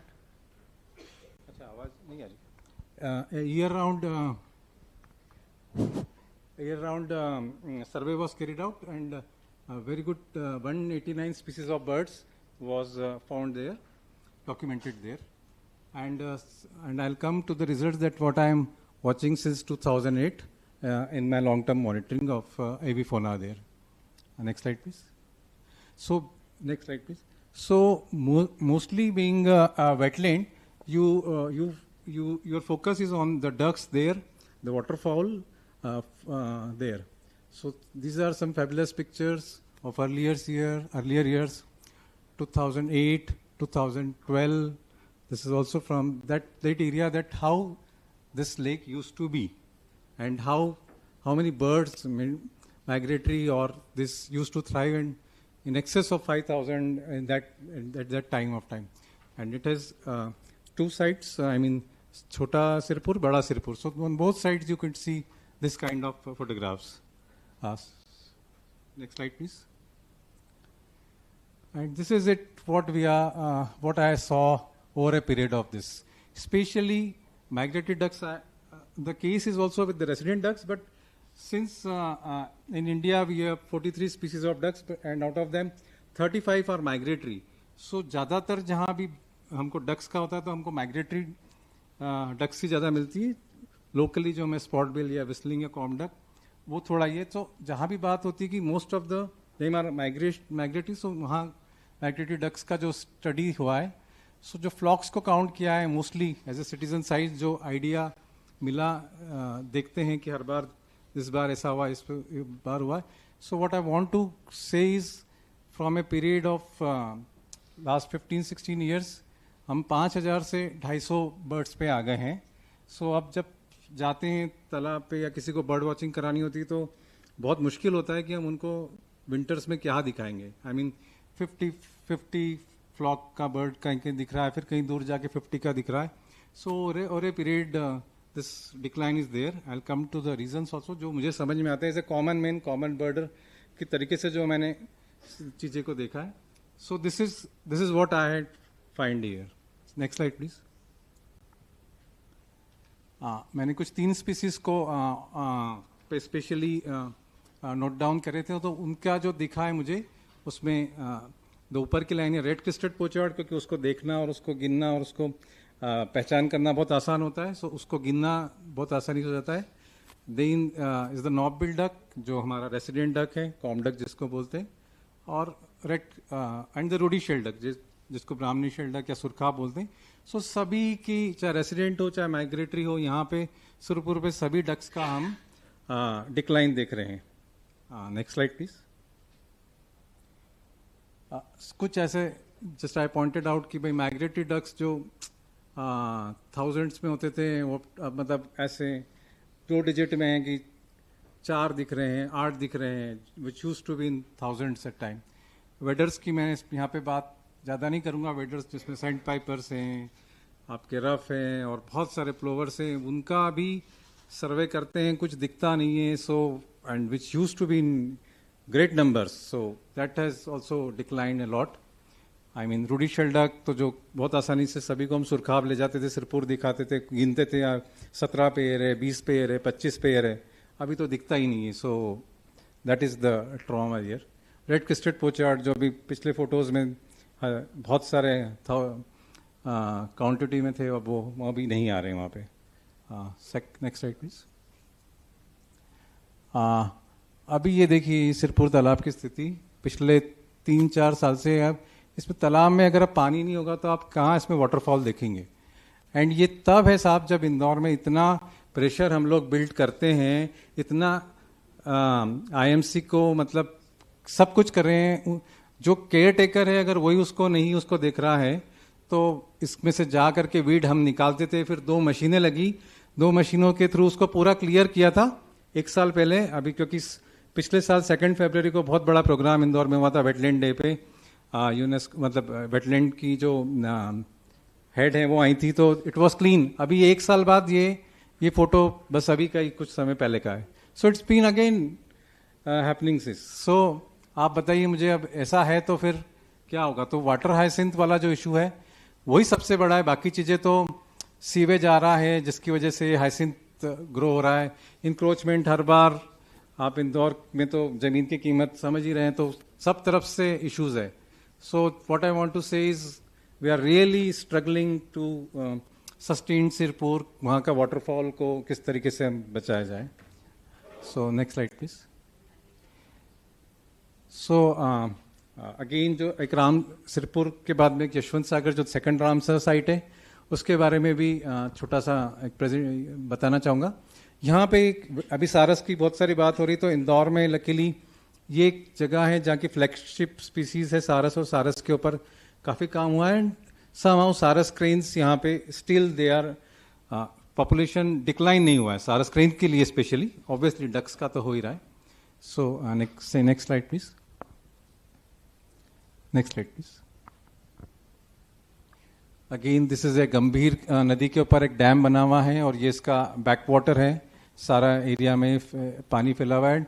Very excellent bird watching site, मतलब although approaches इसको जाने के लिए आसान नहीं है, but I remember जब रहमानी साहब आए थे हमारे यहाँ एक टॉक देने, उस समय हम यहाँ गए थे, तो ही सेड कि इसको बहुत पोटेंशियल है, इसको बचाना चाहिए, मतलब इसका स्पीसीज का यहाँ बहुत कुछ डॉक्यूमेंटेशन अच्छे से करना चाहिए। एंड आफ्टर दैट इसके विंटर सर्वेज हम ट्राई करते रहे, तो वहाँ भी जो अपडेट आए वो बताऊंगा। Next slide please. So these are some earlier pictures. यहाँ का एक इम्पॉर्टेंट जो यशवंत सागर का था, यहाँ रीड बेड्स खूब होते हैं, विच सारस को के लिए छिपने की जगह काफ़ी होती थी। वो रीड बेड्स यहाँ से वाइप्ड ऑफ हो गए, there are no reed beds over a period, local encroachments होता गया, उसका यूज़ होता था कुछ बनाने के लिए, तो धीरे धीरे करके सब खत्म कर दिए। बट अगेन अच्छी जगह है, काफ़ी ऐसे शैलो पॉइंट्स दिख जाते हैं, फिर सम ग्रास ये है। And this is the dam side से जब देखते हैं तो काफ़ी डीप वाटर है जहाँ पे आपको बर्ड्स देखने को मिलते हैं। Next slide please. सो यहाँ भी जो है हमें बार हेडेड गीज या ग्रेलेग गीज देखना है तो हमारे पास सिर्फ यहाँ पे और हिमाचल में 2 जगह आते हैं। तो कुछ माइग्रेटरी बर्ड्स को जब हम डॉक्यूमेंट करते हैं तो यहाँ पे थोड़ा सा वाटर, जितना आसानी से सिरपुर पे हम तो 2 घंटे की एक ट्रेल लगा के सारे कवर कर सकते थे, यहाँ इतना आसान नहीं है। यहाँ पे बोर्ड भी अलाउड नहीं, बट स्कोप लगा के और बाइनिकुलर्स लगा के जो हम फ्लॉक्स को देखते थे, उससे हमें ये दिख रहा है कि यहाँ भी अब हमारा काउंट बहुत तेजी से आ रहा है, नीचे आ रहा है। Next slide please. So some points की यहाँ पे जो नंबर्स हैं, फ्लैग बार हेडेड गीज और ग्रे लेग गीज के, वो कम हो रहे हैं।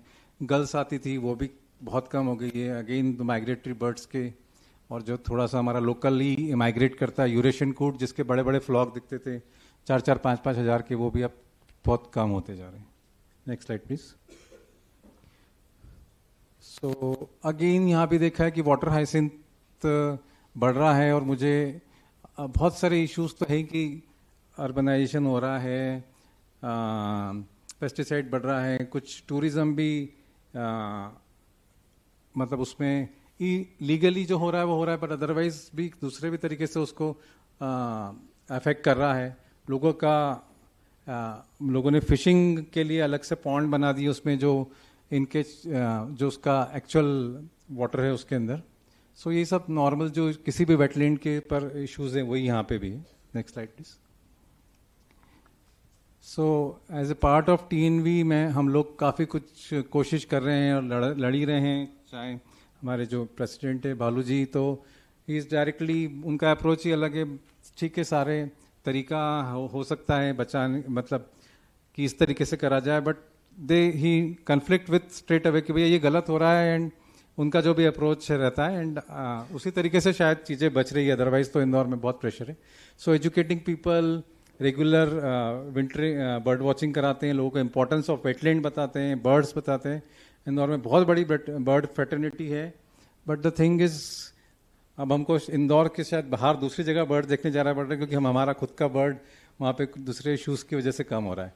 And I like to basis on this, last 2 years से हम लोग इंदौर में HSBC बर्ड रेस ऑर्गेनाइज कर रहे हैं, obviously funded by HSBC bank, जिसमें लास्ट 2 years में हम, it's been conducted in December 23 and December 24, where a lot of birders straight away, like 50 से 60 हम इकट्ठे होते हैं. हमने 14 डेजिग्नेटेड जगह सोच रखी जहाँ पे 4-4 के ग्रुप में हम जाते हैं. एट द सेम डे हम लोग एविफोना को डॉक्यूमेंट करके आते हैं.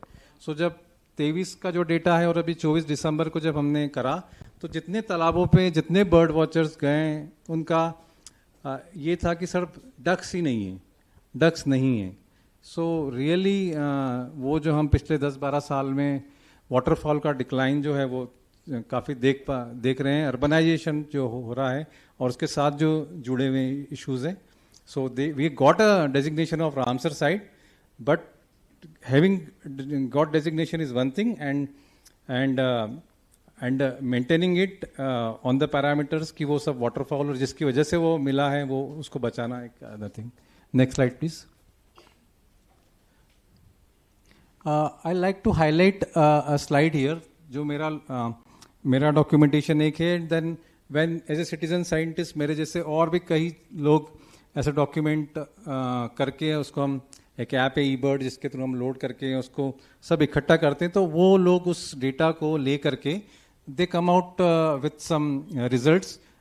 फर्स्ट उनका एक 2022 में आया था, वेर दे पैन इंडिया उनका सर्वे जो था, and many NGOs, government and non-government are part of it, and they come with a result.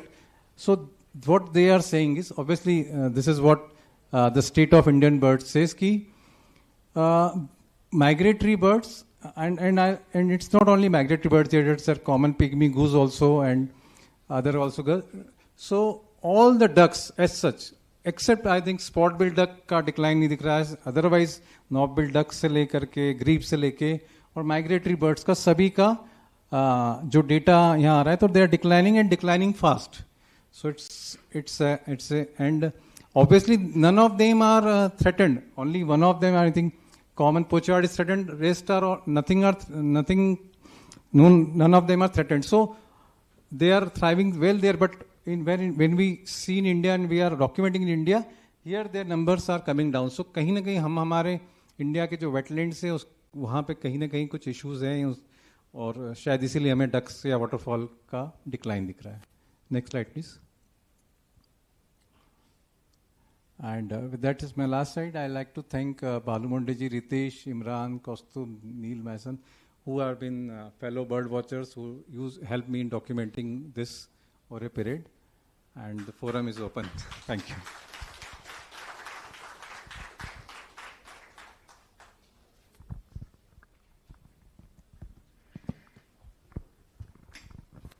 Thank you so much for being in time, and I know we are already running short of time because the lunch time is already delayed. So we will take a couple of questions from the audience. Yeah. Yes, yes.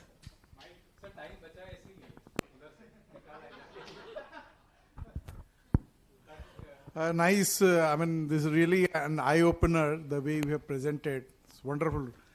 But not the results. We can't say the same thing about the results. 2 years back, I went there in the Sirpur, and Ritesh went with me. And I was just surprised what is the... it was being prepared for some VIPs, probably president's visit was there. I don't know. So there was some big event. He were also mentioning. जरा हट जाएंगे sir, बात करने दें उनसे. वो बताया paver block लगा हुआ था आपके वॉकवे पे, which was very difficult to walk on. और फिर फेंसिंग लगी थी जो पाथवे के दोनों तरफ लगी थी. पहले हम लोग उतर के नीचे जाते थे, वहां से बोले अब नहीं जा सकते, पता नहीं किसको रोक रहे हैं उसमें, और बाहर पूरा खुला हुआ था. तो I don't know what management plan you are having for the Sirpur. If you are leaving everything open, और जो लोग वॉलंटियर्स आपके जाते हैं उसके लिए आपने दोनों तरफ बैरियर लगा रखे थे. You cannot get down on इधर side, you cannot site also. तो what is that development plan, I don't know. I mean, this is, you are detaching the real volunteers from the birds, and all the negative factors are coming in. I think I was pretty disturbed, pretty upset by that. But this is worse than what I had expected. जो I mean numbers जो बहुत इतने कम alarming संख्या में जो कम हो रहे हैं, ये बहुत ही सही में मतलब चिंता का विषय है. और हेड्स ऑफ टू आपको और आपकी ऑर्गेनाइजेशन को, जो आप लोग इतने सालों से लगातार और उसको बचाने का प्रयास कर रहे हैं डिस्पाइट ऑल ऑड. और ये हम बात कर रहे हैं इंदौर की, जो कितने सालों से क्लीनेस्ट सिटी की हम बात करते हैं, एंड वहाँ पे भी अगर ये हालत है तो आई मीन डिफिकल्ट. मतलब क्लीनेस्ट सिटी मतलब केवल इतना तो अर्थ है ना कि लोग रेस्पॉन्ड करते हैं गवर्नमेंट की कॉल को भी और खुद की उसको भी कि भाई हमको साफ सुथरा रहना चाहिए. तो वही एक समाज, वही सोसाइटी मतलब इसकी तरफ भी अगर थोड़ा सा ध्यान दें कि हमारे वेटलैंड्स को बचाना है. अगर वेटलैंड्स अच्छी रहेंगी, हेल्दी रहेंगी, तो बर्ड्स भी आएंगी. सही में मतलब स्पीचलेस, क्या कहें इसको.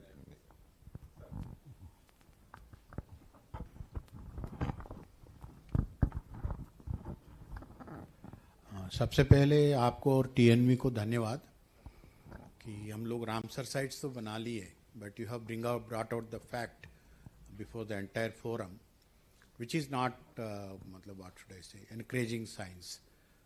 तो नॉट ओनली फॉर सिरपुर और Yashwantpur, even for the entire country, the birds immigration, especially winter migration is going down. कि मेरे लिए जो काजेस दो समझ में आते हैं, एक तो one thing can be a climate change, and second thing degradation of the water bodies around. तो इसके बारे में मतलब for everybody one needs to seriously think about it. चूँकि मतलब law of the land is also not very exactly say कि मतलब वो कुछ कर लेगा आज की स्थिति में. चूँकि इवन समीर सिन्हा साहब का भी अपन ने प्रेजेंटेशन देखा, the community engagement was outstanding, but when it comes to at the level of response from the government, again मतलब इट बिकम्स मतलब गिव्स एन इंडिकेशन. नंदी साहब ने बताया वो जीरो पे है. तो अब इस चीज़ को कैसे एड्रेस करना है, that is the biggest what should I say challenge for everybody as a citizen of this country. मेरे यहाँ जितने भी बैठे हैं, we are all other than being a scientist, being a researcher, being a legal मतलब being a retired person और holding some position, as a citizen of this country ये हम लोगों की जिम्मेदारी है. इन चीज़ों की क्या बोलते हैं, स्लिपिंग ओवर है, डिक्लाइन है, इन चीज़ों को भविष्य की पीढ़ी के लिए हम कैसे बचाएंगे. सो दिस इज द बिगेस्ट मतलब क्वेश्चन बिफोर एवरीबडी. तो इसके लिए मुझे जो लगता है समाज आजकल मतलब थोड़ा स्लम्बर में चला गया है. In late mid 70s, without this much of social networking and other things blah blah, कि people could save the silent valley. आज हम कहाँ चले गए?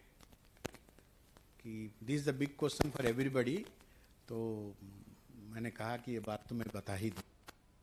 उतना आसान नहीं है, but answers will be there provided we are aware first. Thank you.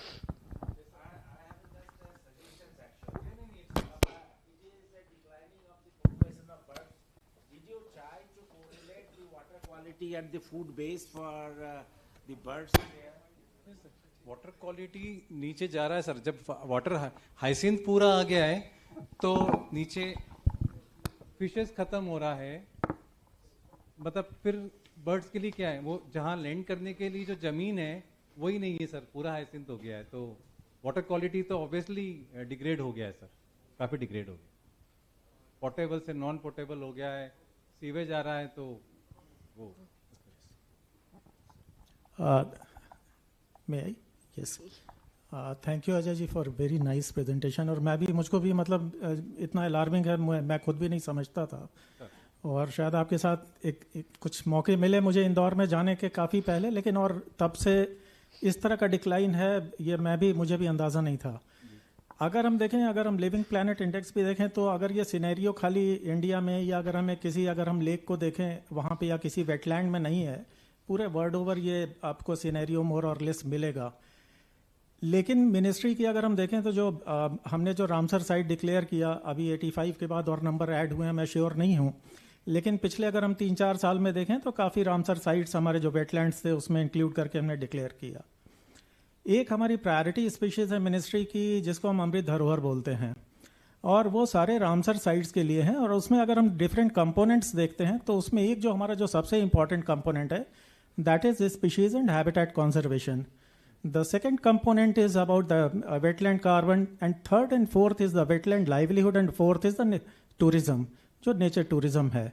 मुझे लगता है कि जो सबसे इंपॉर्टेंट कंपोनेंट है, जहाँ इंटीग्रेटेड मैनेजमेंट प्लान भी उसका बनना है स्पीशीज और हैबिटेट कंजर्वेशन का, उसको हम ना फोकस में करके जो बाकी चीज़ें हैं, जैसे अभी रमन सर ने भी बताया कि वहाँ पे बाकी चीज़ें ब्यूटिफिकेशन है, फिर जो इंगेजमेंट है, मूर्ति सर भी जैसा बोल रहे थे कि अगर हमको सारे जो जितने स्टेक होल्डर्स हैं इंक्लूसिव होना है, और इसमें जो सबसे बड़ी रिस्पॉन्सिबिलिटी अगर हम देखें म्यूनिसिपल कॉरपोरेशन की है, क्योंकि मैनेजमेंट प्लान बनाना और बनाने से ज़्यादा उसका इम्प्लीमेंटेशन कैसे हो रहा है ये देखने की ज़रूरत है। तो ये फ्लैगशिप अगर हम देखें तो मिनिस्ट्री की स्कीम के अंदर ये सारे जो रामसर साइट्स हैं हमारे आते हैं, लेकिन शायद हमारा फोकस स्पीशीज़ और हैबिटेट कंजर्वेशन की तरफ उतना नहीं रह गया है। और जो जैसे आप लोगों के जो सिटीजन के जो प्रेशर ग्रुप हैं, शायद उनसे और अवेयरनेस हम पैदा करके और ये एफर्ट्स इस तरफ कुछ और हमारे अच्छे हो सकते हैं। तो thank you for highlighting this thing, और मैं भी इसको मिनिस्ट्री में जरूर मैं भी इस चीज़ को हाईलाइट करूंगा कि कम से कम उनके भी नॉलेज में आए कि ये क्या हालत हो गई है जो हमारे वेटलैंड्स हैं। Thank you so much. Thank you so much. Parveen ma'am, we request you for some closing comments. जी सर, मैं करूंगा। और सबसे बड़ी बात है सर, हम म्यूनिसिपल कॉर्पोरेशन से ही लड़ते, जो उसका स्टेक होल्डर है उसी से लड़ते रहते हैं कि ये मत कर, वो मत कर, ये कर और वो मत कर, बस यही हमारा काम रह गया, मतलब क्योंकि हम देख रहे हैं क्या चाहिए। This is it. Thank you, Ajay ji, for giving a perspective as a citizen scientist, because since yesterday a lot of ecologists and researchers have been talking about the scenario of lesser known species. It's nice to have a perspective from this side, because as you mentioned about the State of India Bird Report, which is one of the finest report that has completely come out with the data contributed by many citizen scientists, bird watchers over eBird. So if you guys have not seen that report, it will be really nice to have a look at it. And thank you so much. Yeah. Thank you, Mr. Ajay and Ms. Parveen Sheikh. I request Mr. Vikas Singh Baghel to please present our speaker and chair for the session with souvenirs. And we can have a huge round of applause for Mr. Ajay Gadekar.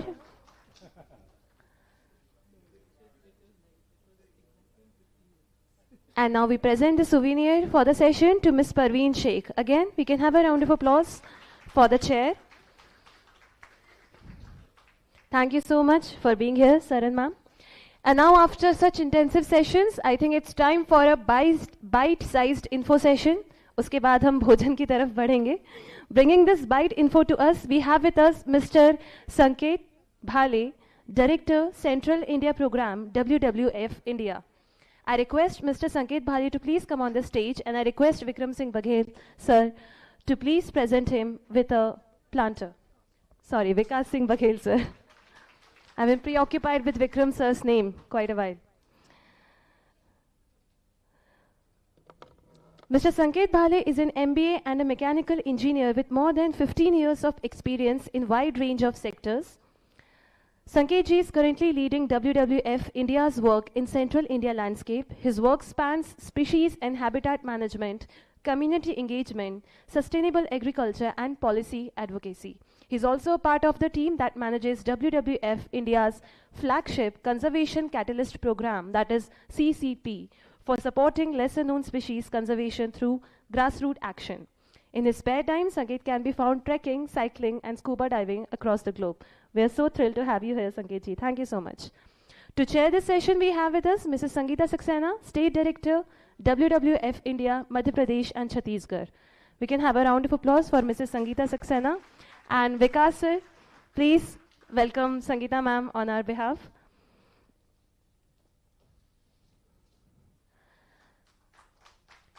Mrs. Sangeeta Saxena currently serves as the State Director of WWF India in Madhya Pradesh and Chhattisgarh, where she has been actively involved for over 2 decades. She has completed Diploma in Sustainable Development and various certificate courses in Environmental Studies and later joined WWF India, where she transitioned into a role focused on forest conservation, wildlife management and environmental protection. Mrs. Saxena is well versed in the environmental, wildlife and administrative issues specific to the region. She has hands-on experience working closely with the tribal communities of Bastar and the Parthi community in Madhya Pradesh.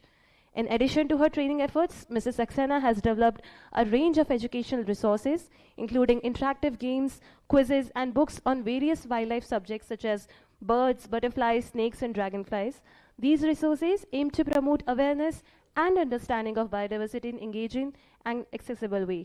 Thank you so much, Sangeeta ji, for being here, and I request Mr. Sanket to please take on the mic. Okay, thank you so much. Before Sanket, you go, I'm really sorry that we have squeezed ourselves in between, same like in between you and lunch, but ours is a very short, presentation. It is about the Conservation Catalyst Program.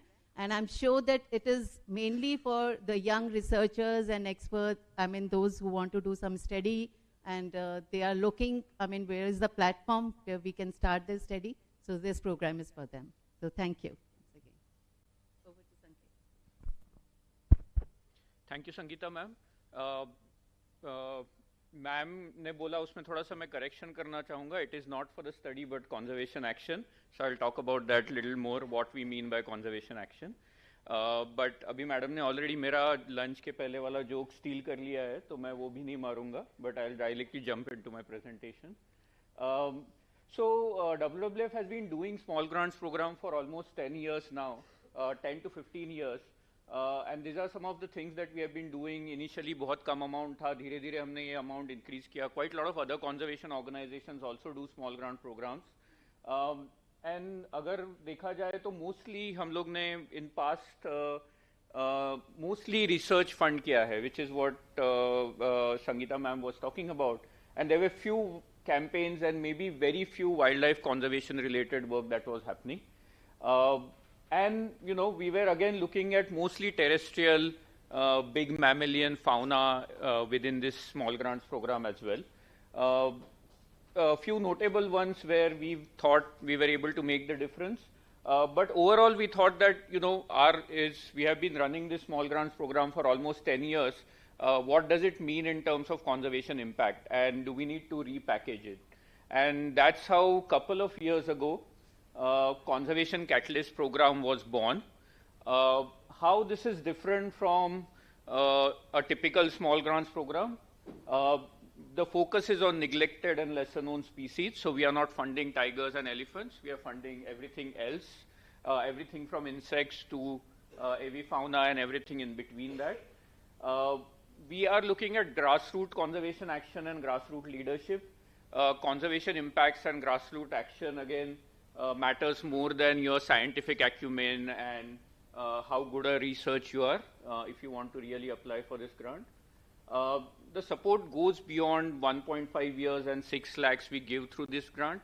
And I'll talk about how does it go beyond that, because we are calling it a catalyst. It's not just a fund. It's not a small grant.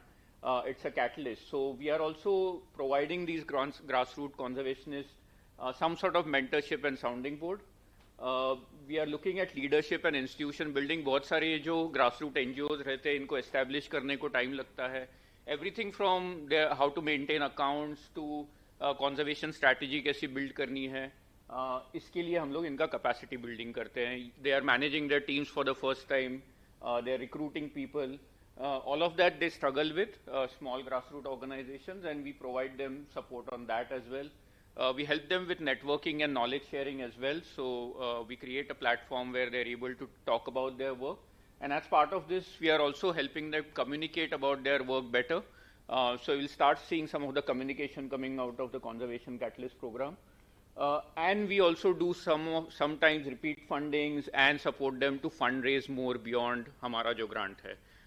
So basically, if we feel like कि ये initiative में दम है, इससे impact आ रहा है, और हम लोग इसको extend करना चाहते हैं, तो हम लोग रिपीट ग्रांट देते हैं बट ऑल्सो फंड रेजिंग के लिए इनको सपोर्ट करते हैं.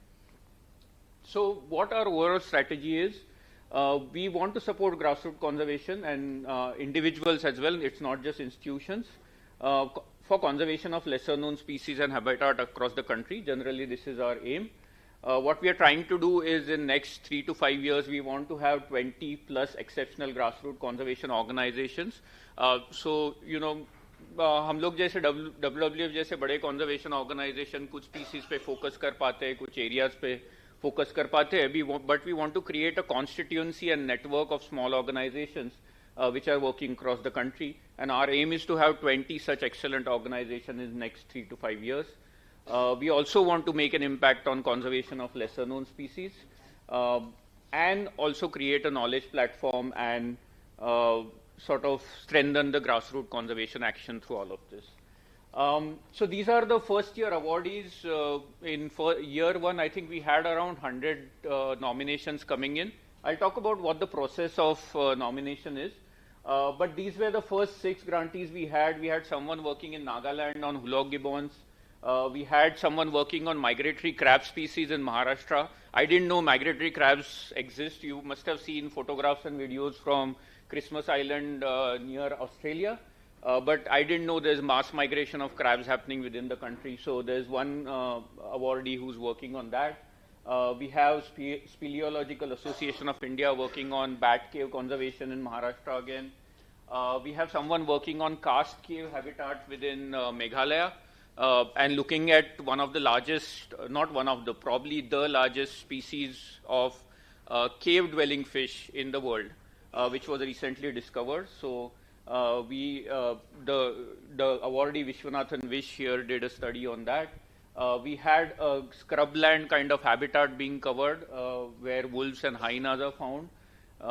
And we also have a marine and coastal region covered through Odisha Paryavaran Sarakshan Abhiyan. I'll talk about work of some of these awardees, but I'll just give glimpse. I'll not talk about their entire work, but you can always talk to me or I can connect you to these people if you want to sort of. But one defining factor was lesser known species and grassroots conservation action, not the research. Again, I'm emphasizing that. And this year, in 2024, we have 6 more awardees. We have someone working on bhugyals in, sorry, am I moving away from mic a little bit? Someone working on bhugyals in Kedarnath Wildlife Sanctuary. Again, a grassroots conservation organization. We have someone working in West Bengal on wolf and fox conservation. We have someone working again in West Bengal on lesser known cats. We have someone working on fire slungur in Tripura. And we realized this is probably one of the very, maybe handful of organizations working in Tripura on conservation.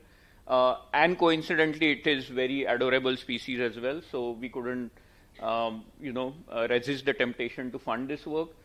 We are working with one community-based organization as well called Jana Jagruti. They are working in Andhra Pradesh on conservation of lands which are sort of primarily coming under panchayats in Schedule 5 areas. And we are working with another Nagaland awardee now on restoration of community forest, sort of the Jhum cultivation land they have around. They have got agreement on conservation of these with the owners of these lands, and now they are restoring those lands. So generally, you can see on the map, we are covering a lot of areas of the country. Central India is still missing, so maybe this year, fingers crossed. So some of the achievements of the awardees, again, this is, I'm just taking a dipstick and not really I'm not giving you full flavor of what the work is going on. But again, this freshwater crabs, this was first ever behavioral understanding of how these crabs migrate, where to where, in which season, in what numbers, what their life cycle is. And currently this area, which is called Chalkewadi Plateau, this is near Khas Plateau, if some of you are aware of about this. There is a proposal now developed by our awardees for conservation reserve here, and it's moving forward pretty fast. We are hopeful that by the end of our program period, they will have a conservation reserve there. And we are also looking at traffic management plans around the windmills, because windmill is dominant land use type in this Chalkewadi Plateau. So we are seeing how traffic on the roads can be regulated around the migratory times to make sure these, one, the crabs don't die, and two, they are able to cross these roads and move across these migratory pathways that they use. So again, very interesting, very important. Some new species of potential new species of crabs also being discovered in this area. So in India, a lot of these lesser known species are so less studied that they are not known to the science as well. We have hulok gibbon. So what this Thongswai has been doing is sort of with the youth group patrolling the area. They also have now agreement with the village next door. I mean, those of you who know Nagaland, two villages from two different tribes can be literally at wars with each other, but it's fantastic that for hulok gibbon conservation, these two villages and their Khelia forest area has come together. So these youth are patrolling this area, and recently we have, after very long time, a baby hulok gibbon within the troop of around 7. That's probably last remaining fragmented population of hulok gibbons in Nagaland. Assam, we have good population. And in few other states we have decent population, but in Nagaland they are almost on the verge of locally becoming extinct. So this troop is very, very important to conserve. And then these are the achievements on conservation side, but we also have achievement in terms of how well these organizations are doing. So we have the Odisha Paryavaran Sarakshan Abhiyan, which is now financially completely self-sufficient. They have received few other funding avenues through various means, which they were able to do because of the catalyst grant that we give them. So they are doing fantastic. They are financially doing really well, and they are able to sustain the work that they have been doing in the coast of Odisha for foreseeable future.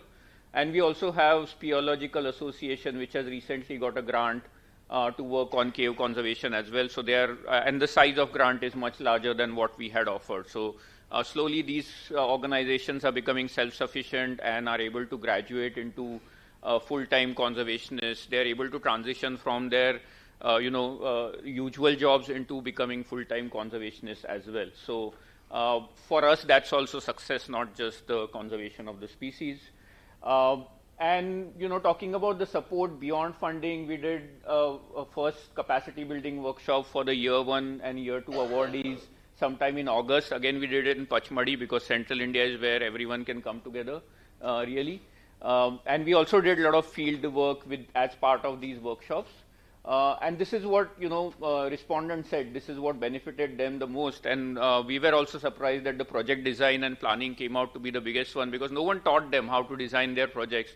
No one told them advocacy kahan pe fit hota hai. No one told them ki bade plan ko chote plan mein kaise break down karna hai, kahan pe resources aana zaruri hai, kaise impact lana hai, how do you focus on impacts rather than getting too involved in the activities you do day to day. So all of this they were quite interested in. Networking was very important part of what they thought was useful. Again, organization building, fundraising, stakeholder engagement, all of this came as very, very important things for them. And yeah, so communication, we thought we didn't do enough, but we'll do more on communication now in coming days with them. So second workshop is due now in sometime in May this year again. We may or may not do it in central India, but maybe yes, because it's sort of convenient from logistic point of view. What else we plan to do now is, one, looking at communication strategies of these awardees. And again, we don't want to talk about the Conservation Catalyst program, but we want to talk about their work in their voice. So we are planning that kind of, so that they get the visibility and they are the stars in some of these communication materials or videos that we are producing. More regular training and capacity building. A lot of them gave a feedback कि अच्छा साल में एक workshop enough नहीं है, हमको regularly touch में रहना है, हम लोग को regularly चीजें चाहिए. तो maybe hybrid mode में या फिर online mode में we'll keep doing this capacity building workshops more often. We are also building inventory of camera traps and other field-based equipment. बहुत बार इनके छोटे बजट में ये लोग खरीद नहीं सकते हैं बहुत सारी चीजें. So we are looking at giving them certain equipment. So we are buying centrally some of the equipment and keeping them ready. So जब भी जहाँ पे भी ज़रूरत पड़ती है, we are able to lend this equipment to them as well. And we are also looking at building partnership with some of the other organizations that are working in this space, looking at grassroots conservation capacity building. You have green hubs. I think WTI also has RAP program, rapid program. WCT does some small grants. We have other organizations which are helping financially and for fundraising. So we'll start looking at these networks and partnerships to be able to amplify our impact slowly as well.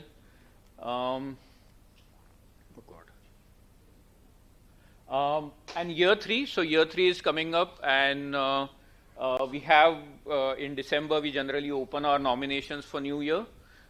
Unfortunately, the deadline is over, so 15 January was last date. So if any of you are planning to apply, you can't anymore.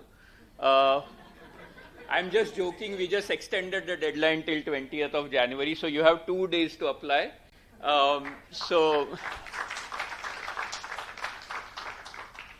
But we already have 270 nominations this year, so you have a tough competition if you're applying. So how can you sort of stand out? One, I'll give you a sense of what last year nominations looked like, so you'll get a sense of who we ended up selecting. So few of them we thought does not need our support. Some of the other big conservation organizations had applied, and we were like, what the hell are you guys doing? You don't need this 6 lakh for 1.5 years to be able to do your conservation. We had some which lacked clear conservation action. बहुत बार ऐसे होता है कि we assume certain things are conservation action, awareness कर दिया थोड़ा बहुत तो हो गया conservation type, but then we rejected quite a lot of those. Need more info. A lot of times what we do is we physically either go meet or call up people to understand what their projects are, even if the language is a barrier. बहुत बार होता है grassroots conservationists पूरा communicate नहीं कर पाते. We talk to them, we understand their projects fully. फिर भी 5-6 projects ऐसे थे कि हम समझ ही नहीं पाए कि ये लोग क्या करना चाहते हैं. So of course that was small number, but we didn't end up selecting those. No lesser known species and habitat. फिर भी हमें human wildlife, human tiger conflict पे applications आते हैं, despite saying this is for small, lesser known species. So उनको obviously हम बाहर रखते हैं क्योंकि enough funding is available otherwise for these big species like tigers and elephants. Not in India. So we got 2-3 applications not in India and 6 applications this year from outside the country. So clearly we are doing something right, but unfortunately we have to reject them because we are not sort of able to do this, even if we wanted to, because of the restrictions, FEMA restrictions and all of that. Almost 1/3 of all the nominations we get are for research projects. So that's why I want to get away from this conceptualization that lesser known species का conservation करना मतलब research करना है. And we have few that where we thought too ambitious, सब कुछ कर डालेंगे, मतलब आज 1 साल में species का पूरा conservation हो जाएगा, ये national park बन जाएगा and all of that. So we had few of those very ambitious ones as well, which we ended up not selecting. And then we had about 20% really good candidate, and this was still, if I talk about the number, I think around 50 the, which we thought were the potential candidates, which had good lesser known species and grassroots conservation action.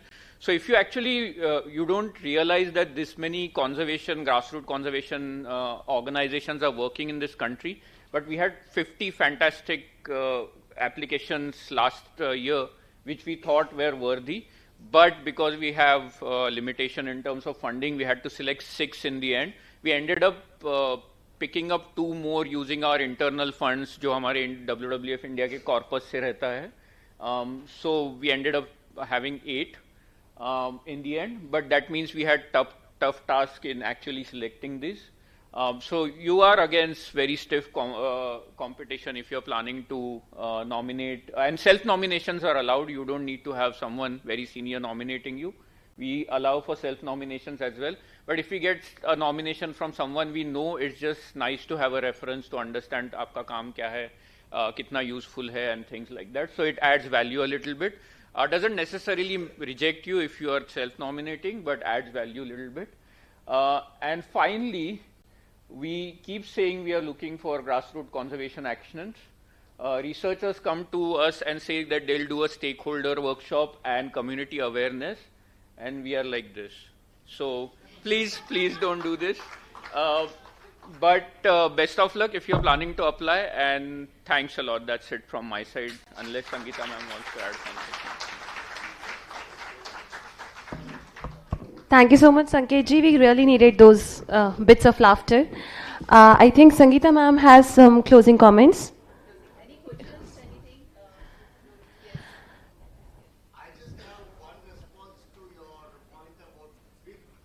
Applying for small grants.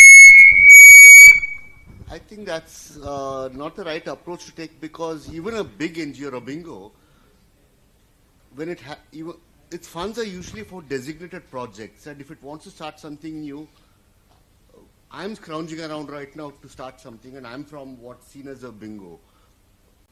So ask your board, no, to reallocate some of the funds. It's not that simple. It really. I know doesn't it's work. not simple, but if you're working in big conservation organization, why would you want to take away that money from grassroots conservationists to give it to your own organization, which has crores of rupees available? I mean, it's like, WWF asking from some of you for money. It doesn't make sense to me. I mean, it's very small pocket of money which we are taking out of we could have been doing this work. So we have also given up on this money to give it to grassroots conservation organization. I mean, of course you can nominate, and I'll say that would be lower priority for us. All I'm saying is, we may have funds, but Individuals can also apply, but they have to be grassroots conservationists, again, not researchers necessarily.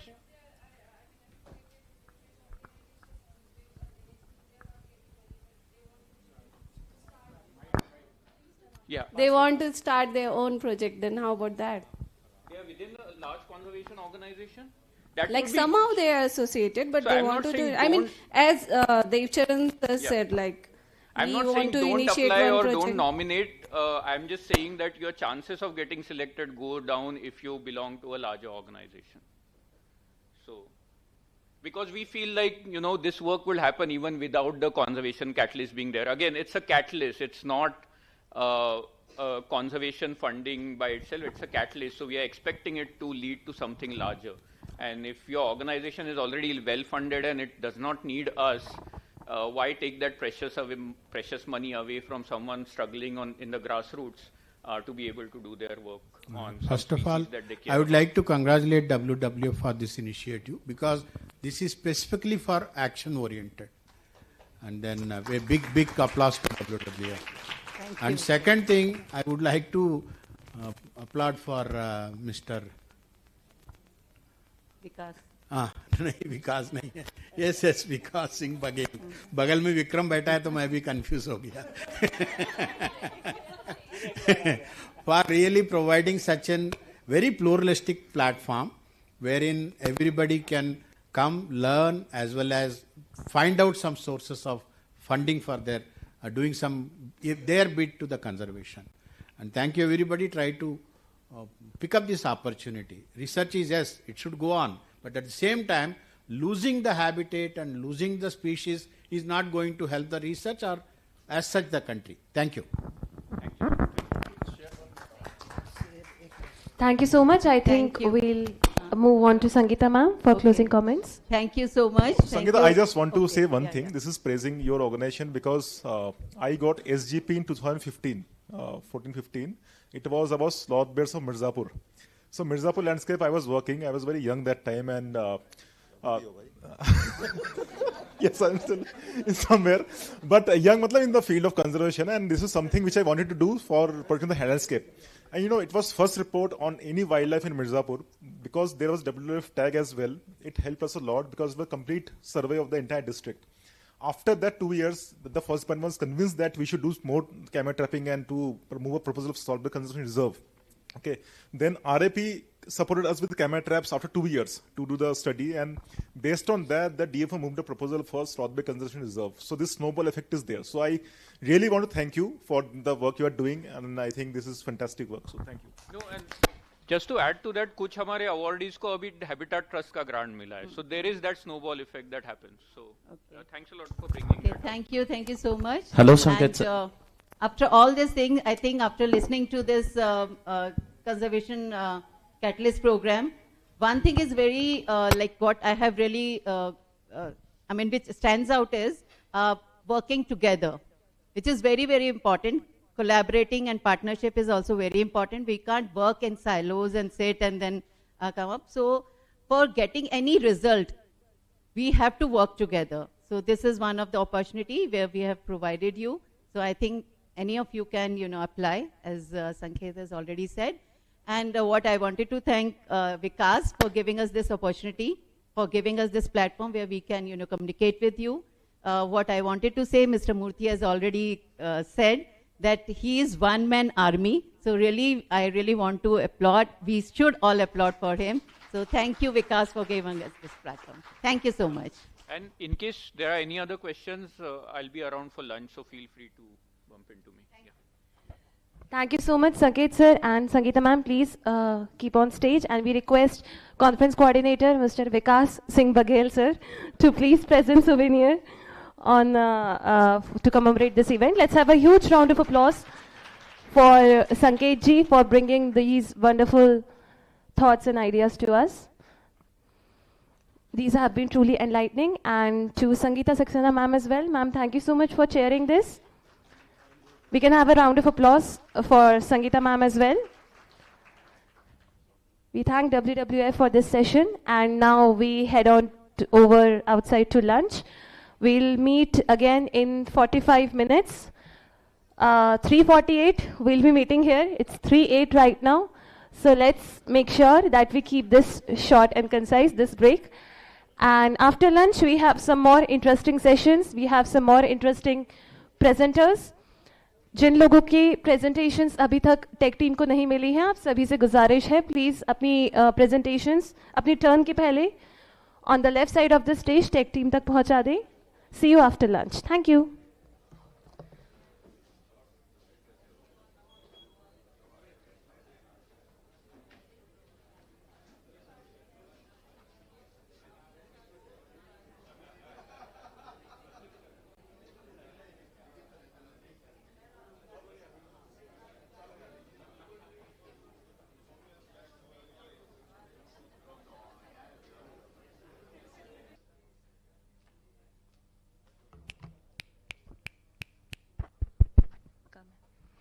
Hello and welcome back to our post-lunch session.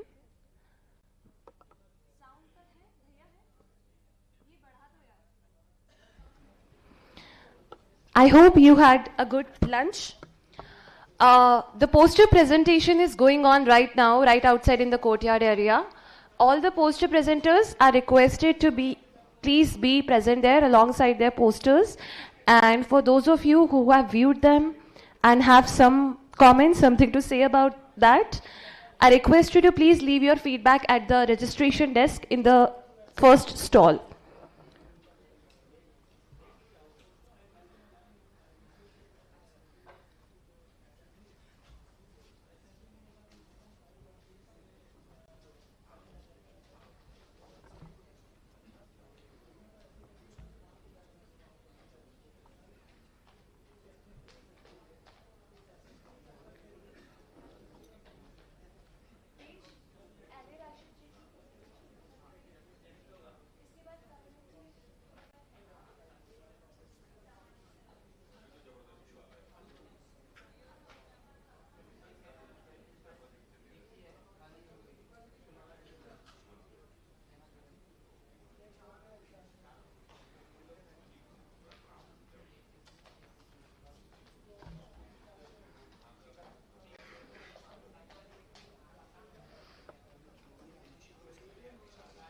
हाँ जी, हाँ जी, हाँ जी.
We'll begin with our technical session number 3, and for the first presentation, we'll be talking about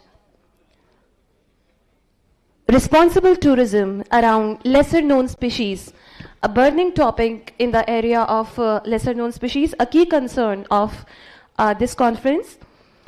To present their ideas and to talk about the topic, we're going to have Mr. Ali Rashid with us, Director and Field Naturalist, Jahanuma Wilderness, Madhya Pradesh.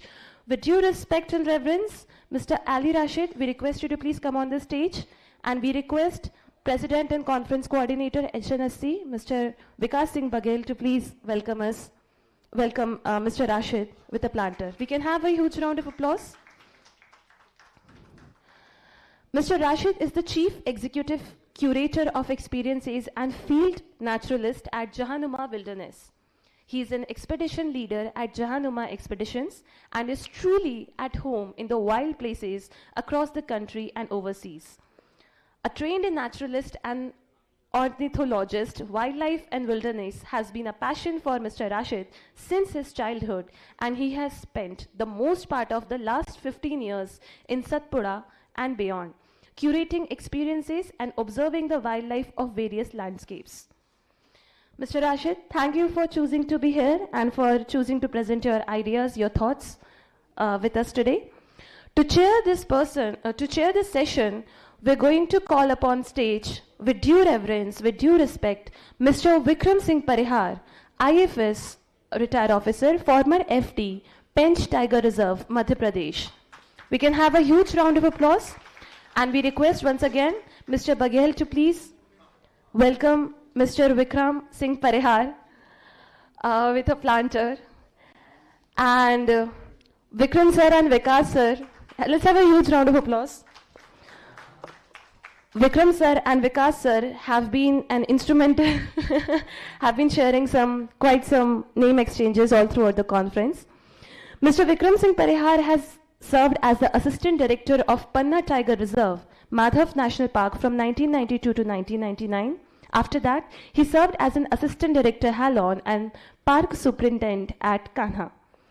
After briefly serving as PCCF Wildlife Office in Government of Madhya Pradesh, he went to serve as the Deputy Director of Kahna Tiger Reserve, Satpura Tiger Reserve and Panna Tiger Reserve.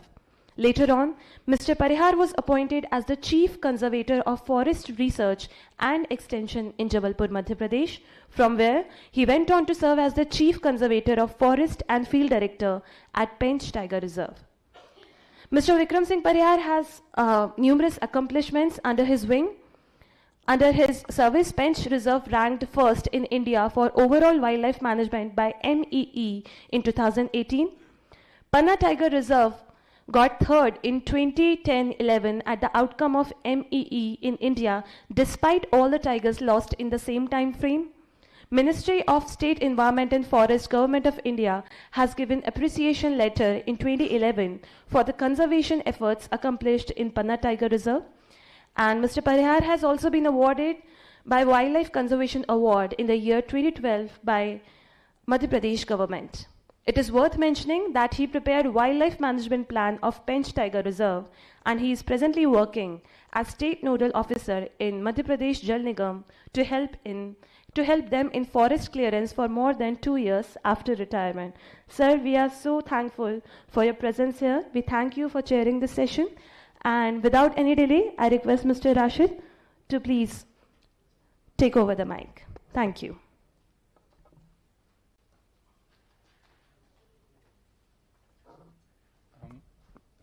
Good afternoon, everyone. Thank you, SNHC India, Vikas, for having me here. I saw this conference and I was quite happy to be presenting about responsible tourism, which is a topic which hasn't been covered that much. And I think it's a very important conservation driver, a catalyst for conservation. So my expertise is mostly in designing and curating wildlife experiences. I've spent the large part of 15 years in Satpura and also other landscapes in India designing tourism. So the presentation I have is more inspiration driven with different ideas about how tourism can be done for lesser known species, especially tourism beyond tigers as such. And it's not very data driven, but I hope to weave out some stories and give different ideas on what can be done. So 15 years ago in 2009 when we started tourism in Satpura Tiger Reserve, this was a park, till recently was the largest tiger reserve in Madhya Pradesh, but the density of tigers was not very high over here.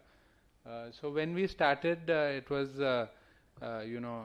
we were quite fortunate to have a very progressive forest department and progressive pioneering operators, accommodation operators who came in to the landscape. And we thought, let's do something which is beyond tiger. We tell everyone that if you want to see tigers, don't come to Satpura. Come to Satpura for the different aspects that it can offer. And we are blessed with, the landscape of this area. You can see the mountains in the background, the forest, the river ecosystem. We've heard the presentation about the otters. So it's got so many perennial and seasonal streams. So Satpura is blessed with amazing landscape, and we were able to utilize that to showcase animals which were living there, which were not so well known compared to, of course, the keystone, which is tiger. I think most of you know where Satpura is. I'm going to skip this slide. And the map of Satpura as well. I think a lot of you know, the whole landscape. It's about 2,200 square kilometers of forest cover, including the buffers. So as I said, we have a lot of rivers, meadows, good effort by the forest department to relocate quite a lot of the villages over the last 15 years. And because of this diverse landscape, we were able to explore the park in various ways, not just by the traditional jeep safaris. So, we were blessed with all these different forest types. You can see mixed deciduous forests, evergreen patches, wetlands, marshes, meadows, as you saw in the pictures previously. And this is where the collaboration between the pioneering, accommodations as well as the forest department came up, where this became the only park where you could do walking safaris inside the reserve. You could do canoe safaris. You can see the canoe guides there. We are seeing skimmers, from a canoe. And it was a very interesting initiative. These canoe guides were actually fishermen who were then retrained in the same area to do canoe guiding, and they knew the river the best, they knew the birds the best because they were seeing this for a really long time, and it gave them an alternate livelihood while giving tourists a non-intrusive tourism experience. So now the skimmers are not coming there so often, but till about 2018, for about 10 years, the skimmers came very, very regularly. And we had actually weaved a story about the rarity of skimmers, and guests would actually go and sit with the skimmers for 2 hours because the canoe can bank on the shore, and then you could see these skimmers flying and skimming the water, hunting for the fish that they do. So it was a very, very interesting activity. It's still on, the canoe activity. And again, one interesting thing which started was the Fawcett's Trail, which is, Captain James Fawcett in the 1860s was the first, let's say, non-native person to discover the Pachmadi, and he ascended on a trail to commemorate the historical significance of that journey. Forest Department started, promoting the walking trail from Matkuli, which is at the foothills, right up to Pachmadi, and we started offering this zero impact mobile camp. So the camp is set up for when the guests arrive, and then it is immediately next day taken off without any impact on the area around. So we are able to actually camp on the Denva banks, Denva river, one of the prominent rivers in the landscape, and also in one of the relocated village meadows. So that gives a diverse experience to the guests. Now what happened when you were exploring in so many different ways? Of course jeep safaris were there, but when you're walking, when you're on canoe, when you're doing other forms of safaris, that's not the best. I think all of you know, you've visited the field quite a lot. It's not the best for mammal viewing. So our naturalists, our guides were very keen to show different species. Of course these might not be very lesser known species, but to the tourists this was different, you know, whether it's hawk eagles that you can see, or the grey-headed fish eagle, even kingfishers, skimmers. These were all things which were very different to the tourists to experience. Different bird life, you can see Eurasian eagle owls. And it was very important to keep the guests engaged in the absence of, very frequent tiger sightings. So we kept the guests engaged and succeeded quite a lot. Satpura became famous for this kind of tourism. So many people, including international tourists, would do the popular parks where you were seeing tigers and then start or end in Satpura, so that they could have a different experience where they could enjoy the bird life, they could enjoy other species. You can just see what we were actually showing and photographing with the tourists. Apart from bird life, when you walked in Pachmadi during the Fawcett Trail, there are caves over there, so you would see, like the horseshoe bats, you would see scorpions, you would see butterflies, dragonflies, and our naturalists were very keen to do that, so that guests are engaged. Of course, this is the Satpura leopard gecko, which is very much unique to this landscape. Not very easy to find, but when you did find it, it was a very special sighting. And of course, it's nocturnal, so very, very difficult to see. But we were lucky on a few occasions to see and photograph this animal. You would come across chameleon, which is not very frequent sighting, pythons, ground geckos. So all these species were seen and appreciated by people who would usually go and see tigers in other parks. Of course, to engage the audience, we also had to, show them slightly iconic species. So we call this the Satpura's Iconic 5. But we are happy to actually even have the forest department using a logo of a Malabar giant squirrel in a tiger reserve, which is quite unique and shows the diversity of Satpura being a link between the eastern Himalayas and the western Ghats. So usually this species mostly found in southern part of India, but also found in Satpura. So very unique species. So this is one thing we used to show in the mammals. And of course there were some big mammals, leopard, wild dog, sloth bear, gaur. You can see a leucistic gaur, which there's a genetic strain in Satpura where you are seeing these slightly pale colored gaurs, which we made it quite interesting for the guests to see. Sloth bear became one of the major species. A lot of people, for us in India, we always say, "Arey to bhalu hai, hamesha se dekha hai," from the tourist perspective. But for a international guests, they travel the world seeing different bear species, and because sloth bear is endemic to the Indian subcontinent, many guests used to come to Satpura only to see the sloth bear. And of course, since 2012, there was a reintroduction of Barasingha from Kana to Satpura, and Satpura is now a new home, and Barasingha are doing well. Happy to say now it is coming into the tourism zones also, and we are having sighting. So this is one of our iconic species as well that we try to showcase. And of course, we on and off, not very frequently, but Indian wolf can also be seen. So can we just go back 2 slides? Okay, we can keep it at this. Yeah, so we kind of then, there was, at that time, there was no publication about Satpura.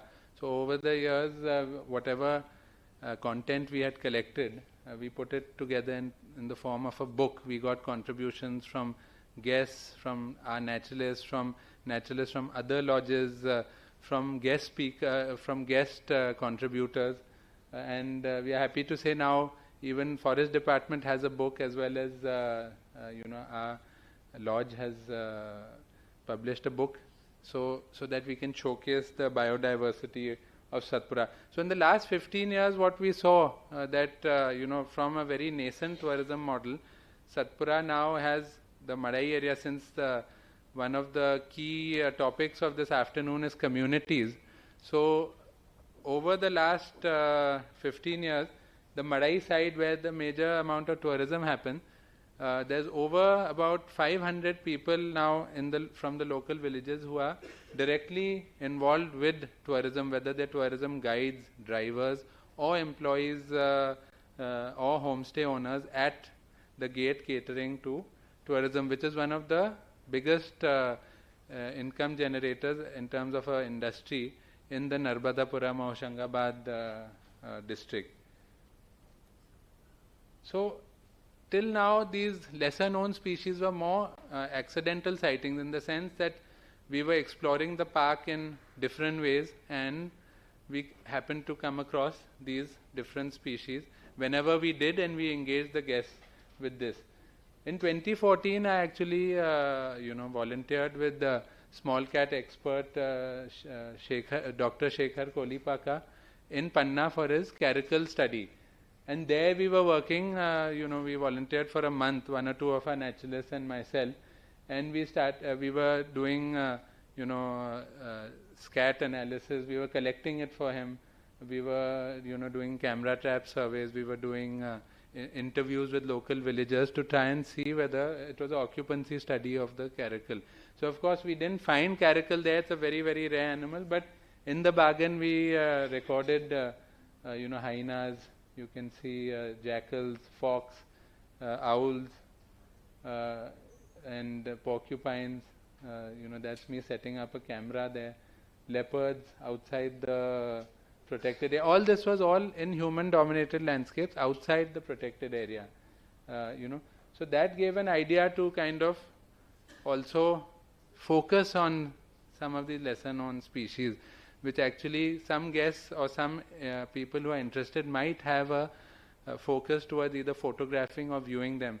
So we came up with this brand known as Just Nature Expedition in about 2017-18, where we focused on wildlife in India, some also overseas, but I'll talk about India, which is not in tiger landscapes but outside. So we started trips with snow leopard and red panda, which were all rare species, not lesser known but rarely seen animals. And then we also did some work in central India. So I'm sure many of you will be able to identify this cat. Rusty spotted cat. So this is quite well seen in the Satpura landscape. So a photographer, tour operator, he called us up and he said that I have a South African photographer. He wants to come to India for 1 week and photograph Rusty. So we are like, Satpura, you're not seeing tigers in 1 week. I don't think we can get you a good tiger shot. You're asking us to find you the world's smallest cat. Of course, we knew on and off in night drives. Satpura is the first park to start the night patrolling. So on and off you were having, again, accidental sightings, what I had mentioned earlier. But he said, no, of course he's coming all the way, so definitely we need to have a good photo. So we kind of monitored few individuals. So 1 month before the guest came, we actually started monitoring the areas just outside. So our lodge called Rainy Pani is quite forested, so just areas outside the lodge, some private properties and the buffer zone as well had good sightings, but they were all chance sightings. So we started monitoring when it would come out, and we realized that it was usually at dusk, just after dark was the peak activity time. It would come out of the dens. Of course, we had to stick to the roads, but you knew that it was coming out of a certain patch regularly. So we were able to identify a few individuals who were, quite regular in that pattern. And luckily, when the guests came, we were able to photograph and got this portfolio. And after that, this whole idea of, doing more species-based programs started. What about this cat? Anyone can identify? Yeah, excellent. So one of our friends who's on this conference, he spoken a lot about the fishing cat, and this is exactly from the location where he is in Howrah. So he was talking about how fishing cat is persecuted over there because that whole landscape is very, very densely populated. It's actually a human-dominated landscape, village area. Each home has a pond and which they are raising fish. And these fishing cat are coming and hunting the fish, so it's a conflict. But some operators or some people have come up with tourism hides over there, where you can actually go sit in the night, and you can see at the bottom left corner, that is the hide. The fishing cat comes, usually they're quite habitual because they're coming for food. So there's a high chance that they come over there, and you can wait in the night, photograph it, quite a non-intrusive way. And then the best part is that there's an alternate income. So the person who's suffering loss is actually now being compensated by the tourism revenue. They are also using these e-rickshaws to travel from here to there. So it's quite a carbon friendly kind of way of commuting. Anyone guess this cat? No, so this is a trick question actually. It's not an Indian species. This is the ocelot from South America. The reason why I put this up, this is a photo I had taken. As I said, we do outbound trips also. So this species is actually found, it's as common as a jungle cat in the Indian context. But they have, in Brazil, there's a place known as Pantanal, which is the world's largest wetland, almost the size of Germany. It is, 100,000 square kilometers, mostly private land, and everyone is cattle farming over there. So inherently, it's the densest population of jaguars and the best place to see jaguars anywhere in the world. But inherently, the people there, because they're cattle farmers, the jaguars are hunting the cattle, are against jaguars. But there are some ranches which have actually changed. They call them wildlife friendly ranches, where they've built small eco lodges, and then you can see wildlife. So one of the lodges specializes only in ocelot. Of course, the ranch has other wildlife, including jaguars, but you don't see the jaguar too well. But they have made a whole model around just the ocelot. So people, there's almost a 80% possibility of seeing the ocelot in the hide. And if you stay there for 2 days, they'll only allow you once if you see it in the first night. If you don't see it in the first night, then you get a chance to see it in the second night. And you are able to photograph this animal. And then, of course, the revenue is generated. The ranch then compensates, people who have lost cattle through jaguar hunting, etc. So a 10-room lodge has been modeled around a cat which is as common as a jungle cat. So I'm just giving an example how good marketing and good kind of practice can actually create a tourism model around something which is quite common but rarely seen. So of course there's a lot of opportunity in central India and MP also. We've got wolves, we've got honey badgers, porcupines, jungle cats, we've got flying squirrels. Let's say if you go to other parts of the world like Borneo, for example, where their tourism is mostly modeled around primates and birds, people actually do night walks and they look for flying squirrels, they look for small primates like the western tarsier or the slow loris. So these sort of activity, of course that is a rainforest, so the walks are quite productive.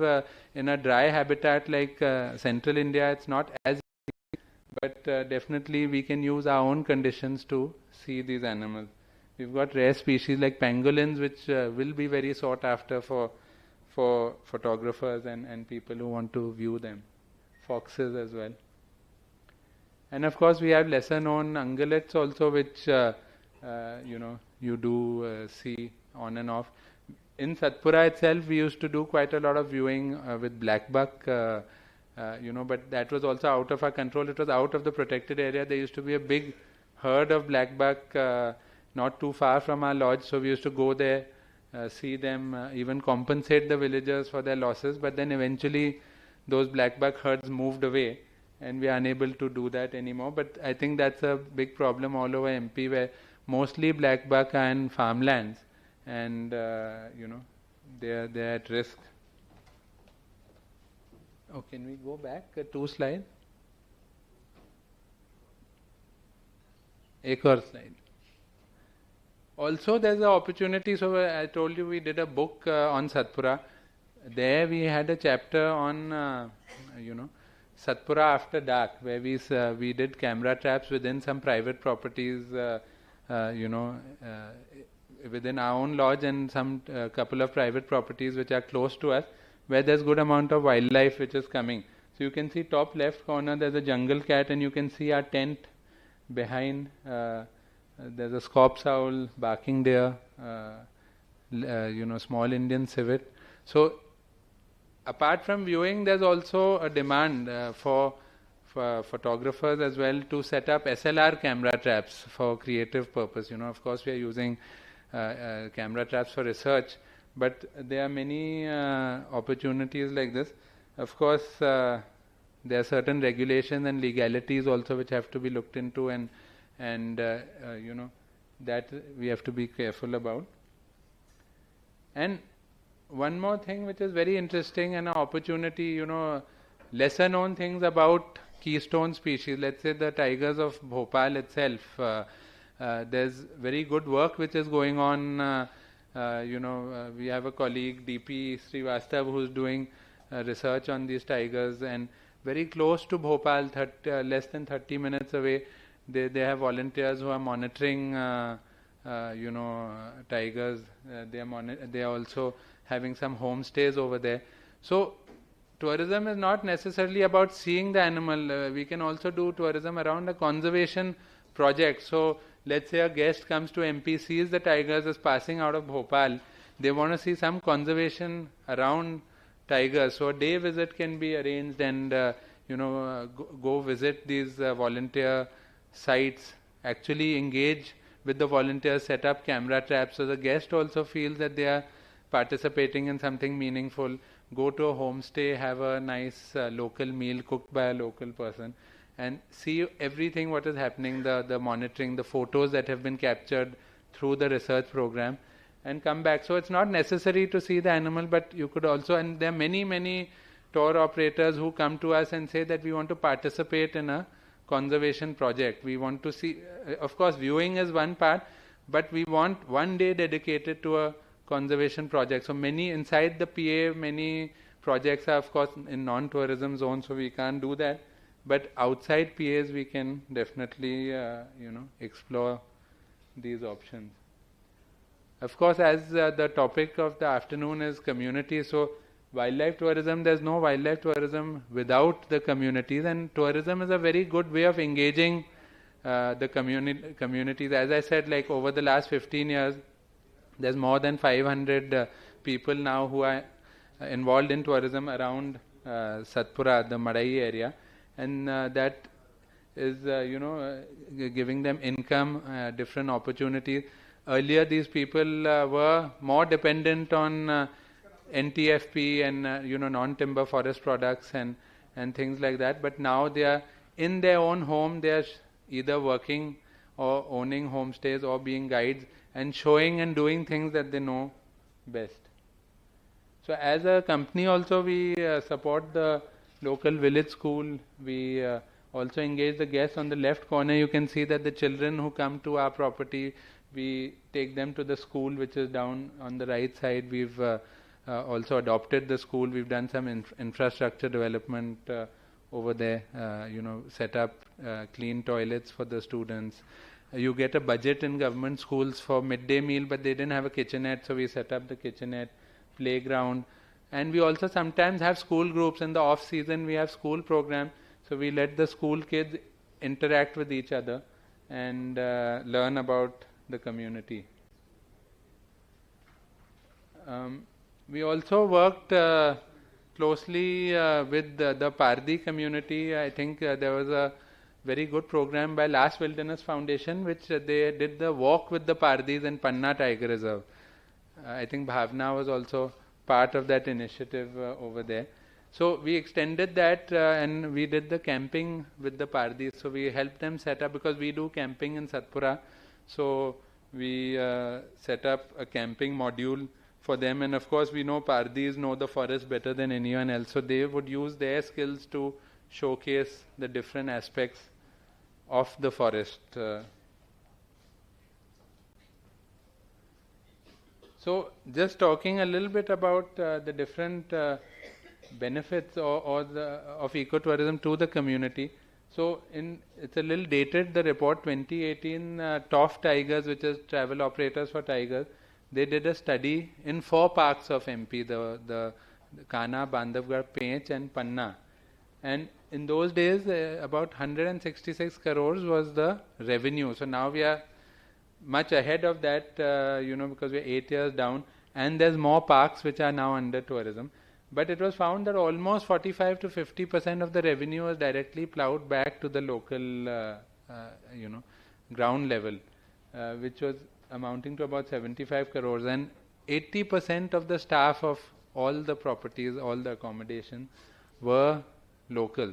So that's a nice ecosystem of, employment, of engagement, of opportunity, alternate livelihood, And there's much more, of course, as we saw that there's so much wildlife outside the protected areas. So now MP has 8 tiger reserves, there's 5 national parks, there's 25 wildlife sanctuaries. So there's much more than just those 4 or 5 tiger reserves, and there's much more opportunity which can be done. You can see the biodiversity of MP, 75 mammal species, 430 plus birds, and you can see how much there is. And, I'm sure we've had so many nice presentations about different species, and we are happy. I mean, we are thankful to the research and the conservation. We actually learn all the facts about these animals and then weave it into stories for the tourists or the travelers. So, ecotourism and conservation, I would just like to highlight, because still I think ecotourism is not very much seen as a conservation tool. There was only one mention yesterday, by Dr. Yogesh Dubey about how tourism can be used as a conservation driver, but not much mentioned. So, just wanted to highlight that, ecotourism, we spoke about the revenues, the eyes and ears to the forest also. So, people when they go out, of course, they report good citizens. Citizen science, we've had a presentation earlier about that. Education, when people come to the park, it's not just about students, it's about adults who get sensitized when they come and see what we have in terms of wildlife. You can only protect what you see. It's very difficult to protect things which you don't see. And, tourism is also, or ecotourism, is one of the few non-consumptive industries. Most other industries, by nature, they have to consume the resource. For us, we have to have the resource, which is the forest or the habitat, thriving, for our business also to thrive. So, that's the most important thing for us, the habitat first. So, of course, there's also challenges. It's not all, green for tourism. There's many bad examples of tourism as well. So the sustainable carrying capacity can be an issue in many places. We've seen some of the parks become quite overcrowded and some sort of not very good tourism happening, like big resorts coming and weddings and these sort of things also. So definitely I'm not talking about that tourism here. Of course, to implement the best practices of ecotourism, that's one challenge. Nowadays, the carbon footprint also has become, when people travel to us, whether we are doing a tour outside Satpura or in Satpura, they take a flight, they take a vehicle. We consume material in terms of raw material and all that. So that has a carbon footprint. So how to offset that or how to minimize that? Waste management in many of these places, which is also a challenge. And the most important thing, I think, sustainability is also financial sustainability. So, to have benefits to the community, the model has to be successful, in the sense the model has to be financially sustainable. Then only we can support the community, or the community can sustain itself. Like if there's, let's say, homestays which open in an area where there's less chance of footfall, then like we are having in the state of Madhya Pradesh subsidies for homestays. So many places there has been homestays which have opened, but less footfall. So then the motivation could go down, and and that may not work. So we have to ensure that sustainability is there. There's some good examples. As I said, with Just Nature, we do trips outside, tiger landscapes, and a trip that we've done a lot is snow leopard since 2017. And snow leopard is a very good example of how community-led conservation has happened, both in Spiti in Himachal Pradesh and in Ladakh, where mostly the community has played, because these animals are a lot of time, except for Hemis National Park, where you're seeing them inside the protected area, whether you talk about Ule or whether you talk about Shang Valley, or last couple of years there was a sighting right next to Leh town. Most of these sightings, a lot of these sightings are happening outside the protected area. So the village homestays, the model which Snow Leopard Conservancy started, where they started empowering the locals to create homestays and have tourists come there and stay and see the wildlife, became very successful, because these people were actually livestock herders earlier, and they were again having conflict with the snow leopard, and eventually when tourists started coming, their dependence on livestock went down and dependence on wildlife viewing went up, and they started also earning revenues, not just by showing the wildlife but also by people staying in their homestays. And also red panda, something which is very close to what I have done, because I helped set up a small homestay which is now self-sustained and running in Singalila National Park in 2016. So there, that time there was no sightings of red panda. The first time I went to Singalila, I spent about 10 days without a single sighting, without any. You could see traces in the form of scat and all of the. Just last point. And we trained some of the locals who knew about the landscape, who knew about the animal, and over time there was a method of tracking these animals. And now in 2024, in a 4 or 5 night trip, you are seeing red panda almost every day. So that has motivated the local community. Again, homestay footfall has gone up. The people again have started making income with red panda, and the community has benefited. So with that, I come to an end. We have also run out of time. If there's any questions, I'll be happy to answer.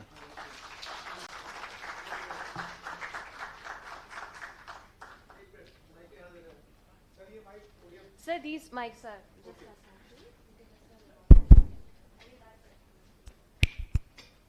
Hello. Good presentation with excellent slides.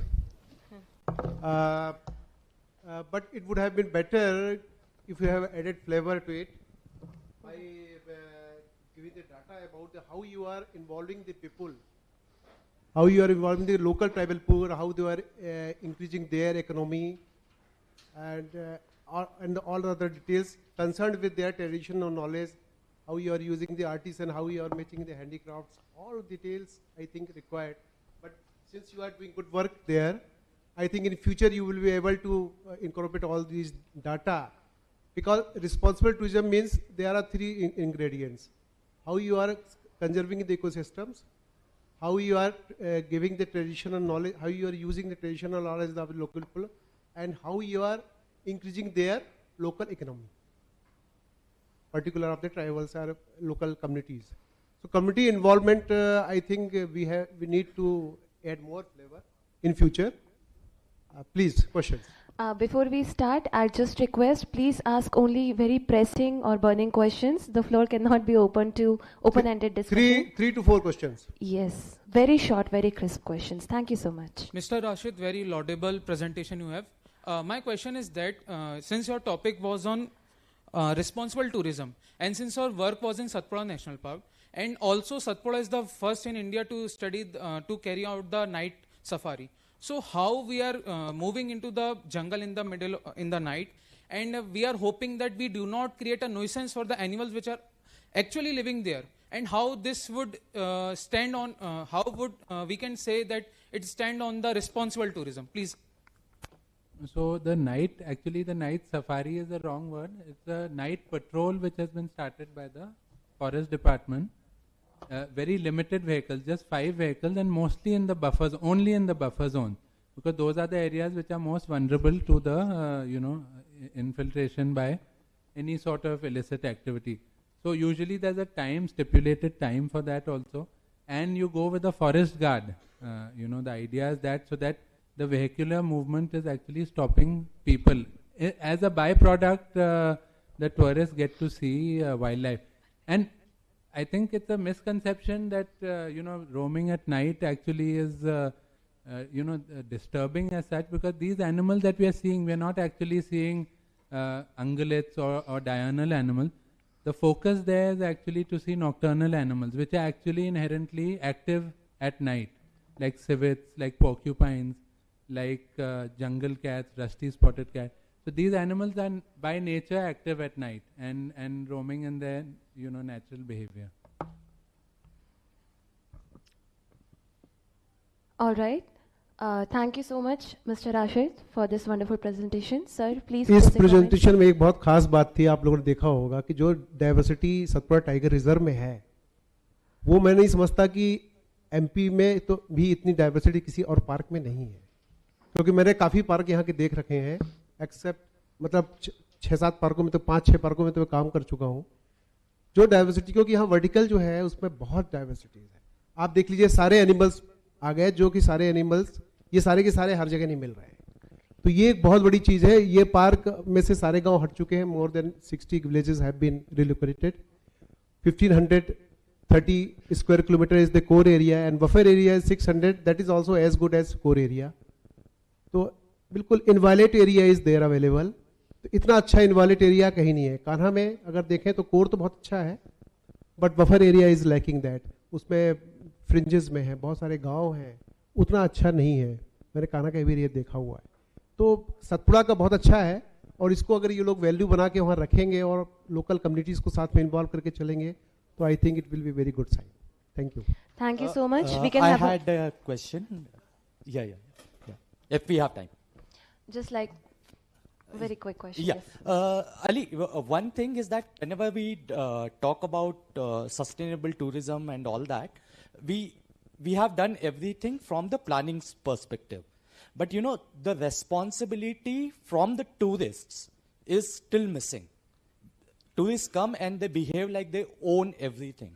Right? How do you cope up with that kind of a demand? And if you have any guidelines which you give to the customers first or the tourists first, that if you can.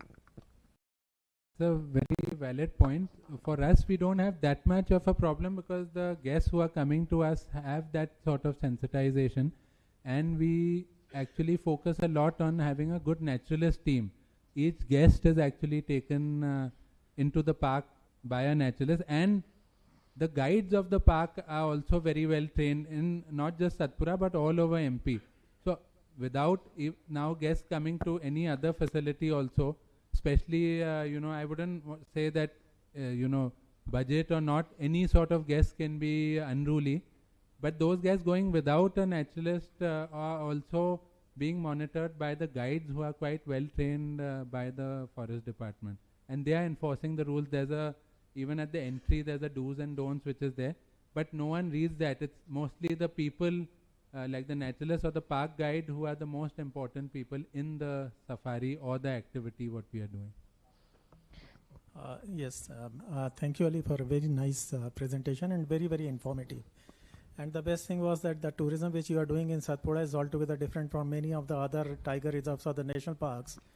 One thing I'll also just, the issue that was raised was that how do you regulate or the unruly tourists who visit the national parks, and what is happening even in the limited night patrolling which you call to the night safari. And I recall Chauhan sir is here, he only incorporated for the first time in Kanha Tiger Reserve in the ecotourism management plan, and we also started in Kanha the limited night patrolling. But what is happening is the most of the rules are flouted by the good, photographers, not by a normal tourist. So ministry is of a view now, because we are getting a lot many complaints. So maybe that in the times we may be having no sort of night safari in any of the tiger reserves. So ministry has taken a very strong view, and even the Supreme Court, a committee was constituted, and maybe that because except Madhya Pradesh, I think no other state is having any sort of night safari in any of the tiger reserve or the national park. So just because this opportunity was given to the people in the name of limited night patrolling, where it was a win-win for the tourist as well as for the department, but somehow we started misusing that sort of facility, which was made available to the visitors. Thank you. Chauhan sir, last. To me, it appears that I have always used this not the night safari but the late evening safari. So, and it was conceived with the idea that there would be a guided kind of a tour. So either the guard or the responsible, the guide will be accompanying, and the limited time, say around 7 to 9:30 or 7 to 10 during the summer. So that was the basic idea. And if the tourists are misusing it, then that is the problem of the management, not the idea itself. I have seen in South Africa also. I have seen in Kruger. They very happily do this, and all the tourists, they also behave themselves. So if you can conduct that kind of this thing, I don't see any problem with the late evening safari. It is something which basically, you always deny access to the parks during winter, and during monsoon, and also in the night.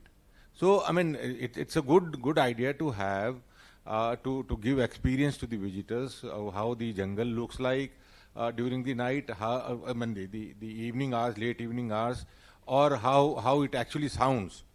So it's to me it appears that it's a good idea, but if it is being mismanaged, then that is the management problem. That is not the problem of the idea itself. Right?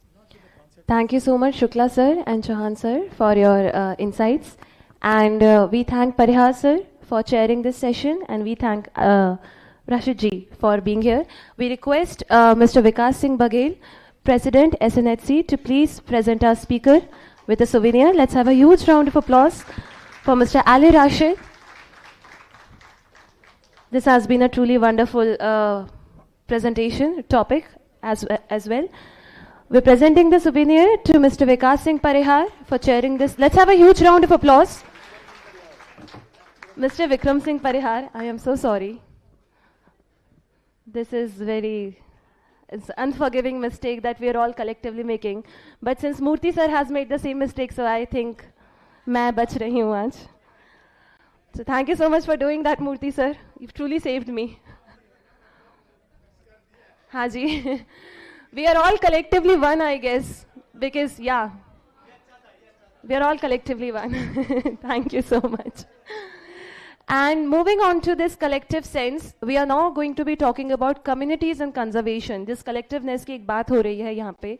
उसी community से conservation कैसे निकल के आता है? To present her ideas on the topic, we've got with ourselves Bhavna Menon, independent conservationist and freelance writer from Pune.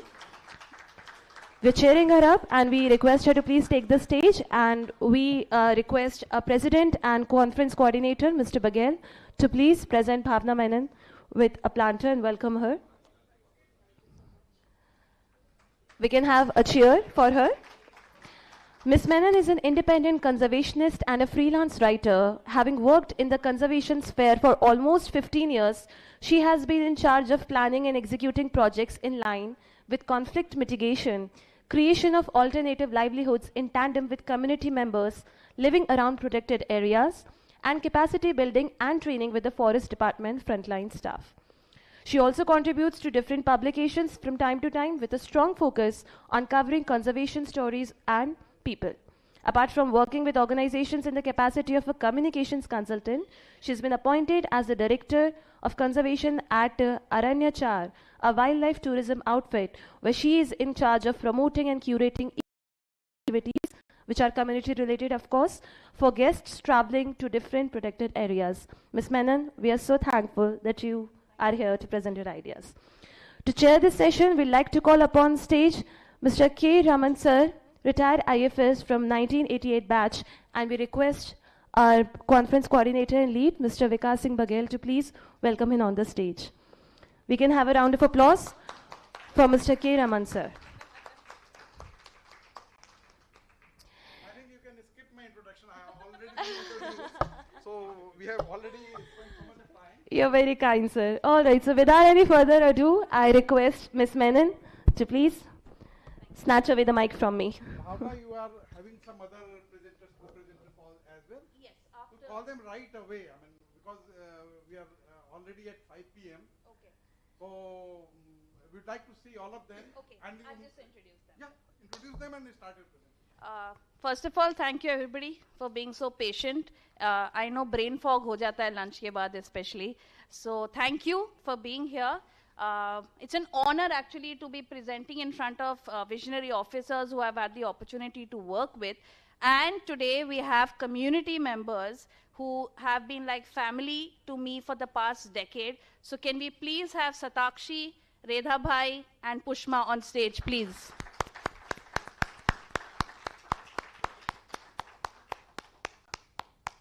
Redha Bhai has something interesting she wants to play.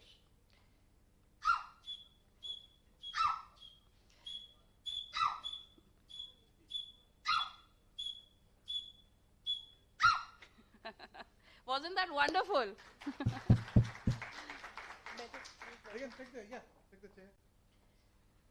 Does anybody know what Redha was playing?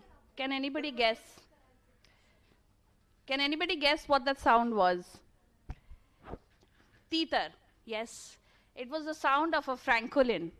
Actually, earlier the community that you say standing here, sitting here rather, these ladies and their families, were involved in traditional hunting, where birds of the francolin family was caught using this whistle. Now that Ali has set the stage for ecotourism, we are very glad to share that we use this whistle as a tourist-given souvenir every time they went on a walk with the Pardis. Welcome everybody to a session on communities and conservation. And can we have the next slide, please? So communities have always had a relationship with nature. It's not something we have done or we cannot take credit for. They've always been very, very close to nature. And we did, we played a very small role actually. We just sat and drank a lot of tea with community members. It opened up channels for them to open up to us about how they could contribute to conservation. So first we started with the Village Kids Awareness Program. Raman sir is here and we ran that for 8 years. 2016 was when he was involved in the program with us, and it dipped conflict, human-wildlife conflict, by almost, we are very happy to share, by 50%. We also use tourism as a means of conservation. So when people came to the park, all they knew was safaris. Ki lodge hai, safaris hai, but no one knew ki aaspas gaon bhi hai. So what we created was a village walk. We created a walk with the Pardi community members. We involved international tourists to come and visit our Village Kids Awareness Program. The ladies in red are beggars. So we started making traditional jewelry as an alternative livelihood source for the beggar community. And people were invited to do workshops for them, not just to buy the products, but to actually see the hard work that the women were putting into this jewelry and to understand the culture as well. And that middle picture, it's my favorite story. Every time I say this in every session, that's Golu Chacha from Bandhavgarh. He was 80 years old and he had never seen a tiger in his life. So when the Village Kids Awareness session started, he came with his, kurta and turban, and he said, "Maine aaj tak baag nahi dekha, mujhe dikhaiye." When he went inside the park, he saw 6. And after that, he involved at least 8 more villages in being involved in our program. He said, "Aap karo program, koi nahi rokhega, aap bachcho ko leke jaiye." And uski wajah se hi we were able to run the program on for 8 years, and finally it also became a statewide program that's today known as Anubhuti. The last one is in Panna again. So the Pardis and the villagers have had a very bad relationship. They've never gotten along. So along with the Pardi walk, we also started a village food and buttermilk churning session with the villagers, where people after the walk could go for lemonade, buttermilk, poha to the nearby village of Ranipur and involve them as well. Today, they have a thriving relationship where for the first time ever, Pardis were also allowed to enter the village and have a cup of tea. As we all know, cup of tea is a great invitation in India. These are two of the tribes that we've worked with. One is the Begas and one are the Pardis. Begas we worked with, that's Tisia Bai. She was one Bega who influenced almost 5 villages and 40 women to do the program after she was convinced that this jewelry making would be financially beneficial to the communities. And with Jihanuma and with the forest department, we started the walk with the Pardis, where they used to take people on a walk in the territorial part of the forest, and they were allowed to experience the forest as the Pardis once did. The camping was also a beautiful experience where you could stay overnight, have food cooked by the community members, and sleep under the stars. This is another organization that I'm currently associated with. It's called Earth Focus Foundation. This is again the Bega community. There they're working to rebring traditional millets into the landscape. सबने छोड़ दिया था millets उगाना, सब rice उगाने लग गए. So then we have decided that instead of rice, which takes so much water and then it's not beneficial to them, we brought back kodu and kutki into the landscape. And what you see niche are Mata Samiti members. So apart from working with traditional millets, we're also bringing in a biodiversity curriculum into the buffer zone schools, foundational Hindi and foundational maths. And we're not just doing it with the children, we want the parents to also visit the school every month to have a meeting. So we have a Mata Samiti member meeting, and almost 100 mothers are now part of this program. This is a shop, again I was a little associated with it for a short time. This is a shop in Bandhavgarh, which has this supports over 250 tribal artisans across India. But my favorite part is that it's being run by 2 children called, actually no, they're of legal age, they're not child labor, but Rahul and Anipa, they are from the Bega community. And this is the first time anybody from the community in Bandhavgarh, Bega community, is working in a shop. So their parents, their friends keep visiting them and saying, "Arey yaar, humko bhi aisa naukri chahiye." So here's hoping if we have more support, we can open more stores. And my absolute favorite, the lady is sitting here. We have the Wild Pines project, which is the first ever block printing unit that has been set up in Panna Tiger Reserve with the Pardi community members. So the ladies you see here are Satakshi and wave karo. That's Pushma and that's Redha, and they have been at it for the past 3 years, making block printing, scarves, stoles, the kurta, saris, etc. And we now have an art center. The picture you see there, that's a proper art center. When you visit Panna, you can go there, interact with the community members, have a cup of tea with them, which also helps. So all these initiatives not only give them a sense of livelihood, but also sense of pride, which Redha will also talk about. I mean, there was one point when I was working with them that everybody told me कि पारदी तो आपको पीठ में छुरा भोंकेंगे. They will backstab you. It's been 15 years and I have not got a scratch on my back. Of course, sir. Yeah, I'm just telling him. Sir, now I invite, actually no, sir, iske baad, sir, please. So one major feather in our cap was that our girls had gone to Delhi at the Toft Awards, and they were recognized in the national capital as an upcoming unit and as heroes of conservation. So big round of applause for them. And now I invite Satakshi and Redha for a few words.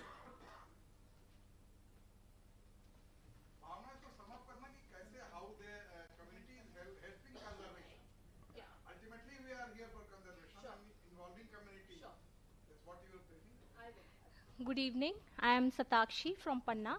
I am the founder. I am the founder of. I am the founder of Wild Pines. So basically, we are working with the Pardhi girls in Panna. So I am the trainer also. I am teaching them how to make souvenirs.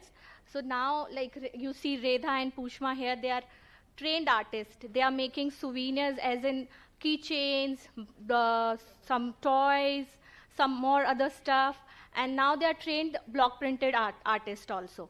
So it was my vision to start such kind of souvenirs at Panna, because in Panna you'll not get to see something local. If you'll go to Panna, you'll not get to see something local which you can buy, only just a diamond and tiger you can see and temples. So I always wanted to create something unique which people can buy and take it with them. So that's how I met Bhavna, and she suggested me, why don't you start working with the Pardhi girls? They are keen, they are interested to make souvenirs. And as I have seen Redha's journey since the day one, when she used to come at my place and I used to teach her, she was not able to hold a thread and needle even. So I patiently sat with them and taught how to make souvenirs and all. It took me a year almost, but now I proudly say that they are trained artists. They make souvenirs, as you have seen outside. They have made so many things. So like they do block printing and they make souvenirs also. So now I like to invite Redha to speak about her journey. हाय, मैं रेधा पारधी पन्ना से हूँ। मैं पारधी समाज से हूँ, hunting community से आती हूँ। मैं आप लोग को सभी को सुनाना चाहती हूँ मेरे पारधी समाज कैसे गुजरे हैं इससे, और मतलब कैसे जाके मैं हम लोग से जुड़े हैं। तो पहले तो हम लोग को बहुत सारे दिन चलना पड़ता था, इतने कोसों मील चलना पड़ता था कि मतलब हम ही लोग को पता है, हमारे बच्चे, हमारे माँ बाप लेके कपड़े भी नहीं मिलते थे, हम लोग को कपड़े तक नहीं मिलते थे, खाने तक को एक दो दिन तो भूखे डले रहते थे। जब हम लोग मैम लोग से मिले तो मतलब हम लोग को ब्लॉक प्रिंटिंग का काम दिया। बहुत अच्छा काम कर रहे हैं हम लोग, और इस काम से हमें बहुत खुशी मिल रही है। भावना मैम, शताक्षी मैम और इंद्रभान सर और फिर हमारे विद्या मैम, इन लोगों ने हम लोग को मिलजुल के साथ दिया है। फिर भी अभी भी हमें साथ भावना मैम दे रही और शताक्षी मैम दे रही, ताकि हम लोग को पहले से हमें सूजी भी पकड़ना नहीं आता था, कांटा भी नहीं निकालना आता था कि कैसे कांटा निकाला जाता है, सूजी से कैसे सिला जाता है। अपने कपड़े फट जाते तो हम लोग सिल नहीं पाते थे, वो हम लोग को लेवल पे लाने वाले हमारे शताक्षी मैम है।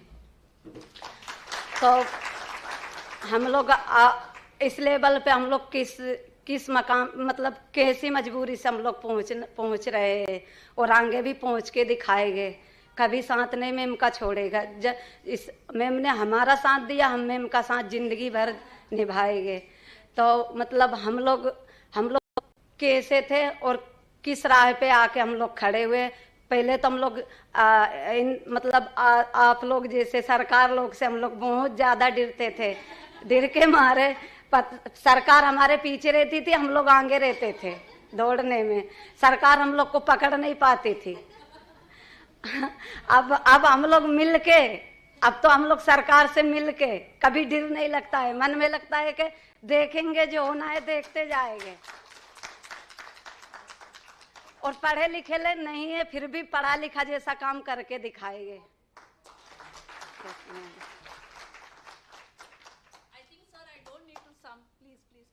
गुड इवनिंग जेंटलमैन, मेरा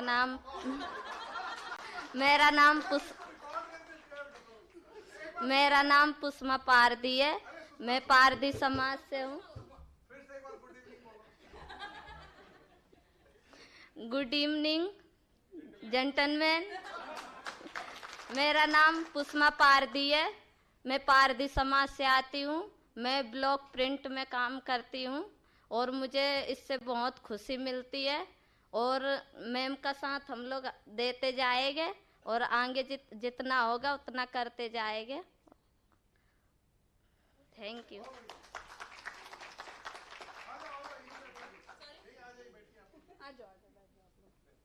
So I think that sums up what you were asking, sir. That अभी बच्चे जो हैं हमारे involve हो रहे हैं in alternate livelihoods, whether it's the walk, one is working as a nature guide, one is working in a lodge, and our girls are working in block printing.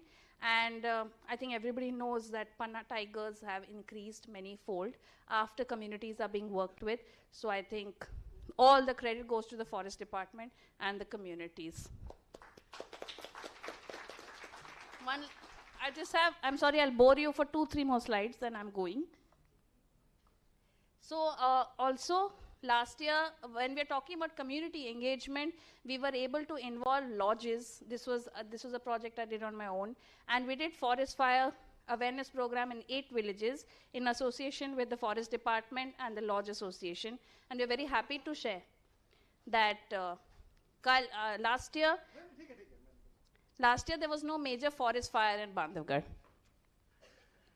And since Shukla sir is here and I blackmailed him to stay back, I have to talk about this slide. One of the most beautiful projects that I was part of, although I think all projects are beautiful, was working with visually impaired children to create safari opportunities for them and nature trails for them in Kanha. I think Kanha is the only tiger reserve where this has happened. So thank you, Shukla sir, for this opportunity. And last, since I'm a journalist by profession, if there are any media students here, and I'm sure there's Monga Bay, one thing that's been very concerning that we've been putting up online a lot is sensationalism by influencers and media houses, which really, really someone needs to take care of, because recent incident at Bandhavgarh or wherever it happens has to be dealt with very sensitively, otherwise it can affect the forest department and community members. So here's to responsible communication. And thank you. Also, another great achievement, is that our Pardis have been featured in a school textbook that will be read by children in India and the Middle East.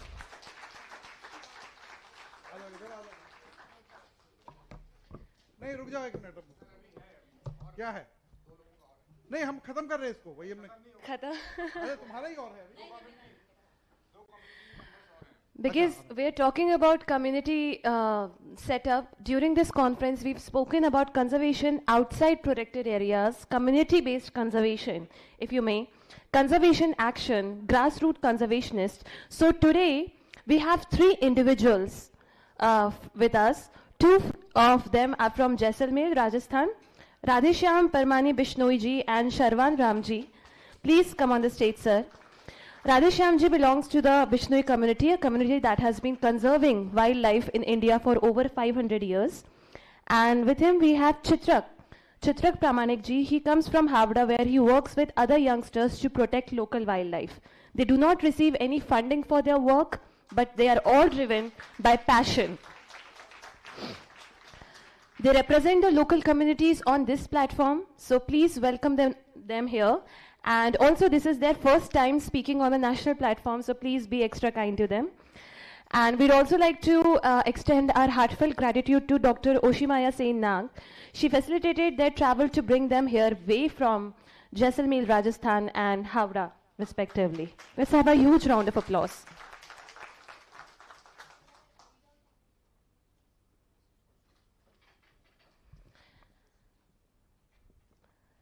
साथियों, मैं आपको बताना चाहूंगी प्रकृतिवादी वन्यजीव संरक्षणवादी और वन्यजीव photographer Radheshyam पेमानी Bishnoi Rajasthan के बिश्नोई समुदाय से आते हैं। ये समुदाय 500 से अधिक वर्षों से भारत में वन्यजीवों का संरक्षण कर रहा है।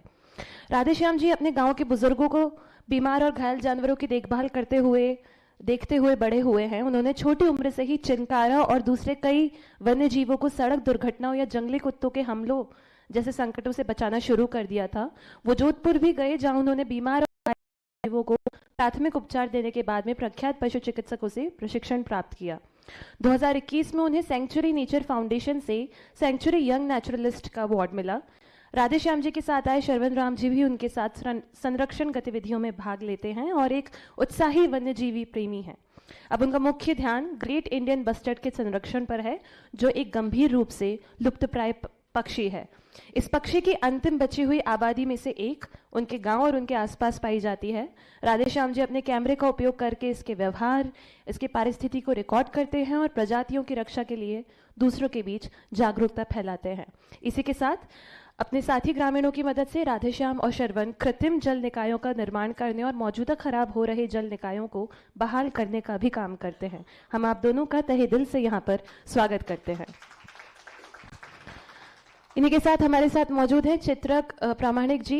इलेक्ट्रिकल इंजीनियरिंग में बीटेक हैं चित्रक जी और जुनून से वन्यजीव बचावकर्ता और संरक्षणवादी हैं।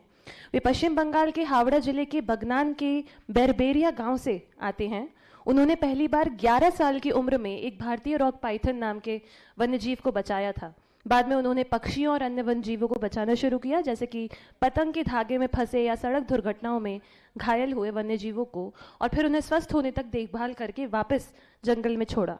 जिस जगह पर वो रहते हैं वो आर्द्र भूमि की मौजूदगी के कारण मछली पकड़ने वाली बिल्लियों के लिए एक प्रमुख निवास स्थान भी है। हालांकि प्रजाति की पहचान और व्यवहार के बारे में जागरूकता की कमी के कारण लोग अक्सर मछली पकड़ने वाली बिल्लियों को सताते हैं। चित्रक लोगों को पश्चिम बंगाल के राज्य पशु मछली पकड़ने वाली बिल्लियों को बचाने के महत्व को सिखाने के लिए जन शिक्षा और जागरूकता कार्यक्रमों के माध्यम से कड़ी मेहनत करते हैं। उनके प्रयास काफ़ी सराहनीय हैं और हम बड़े शुक्रगुजार हैं उनके कि चित्रक भी हमारे साथ यहाँ पर जुड़े। एक बार चित्रक जी के लिए भी जोरदार तालियां।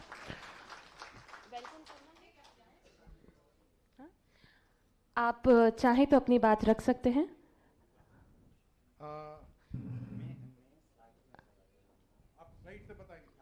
आप यहाँ आ जाइए, बिल्कुल आप यहाँ आके प्रेजेंट कर सकते हैं।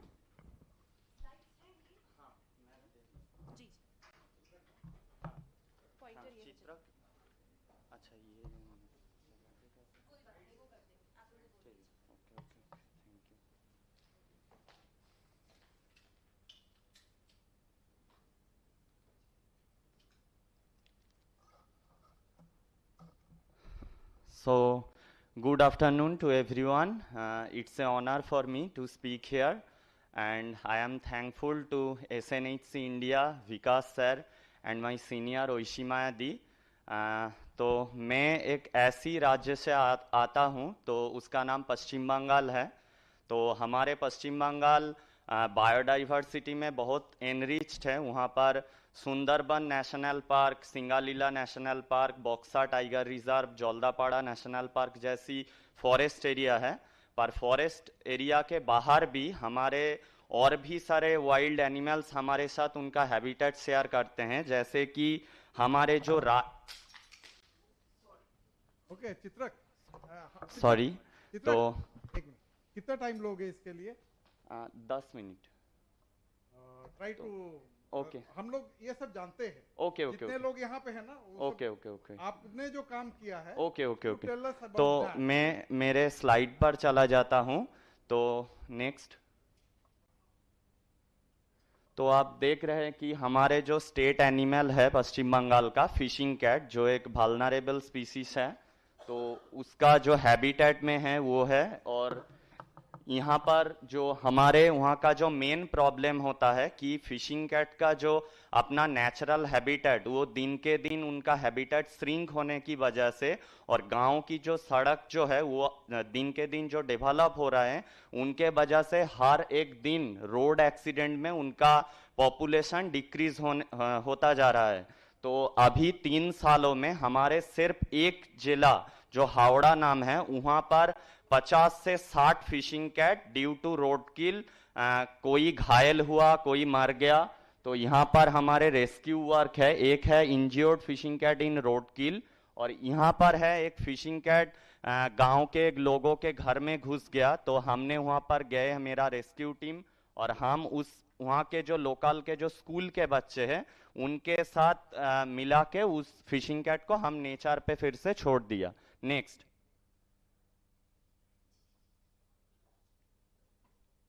नेक्स्ट। और ये हमारे लिए एक बहुत इंपॉर्टेंट है हमारे राज्य पशु को कंजर्वेशन के लिए, क्योंकि आप देख रहे हैं 2 फिशिंग कैट के जो बच्चे हैं वो फेराल डॉग्स की वजह से अपने मम्मी से बिछड़ गया था। तो फॉरेस्ट डिपार्टमेंट आए और इनको लेकर बहुत परेशान थे कि उनको अगर जू में लेकर जाएगा कि नहीं। तो मैं और मेरा टीम इस विंटर की समय पर 6 घंटा हमने वेट किया और 6 घंटे के बाद उनके माओ के साथ हमने उनका फिर से रियूनाइट किया और ये हमारे फिशिंग कैट कंजर्वेशन के लिए एक बहुत अच्छा काम हुआ था। आपने इसका फोटो है हमारे पास। नेक्स्ट। और ये भी एक लॉस्ट फिशिंग कैट, वहाँ पर मैं नहीं था, मेरा टीम था, तो वो एक बच्चा था। तो हमने कोशिश किया था उनके मतलब माता के साथ उनका मुलाकात कराने का, पर नहीं हुआ, इसीलिए हम डिपार्टमेंट में उनको हैंड ओवर करना पड़ा। Next. And this is the major threats for their population decline, जो रोड एक्सीडेंट हुए। और ये जो राइट साइड के ऊपर में जो फोटो है, ये वहाँ पर एक प्रॉब्लम है, फिशिंग कैट लोगों के मछली को खाता है रात को। तो वहाँ पर इन तीनों फिशिंग कैट को जहर देकर मार दिया था 2022 में, और 3 साल हुआ। तो और जो है habitat shrinking, road kills, and there are lots of pictures here. तो इसी के वजह से दिन के दिन इनका पॉपुलेशन कम होते जा रहा है। नेक्स्ट।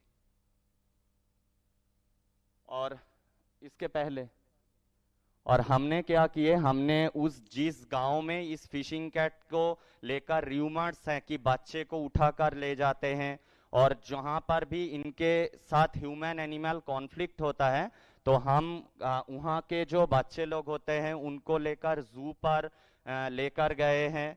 जू में वो फिशिंग कैट को हम सामने से उसको दिखाया था। और इधर जो है राइट साइड पर हमने सिर्फ फिशिंग कैट को रेस्क्यू और मतलब वो अवेयरनेस नहीं किया, हम 2-3 गांव में उनको रिलीज भी किया। वहाँ के लोकल फॉरेस्ट डिपार्टमेंट के हेल्प से हम फिशिंग कैट को वहाँ पर रिलीज भी किया। और यहाँ पर जो कॉन्फ्लिक्ट है वहाँ पर हमने फॉरेस्ट डिपार्टमेंट के स्टाफ को लेकर गए और वहाँ पर अवेयरनेस ड्राइव चलाए। हम schools and different religious programmes में भी हम अवेयरनेस ड्राइव चलाते हैं। नेक्स्ट। और ये जो टाटल का जो प्रॉब्लम्स हैं, जो हमारे टाटल्स देख रहे हैं कि वो उसका मांस खाने के लिए, ये एक 10 किलो का एक पीकॉक सॉफ्ट सेल टाटल था और ये प्रेग्नेंट भी था, पर उसको मार के खा रहा था वहाँ पर लोगों ने। और अभी हम 6-7 सालों में करीब 1000 से भी ऊपर मैं और मेरा पूरा टीम टाटल्स को रेस्क्यू किया। नेक्स्ट। तो हमने क्या किया, वहाँ गांव के अंदर जो लोग ये टाटल को खाते हैं उन्हीं के फैमिली को, बच्चे को देकर उस टाटल्स को हमने रिलीज कराते हैं। तो होता है कि अगर कोई टाटल हमने आपके खुद के घर पे अगर लेकर भी आए, तो उस घर के बच्चे लोग ने हमको फोन करके मतलब फोन कर देता है और हम जाकर उसको रिलीज कर देते हैं। तो हमने वर्ल्ड टाटल डे सेलिब्रेशन भी करता हूँ हम। नेक्स्ट। और ये है डिफरेंट टाइप्स ऑफ टाटल्स। हमारे हावड़ा ऑलिव रिडले टाटल का वहाँ पर हैबिटेट नहीं है, पर एक 40 किलो का ऑलिव रिडले टाटल आ गया था और हम 48 आवर्स के अंदर में ही हम उस ऑलिव रिडले को फॉरेस्ट डिपार्टमेंट के हेल्प से हमने बे ऑफ बंगाल में रिलीज किया। और इधर एक 15 किलो का पीकॉक सॉफ्ट सेल टाटल है और उधर एक इलीगल ट्रेड में हमने एक स्टार टॉर्टोइज को हमने रेस्क्यू किया था। चेंज।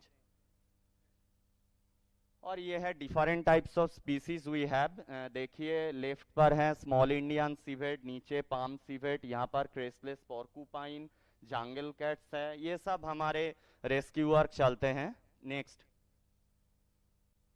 और ये है डिफरेंट टाइप्स ऑफ बर्ड्स। और मुझे ये भी पता है फिशिंग कैट तो इस राज्य में भी होगा, जंगल कैट, सिवेट भी, और ये सारी जो बर्ड्स है ये भी यहाँ पर मिलते हैं। और हमारे जो है बर्ड्स वहाँ पर बहुत रेस्क्यू होते हैं, 1000 से भी ऊपर बर्ड्स हर साल रेस्क्यू होता है। तो आप देख रहे हैं stork billed kingfisher, Asian openbill, yellow footed green pigeon, black kite, lesser whistling duck. Next.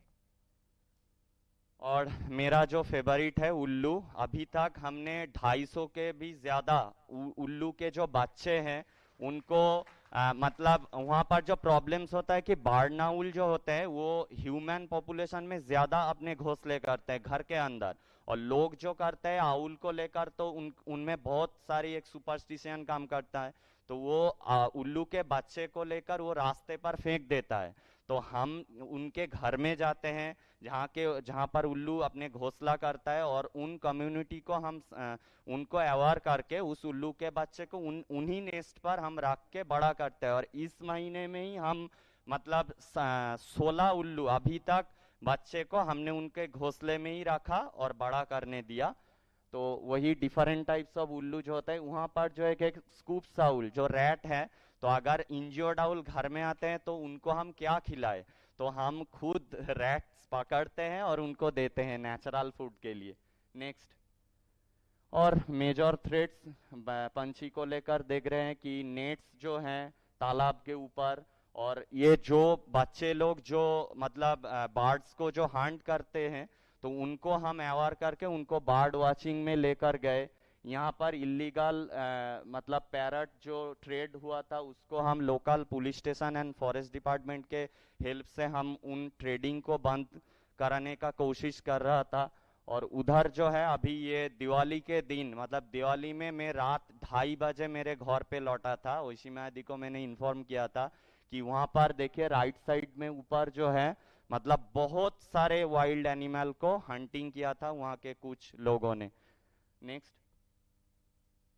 और snakes, different types of snakes हमारे वहाँ मिलते हैं, जैसे मोनोक्लेड कोबरा। हमको पिछले साल एक ल्यूसिस्टिक कॉमन क्रेट भी मिला था यहाँ पर, तो कॉमन क्रेट वहाँ पर स्नेक फार्मर्स की स्नेक चार्मर्स से हमने 2 इंडियन रॉक पाइथन रेस्क्यू किए थे। और मिडिल में जो है ये एक 5 फीट का एक रासल्स वाइपर, और वहाँ पर जो स्नेक बाइट में लोग ज़्यादा से ज़्यादा अवेयर नहीं होते तो हॉस्पिटल नहीं जाते, इसीलिए हमने स्कूलों पर अवेयरनेस ड्राइव चलाता हूँ हम स्कूल में स्नेक बाइट मिटिगेशन के। नेक्स्ट। नेक्स्ट। और मेरा यही लास्ट स्लाइड है। हमारे काम को कुछ रेपुटेड न्यूज़पेपर ने फीचर किया था, जैसे कि times of India, the telegraph, Hindustan times and यही समय नाम है टाइम्स का जो एक बंगाली वर्जन है। तो इसी तरह हम कंजर्वेशन के काम में और मेरे कम्युनिटी करते हैं, और हम जिसमें विश्वास करते हैं कि कम्युनिटी को, मतलब हम जब सुबह एक चाय के जो दुकान पे जाते हैं, वहाँ पर हम फिशिंग कैट को लेकर बात करते हैं कि उस गांव के अंदर अगर लोग अगर अवेयर होगा ना तो हमारा काम आसान हो जाता है। और जिस दिन सुबह मुझे और कोई रेस्क्यू में नहीं जाना पड़ेगा, उसी दिन मैं सक्सेसफुल होऊंगा। और हमारे जो है कि पूरा जो टीम है 250-300 लोगों का है, हमारे जो सबसे महत्वपूर्ण टीमों का मेंबर है। Next slide, and this will be the last slide. और देखिए हमारे जो लोकल फॉरेस्ट डिपार्टमेंट है बहुत हेल्प करते हैं हमको, और हमारे जो मतलब जो बच्चे लोग होते हैं ना, यही हमारा इन्फॉर्मर, यही हमारा मतलब सब कुछ तो thank you so much for giving me chance to speak here. Thank you so much. Thank you Vikas sir. My age is 27।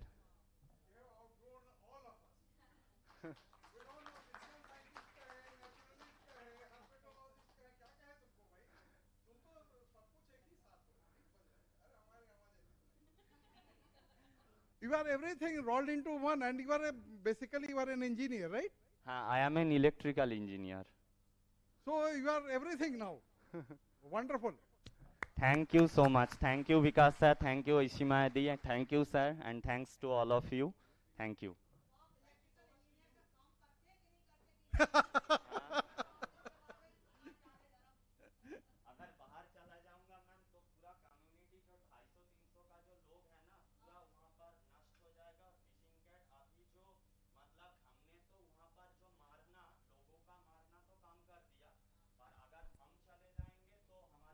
सारे लोगों का प्रॉब्लम होगा और मारना और भी मतलब ज्यादा हो जाएगा, क्योंकि हमारे गांव के अंदर इन्फॉर्मर है और वो किसी के साथ उनका इंफॉर्मेशन शेयर नहीं करता, सिर्फ मुझको, क्योंकि मैं जो हूँ ना उनको बच्चे को मैं पढ़ाता हूँ, उन बच्चे को लेकर मैं घूमने जाता हूँ, तो मतलब हाँ मैं जो हूँ तो असल में मेरा कम्युनिटी के अंदर ही मैं कंजर्वेशन को घुसा दिया। ओके ओके चलो बहुत बढ़िया। Thank you ma'am. Thank you. You are a wildlife warden for all of us.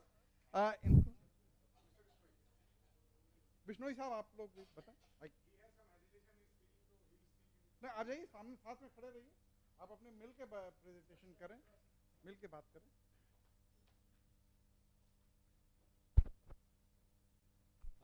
सभी नेचर लवर को नमस्कार।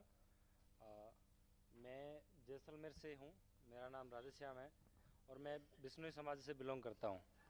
तो हमारा कम्युनिटी वर्षों से वाइल्ड लाइफ कंजर्वेशन को लेकर के है और बिश्नोई समाज के प्रणेता जाम्बो जी ने 29 रूल बनाए हैं, उसमें से मैक्सिमम जो इन्वायरमेंट कंजर्वेशन को लेकर के है। तो मैं भी वही कम्युनिटी से इम्प्रेस होके और लगता है कि ये सब ड्यूटी है, वो भी मैं निभाने का प्रयास कर रहा हूँ। ये हमारा कम्युनिटी है जो कच्चे मकानों में, घरों में रहते हैं और घरों के अंदर वाइल्ड लाइफ सब लोग जो साइंटिस्ट लोग बोलते हैं कि बिश्नोई कम्युनिटी के खेत और गांव एक प्रकार से सेंचुरी है, बल्कि सेंचुरी से ज़्यादा वाइल्ड लाइफ हमारे गांव के अंदर मिलती है।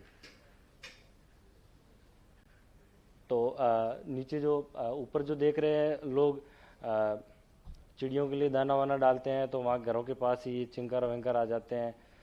जब एंटीलोप के मदर्स को जब कुत्ते मार देते हैं तो छोटे जो बच्चों को माताएं अपने बच्चों की तरह पालन पोषण करती है और फिर वापस से रिहेबिलिटेशन कर देती है। और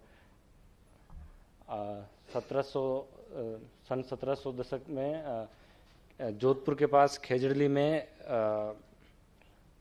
चिपको आंदोलन, जिसमें 363 लोग हैं जो पेड़ों को बचाने के लिए शहीद हो गए थे। उन्होंने बताया कि सिर साँटे रूंख रहे तो भी सस्तो जान, मतलब एक पेड़ के बदले अगर एक सिर को देना पड़े तो भी मान लो कि सस्ता सौदा है, पेड़ की वैल्यू ज़्यादा है। ये सब डेजर्ट स्पीसीज है जहाँ से मैं बिलोंग करता हूँ। चिंकारा हमारा राज्य पशु है और मेनली हमारा काम ग्रेट इंडियन बस्टर्ड को कंजर्वेशन को लेकर के है। स्टार्टिंग में मैं रेस्क्यू का काम करता था, तो रेस्क्यू में सक्सेस रेट कम आता था, स्ट्रेच में आके जानवर ज़्यादा मर जाते थे। तो मुझे आइडिया नहीं था कि यहाँ के लोकल डॉक्टर्स में वो इतना आइडिया नहीं है, उस कारण से मर रहे हैं या और भी कुछ रीज़न होगा। तो इसके लिए मैं जोधपुर संभाग जाकर रेस्क्यू का काम सीखा। उसमें वहाँ पर डॉक्टर्स के पास गया तो डॉक्टर साहब ने बताया कि आप इतना ट्रैवल करके क्यों जानवर को रेस्क्यू करने के इतना दूर आते हो, इससे तो ज़्यादा ये और ज़्यादा शौक में आते हैं। तो मगर सर वहाँ तो कुछ बचता ही नहीं है। तो उन्होंने बोला कि आप कुछ दिन यहाँ रह के और फर्स्ट एड का सब कुछ सीख सकते हो। तो वहाँ रेस्क्यू का ट्रेनिंग लेने के लिए मैं वहाँ रुका। तो फॉरेस्ट डिपार्टमेंट के कई सारे प्रोग्राम्स हुआ करते थे, तो उसमें बताया जाता था कि आप चिंकारा को रेस्क्यू कर रहे हो, ये सब बहुत अच्छी बात है और सबसे ज़्यादा ज़रूरत है कि आप ग्रेट इंडियन बस्टर्ड को कंजर्वेशन करो, क्योंकि ये सिर्फ आपके एरिया में ही मिलता है। तो वापस आने के बाद में हमने इनका डॉक्यूमेंटेशन किया। तो शुरुआत में बुजुर्ग लोगों से पूछा कि ये कहाँ मिलता था और क्या स्टेटस है इनका और थ्रेट्स क्या है, कैसे बचा सकते हैं। ये जो आप फोटो देख रहे हो ये मेरे गांव के आसपास है, जो जैसलमेर ज़िले के अंदर मेरी कम्युनिटी के सिर्फ 2 या 3 ही गांव हैं जिसमें बिश्नोई कम्युनिटी रहते हैं। और हमारे गांव के आसपास ही नेशनल पार्क से ज़्यादा ग्रेट इंडियन बस्टर्ड है जो हमारे गांव के आसपास है। तो इसमें ये ग्रेट इंडियन बस्टर्ड कहाँ दिखता है, इसका आर्क एरिया है, और जो बैंगनी कलर का है वो डेजर्ट नेशनल पार्क है, और पोटेंशियल एरिया ये सब दिखाया हुआ इसमें। जिसमें देख रहे हो जो वल्चर्स है जो रेलवे से टकरा के मरे हैं, तो मेरे गांव के आसपास 2000 के करीब वल्चर्स रहते हैं। तो पहले मैं सोच रहा हूँ, पहले ट्रेन से टकरा के गायों की मोर्टेलिटी हुआ करती थी, तो रेलवे के डीआरएम जेआरएम सबको हमने लिखा कि सर गायों की मोर्टेलिटी हो रही है इस एरिया में, रेलवे का आप इस ट्रेन का स्पीड कम करो। तो उन्होंने बताया कि जिनकी भी गाय है वो गाय अपने कंट्रोल में रखें, हमारा भी ट्रेन का नुकसान होता है। और बल्कि जो गाय थी वो शहरों से लाके यहाँ छोड़ी जाती थी पास में एक गौशाला है, गौशाला से भी इतना केयर नहीं हुआ करता था, तो उसकी वजह से गाय मरती थी।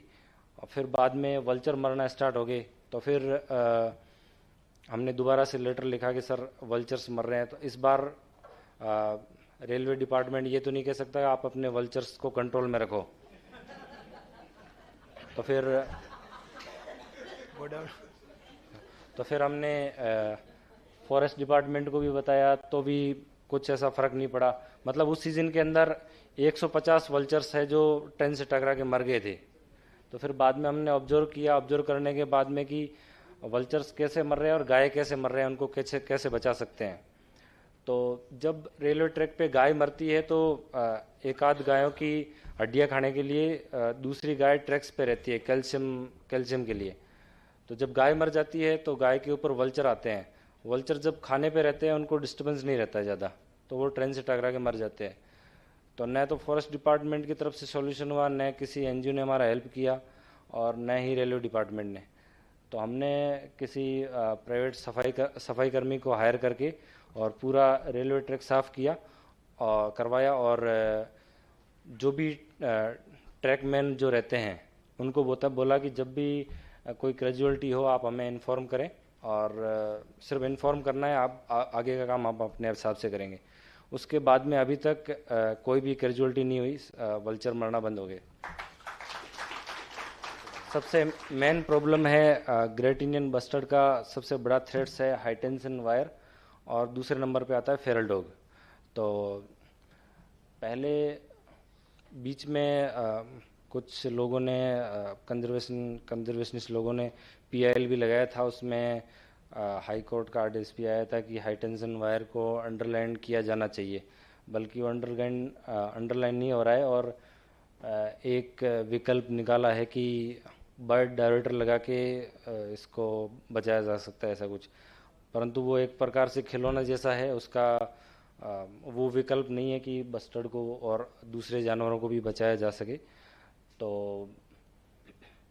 पहले दो हाई टेंशन वायर था, अभी जो पूरा ग्रेट इंडियन बस्टर्ड का हैबिटेट है उसमें बहुत सारा सोलर्स और विंड मिल्स आ रहा है। उसके लाइट ट्रांसपोर्टेशन के लिए बहुत सारी बिजलियों की तारें गुजर रही है, और लगातार इनकी थ्रेट्स है वो बढ़ते जा रहे हैं। दूसरा, जहाँ से हम बिलोंग करते हैं जैसलमेर से, तो नज़दीक में पाकिस्तान रहता है, तो पाकिस्तान माइग्रेट करता है थोड़ा बहुत बर्ड्स, तो वहाँ पर इनका हंटिंग हो जाता है। और दूसरे में आप देख रहे हो कि फेरल डॉग भी इन पे अटैक करते हैं। वो जो ऊपर का जो फोटो देख रहे हैं, इसमें हम गर्मियों के टाइम में वाटर होल रिफ़िल करते हैं। पहले क्या हुआ करता था कि पुराने ज़माने के अंदर सब लोग वाटर बॉडी पे डिपेंड थे, पानी पीने को लेकर के, अपने पालतू पशुओं को पिलाने के लेकर के, और सब जंगली जानवरों के लिए। तो अभी घर घर नल कनेक्शन आ गया है, तो लोगों के पानी की पूर्ति तो हो जाती है, परंतु जंगली जानवरों के लिए मुश्किल हो जाती है। कहीं कहीं रोड साइड में एयर वॉल्स होते हैं, उनकी तरफ आते हैं, तो फेरल डॉग उन पे अटैक कर देते हैं। तो हमने कुछ डेजर्ट के अंदर डीपली 8-10 वाटर होल हमने क्रिएट किए हैं, जिनको हम गर्मी के मौसम में रिफ़िल करते हैं। तो वो जो पीछे, दोबारा पीछे लेना,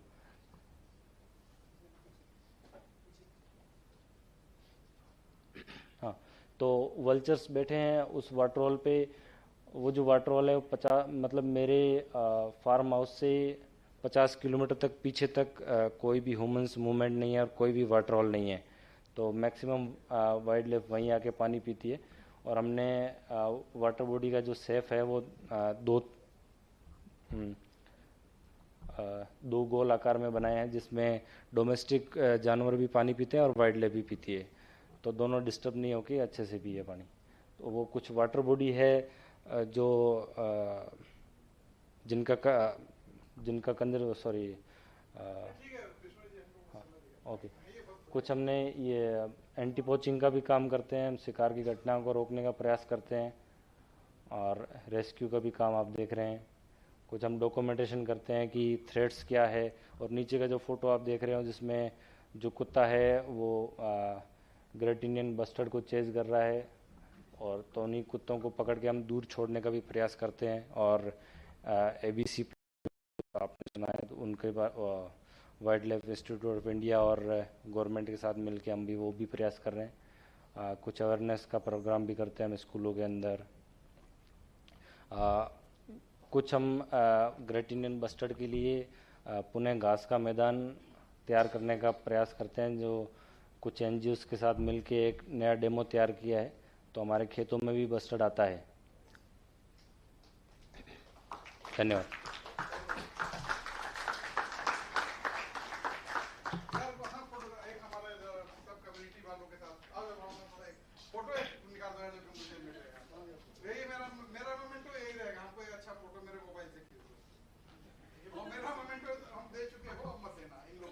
मेरा श्रवण राम है ना, मेरा है ना।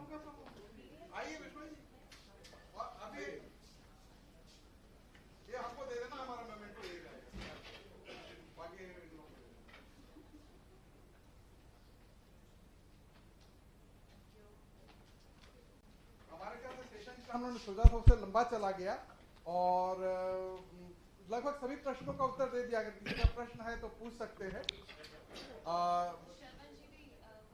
अभी बता रहे हैं सर है। आपका है ये।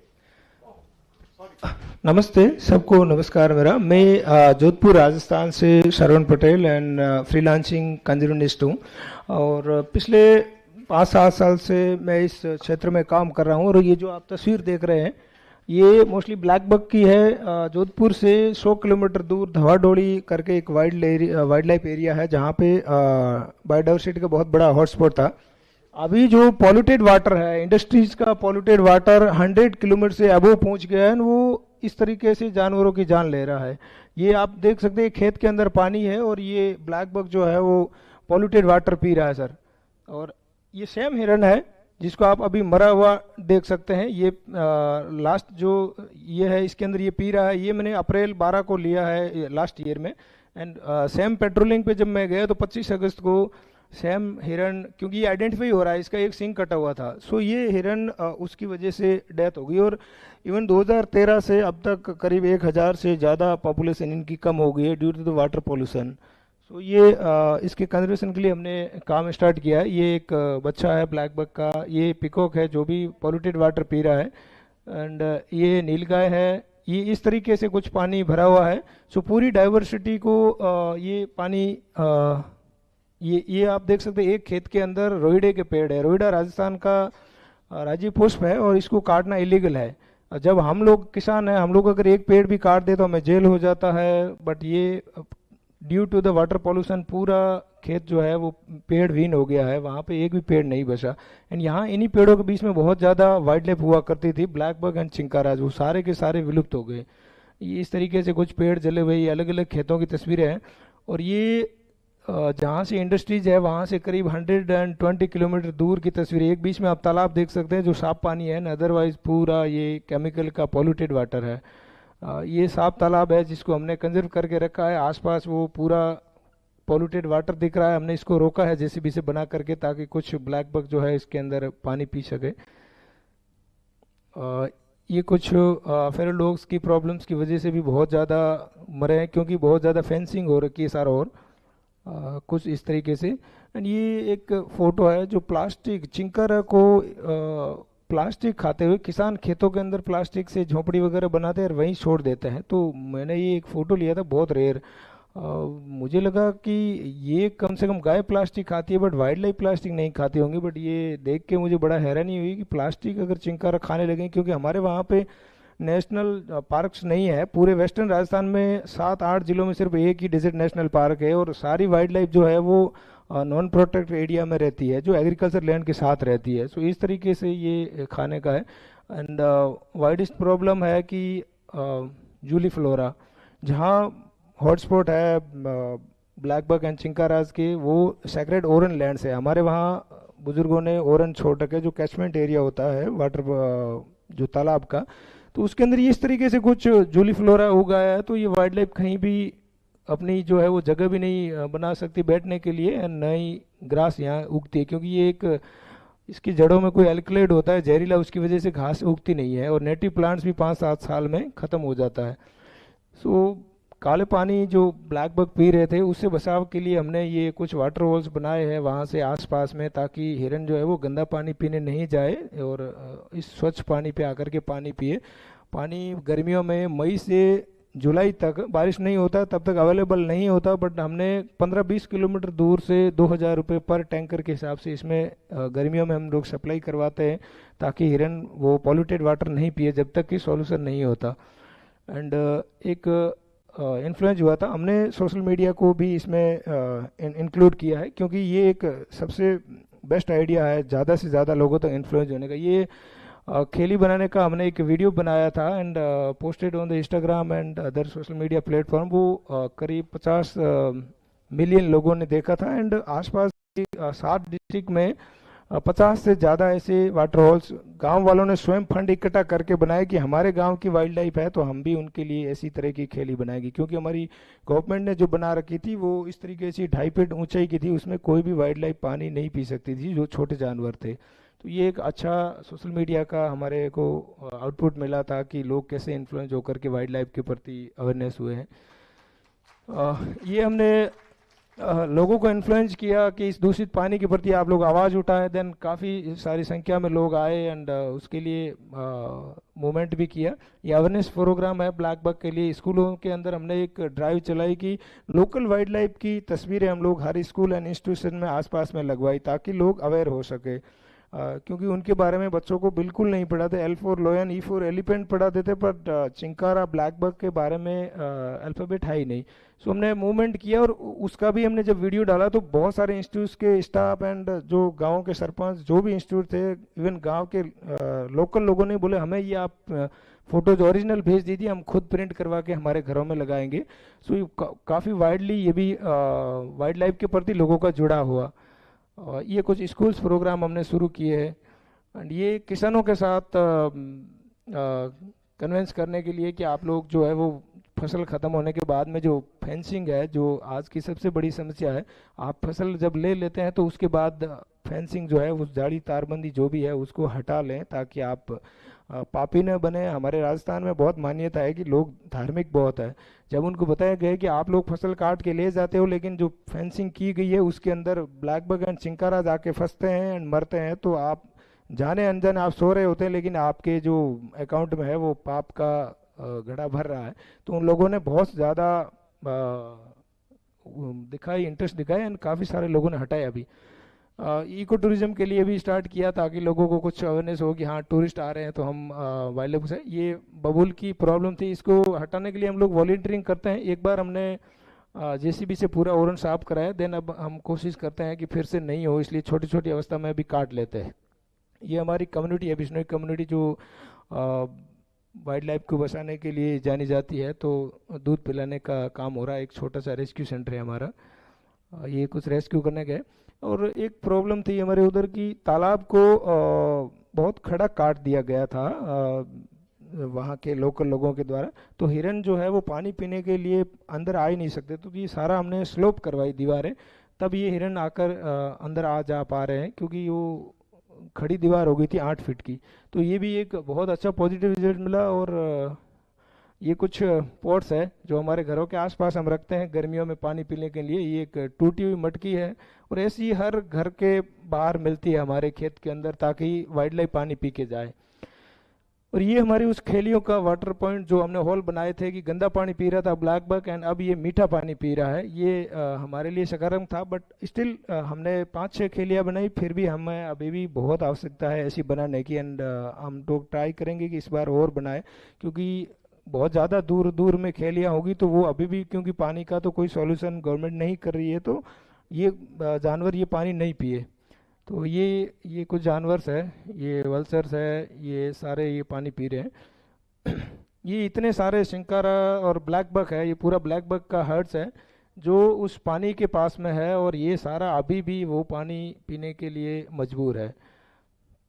ये कुछ हर्ट्स है हमारे, ये ग्रासलैंड्स है, ये बेर के जो पौधे हैं हमने प्लांटेशन किए, क्योंकि इनको बहुत ज़्यादा पसंद है ये फूड के रूप में, ताकि ये ज़्यादा मूवमेंट नहीं करे। और वो बबूल निकालने की तस्वीर है JCB से। ये सब ब्लैक बक, ये कोई भी वाइल्ड लाइफ सेंचुरी नहीं है। हमारे घर के सामने 50 मीटर मेरे घर के आगे एक सेक्रेड ओरन लैंड होती है, उसके अंदर ही ये रहते हैं। सो हमने ये ट्राई किया। गांव के लोग अपनी लाइफ में बिजी रहते हैं तो ध्यान ही नहीं देते। हमने उनको, क्योंकि सोशल मीडिया से हमने 1 मिलियन फॉलोअर्स को हमारे साथ जोड़ा है, जो लोकल ऑडियंस है, और उनको वहाँ की जो लोकल कल्चरल एक्टिविटीज़ है उसके साथ में हमने वाइल्ड लाइफ को जोड़ा है। जैसे गांव में कोई कल्चरल एक्टिविटीज हो रही है, तालाब पे कुछ कल्चरल एक्टिविटीज हो रही है, तो उसके साथ हमने वाइल्ड लाइफ को डाला है। एंड उनको एक थीम दिया है कि आपके घर के आंगन के अंदर जब आपके बच्चे खेल रहे हैं तो ये हिरन भी आपके गांव के आंगन के अंदर खेल रहे हैं, तो ये भी हमारे ही बच्चे हैं, हमें इन्हें बचाना होगा। अगर हमारे ब्लैक बग एमपी में बहुत है तो हम राजस्थान से, मेरे बच्चे कम से कम मेरा गांव छोड़ के एमपी ब्लैक बग देखने तो नहीं आएंगे। सो पीपल्स अभी बहुत अवेयर हो रहे हैं, और क्योंकि सब लोग इसी पे काम कर रहे हैं कि जीआई भी अगर बहुत रेयर है तो हम उस पर काम करेंगे।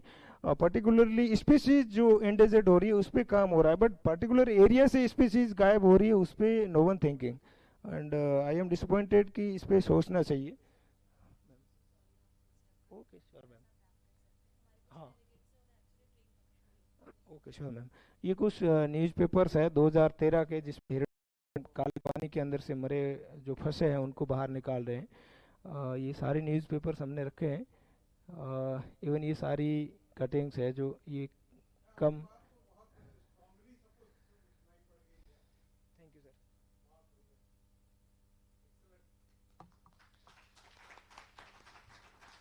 एंड थैंक यू SNNC और विकास सर की हमें इनवाइट किया, and most of the conservation agencies के सामने हमें ये मैटर रखने का अवसर दिया।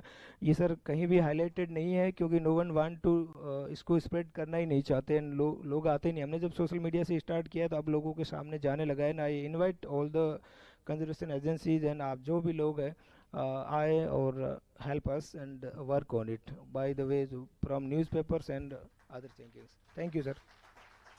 Thank you Vikas sir for inviting us. Oishimadi also and आप सभी वेस्ट बंगाल पर भी आइए और एक साथ काम करने का आपके साथ अवसर मिलेगा। Thank you sir. Thank you आप सभी को, आप सभी का बहुत शुक्रिया। We saw these wonderful personalities working in the direction of conservation with little to no resources at their disposal. They have no funding, no backing, and yet they are just as motivated in their purpose.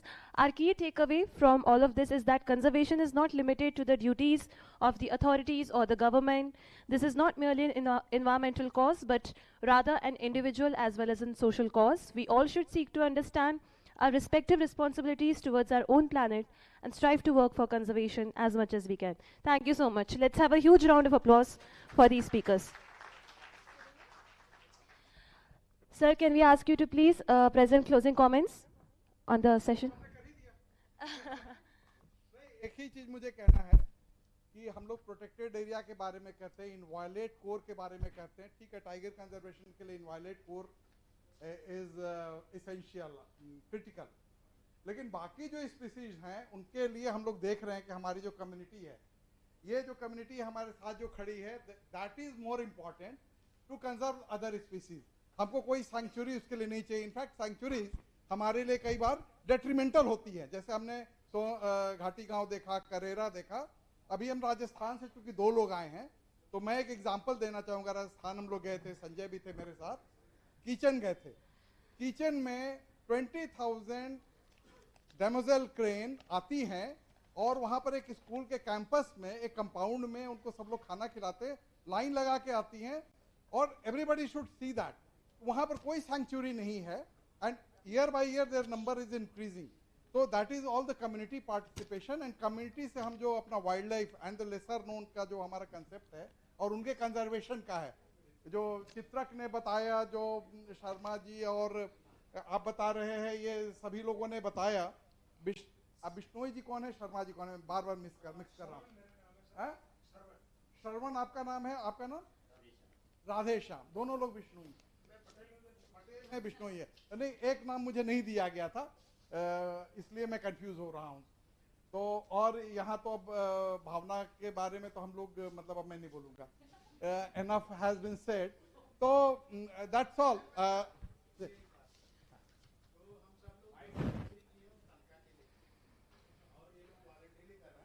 इनके लिए एक जोरदार तालियां. अरे खड़े हो जाओ. अरे they should get a standing ovation. Everybody, please raise to the king. I'm sure हमारे साथ YouTube पर जितनी भी ऑडियंस जुड़ी है वो ये देख रही है, सब पहचान रही है इस एफर्ट को, and I'm sure they are giving standing ovation from their screens as well. Thank you so much everyone. यहाँ जितने भी लोग आए हैं आप सब लोगों से रिक्वेस्ट है, ये जो YouTube चैनल है इसको सब दूर आप लोग रायता फैलाइए. रायता फैलाने का मतलब है कि in a positive way, make it viral so that more people start gathering for a cause. Thank you. Thank you so much, Murthy sir. And we request Mr. Vikas Singh Baghel, President, Conference Coordinator and Lead, SNHC, to please provide souvenirs to all the speakers, all the community conservators, and our chairperson for the session.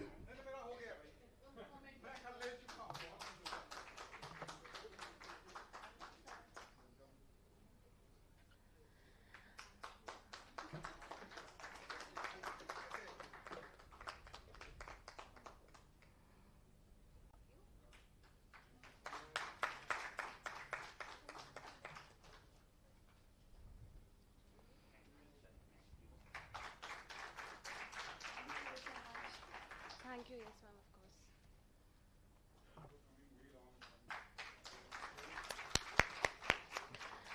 काफ़ी दूर से आए हैं हमारे community conservators, आपका हम बहुत शुक्रिया अदा करते हैं. कितना पेन्सटेकिंगली आप यहाँ आए, आपने अपनी बात हमारे साथ साझा की. विकास के लिए हमारे ख्याल से एक बार अलग से तालियां, क्योंकि ये फॉर्मेट मैंने भी I was chairing the session but not expected this formation. Okay, there is a standing ovation for Vikas sir as well.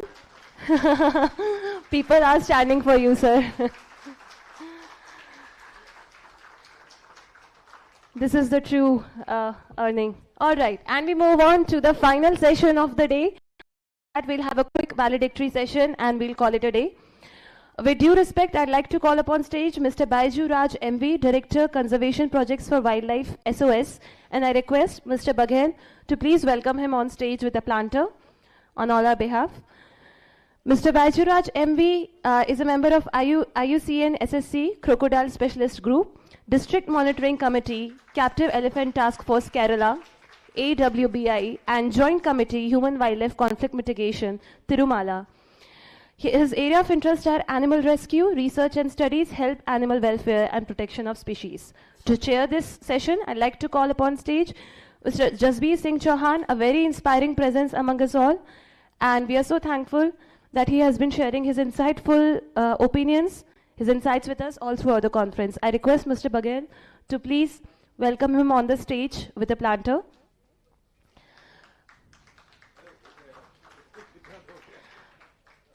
Mr. Jasbir Singh Chauhan joined the Indian Forest Services in 1987, and here he is. We'll move on to the session now. Thank you so much, sir.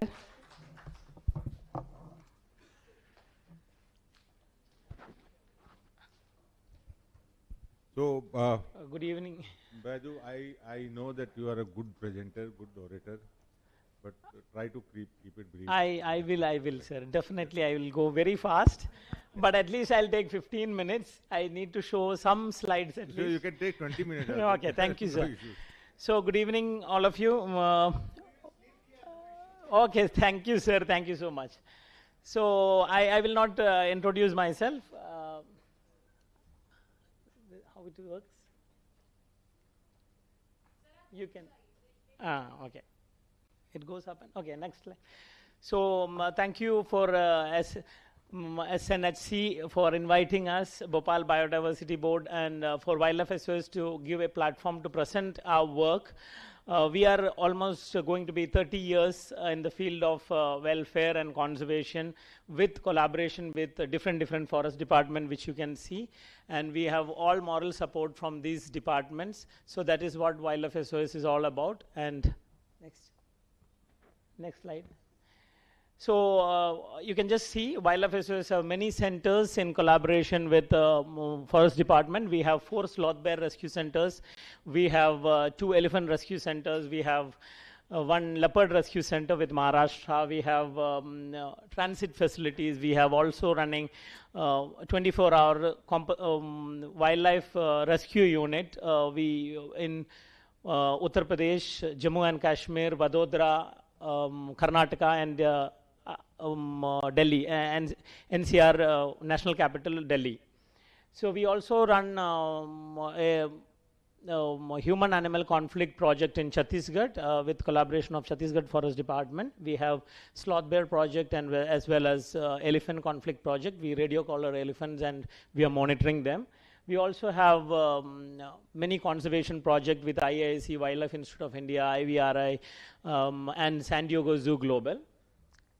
Apart from this, apart from our species-specific rescue centers, we also run a lot of rescues in and around Agra. So I'm just going to talk about Agra with related to other projects as well.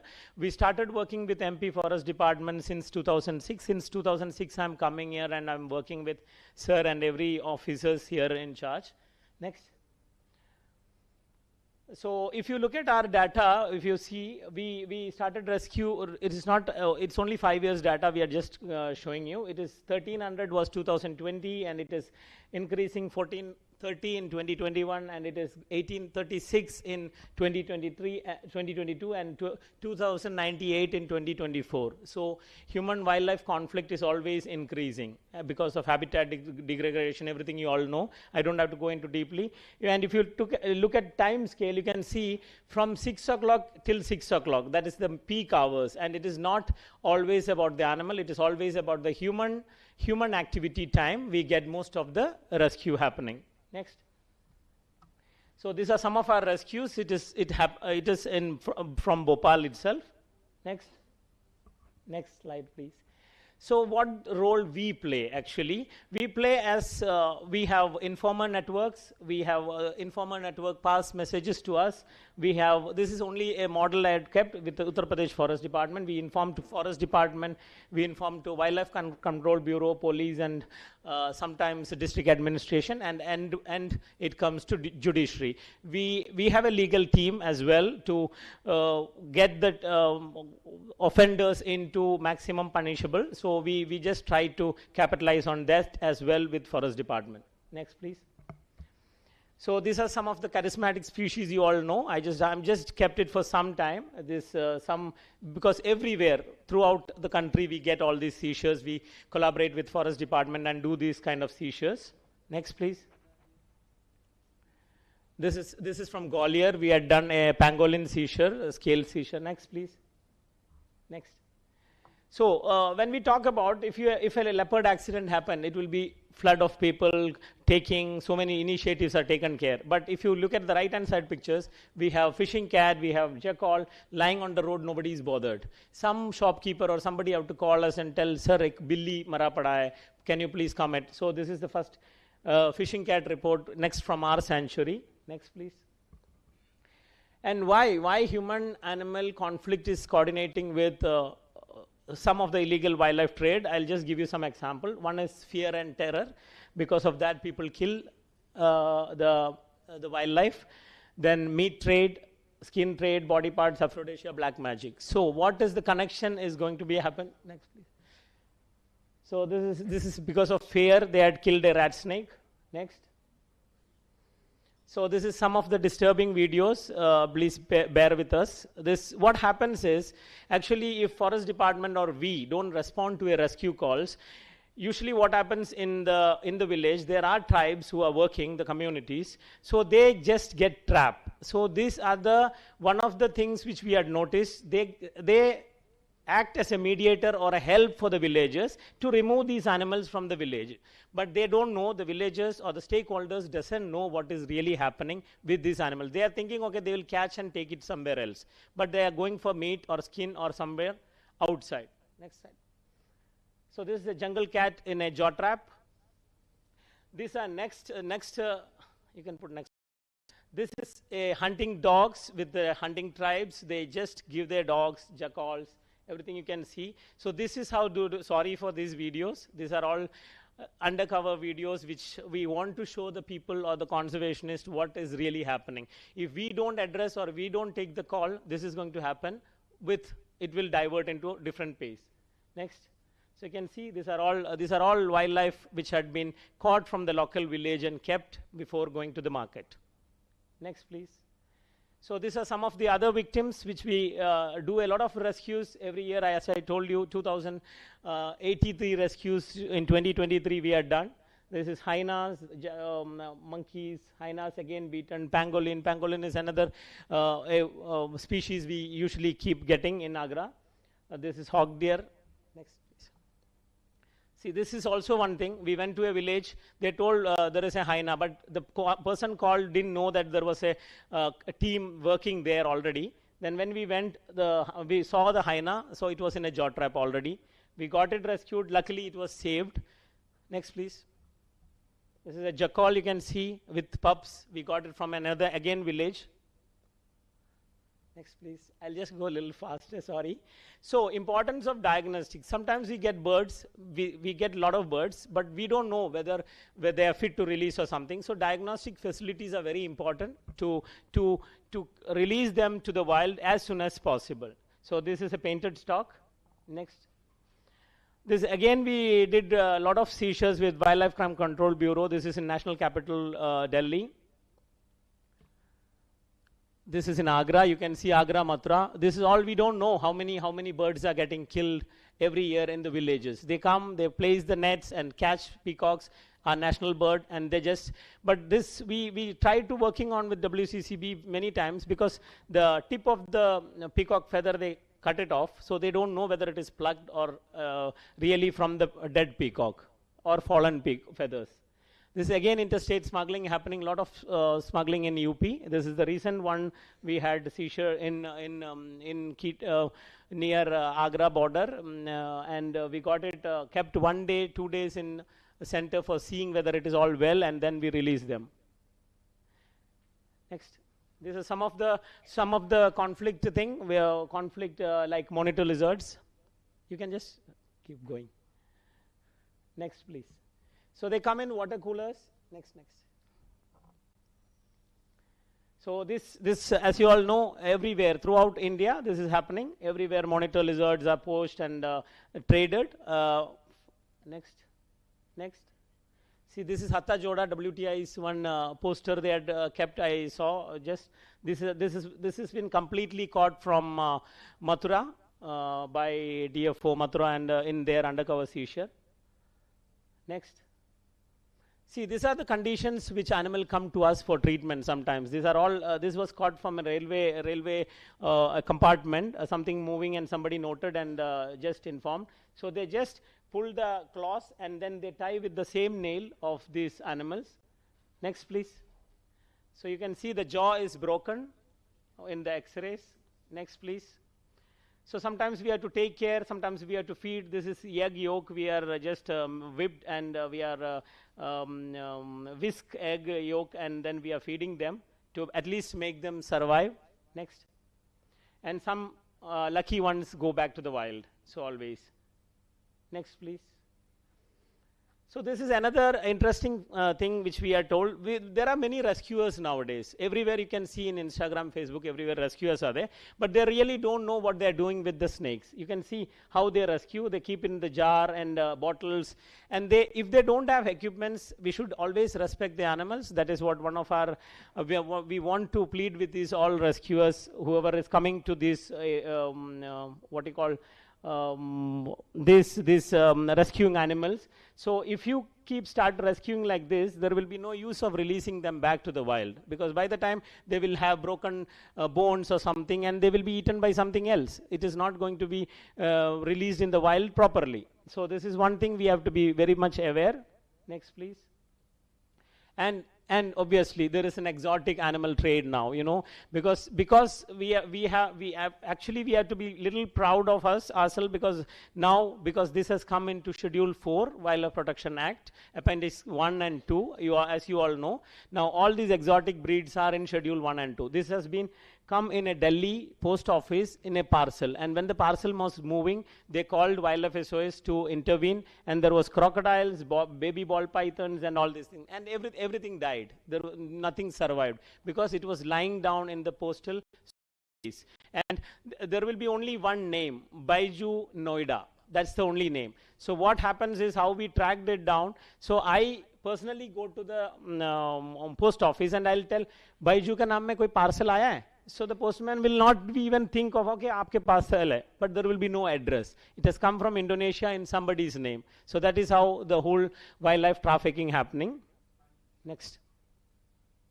So we work with a lot of press media and press coverage. Why we want to do this? Because if we are aware and if we are doing what we are doing, we showcase it more in print media and visual media. So that is how we do awareness to the people. Next. These are the paper coverage. Next. And what one should do? We should not call a sapera or a local rescuer unless and until you don't know about the rescue, what is his status or what is his credential. Otherwise what will happen? The animal will end up in a trade. So that is what inform to Forest Department, inform Wildlife Crime Control Bureau if possible, or inform to Police Department if nothing is possible, or inform to a local NGO who is working in this field. Otherwise what will happen? All the animals you think it is going to rescue, it will not happen rescue, because we had seen many snake charmers rescuing snakes. The same day they will just defang the snake, and that will be the life will end up in a basket. So we please be aware of these things. Please be responsible when you are involving in any kind of rescues. Next please. So way forward, what we do is we do sensitize people. We want to coexist. We want all the people to coexist. How from generation we had come up. Now what we see is we are very, very insensitive. If a small turtle or a small pigeon also is in your balcony, people have to call. There is a pigeon, there is a kite. We are not thinking of living with them, monkey or any species. That is what we are seeing. We live inside a sanctuary. We know what all animals we have around, and we feel proud in that. But if you talk about monitor lizard, many schools, colleges in Agra, they don't want monitor lizard, even though I myself tell that it is non-venomous, it is not harmless, but still they don't want. This is what is happening. So awareness is very key to all this conservation, and we are doing our best. We help to maintain a healthy ecosystem. We try to educate people, college students, and many others who we try to go to colleges, schools, and deliver lectures and do make posters and spread awareness among these people. And also we train Forest Department. Very lack of things we saw is we need to do from grassroots levels. If we think that everybody know everything, that is what one fault is. Many of the forest staffs also, the beat officers, the forest guard need to be trained to understand which animal it is. Many times we get a call, Balu ka bacha aa gaya. It will be rattle. So we don't know. So that is what we need to, as a biologist, as a conservationist, we should not think everybody know everything. We should go, our knowledge should be used to educate others. Then only, as a biologist, as a conservationist, our life will be succeeded. Thank you. Sir, I did it in very short. Thank you very much. Thank you very much. Thank you so much, sir. It has been a wonderful presentation, and I know Baiju since last how many, maybe more than in past 18, 19 years. I know his work, so I mean it's very passionate. So any question on not a question, sir, just to supplement what Baiju was saying. So he has made a good presentation, but I know that with limited time you tried to tell many things related to the rescue and as well as the trafficking of the animals. Yes, sir. So just because I'm dealing with both these issues at the ministry, because with the CZA we are dealing with the rescue, and I'm also heading the Wildlife Crime Control Bureau, so I'm also heading, I'm taking care of the trafficking of animals. तो sir मैं just थोड़ा सा मैं जो इन्होंने highlight किया है उस इशू को बताना चाहूँगा कि अगर हम ग्लोबली देखें तो the illegal wild life trade is around $300 billion. So that is quite a huge amount, and I mean this is the total wildlife trade, And if you talk of illegal wildlife trade, this is close to $30 billion. India ranks among top 20 countries, and in air trafficking we are among top 10. तो हमारा जो porous border है, तो हमारे यहाँ दो तरह की ट्रैफिकिंग है. One is of animal articles and another is a live animals. Animal articles जो हमारे यहाँ से काफ़ी जाता है वो टाइगर लेपर्ड की स्किन हो गया, फिर राइनो का हॉर्न है, और इसके बाद आइवरी है. लेकिन जो लाइव एनिमल ट्रेड स्पेशली पेट ट्रेड है, वो काफ़ी राइज पे है. That is thing that is of serious concern because of one of the reason that now many exotic species are coming, and even Bhopal में भी आप पा सकते हैं बहुत सारे हमारे यहाँ exotics आ रहे हैं. तो exotics का आने का जो मेन प्रॉब्लम हमारे साथ है, जो एक हम एग्जाम्पल अगर ले लें तो रेड-ईयर्ड स्लाइडर है जैसे, this is non CITES species, so they are not scheduled, but still that is the biggest problem as far as any exotic goes. हम लाते हैं एक्वेरियम में रखते हैं, बड़ा हो जाता है, बाहर छोड़ देते हैं. तो that is threatening the local turtle population here in India. Similarly many species which are coming, जैसे आपने बताया कि अभी पोस्ट से आ रहा है, पोस्ट से काफ़ी आ रहा है, और जो लाइव एनिमल आते हैं वो सारे हमारे साउथ ईस्ट एशियन कंट्रीज से आ रहे हैं, बैंकॉक और कुआलालंपुर से, because flight time is very very less. So just 4 and 5 hours का फ्लाइट टाइम है, and they come in the check in baggage. Live animal suitcases में चेक इन बैगेज में आते हैं. तो उसमें काफ़ी ज़्यादा रेप्टाइल्स हैं, क्योंकि रेप्टाइल्स थोड़ा हार्डी होते हैं, सस्टेन कर सकते हैं. तो हमको ये देखना है, क्योंकि ये they carry a lot of pathogens with them, so that is also one of the concern. और अभी जो सीरियस कंसर्न है सर हमारे लिए, वो हेल्थ इश्यूज भी काफ़ी है. अभी एक रिसेंट हम इंसिडेंट्स देखें, हमारे रेस्क्यू सेंटर में हुआ, H5N1 का इन्फेक्शन टाइगर्स और लेपर्ड्स में मिला, और 3 टाइगर और 1 लेपर्ड अभी गोरेवाड़ा में नागपुर में मर गए because of avian flu. Similarly in Jaisalmer also there are a lot of bird deaths because of H5N1.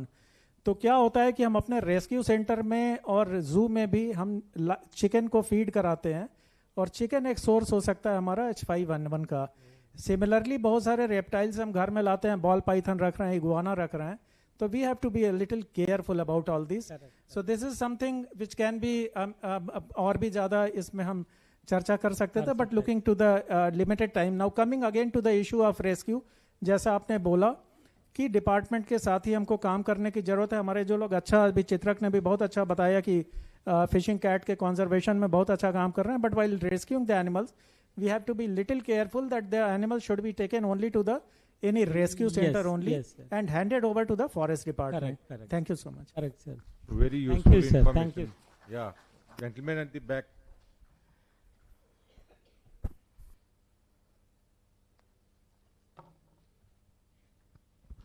Thank you. Really quick question to sir who was just speaking. What is your take on the private zoos, especially in a certain part of the country that has come up? And what are you likely to do about that? Thank you. This is, I mean, you may like to, you may like to respond, but I mean, this is not between two participants here. I mean, this is also about lesser known species or you know, otherwise. So, if you don't mind, if you respond for a larger audience, that'll be great. Thanks.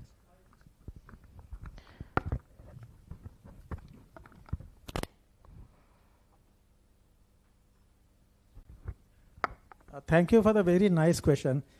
I'll appreciate, like, the Baju is heading an organization that is also a sort of zoo only. Yes. Because in India, if you see the legal terms, the rescue center also falls under the definition of a zoo only. So in the Wildlife Protection Act, zoo includes rescue center as well as any conservation breeding center or any such facility where you keep the animals. Now coming to the private zoo, so I'm sure like you may be referring to the new facility which has come up in Gujarat in GZRRC in Jamnagar.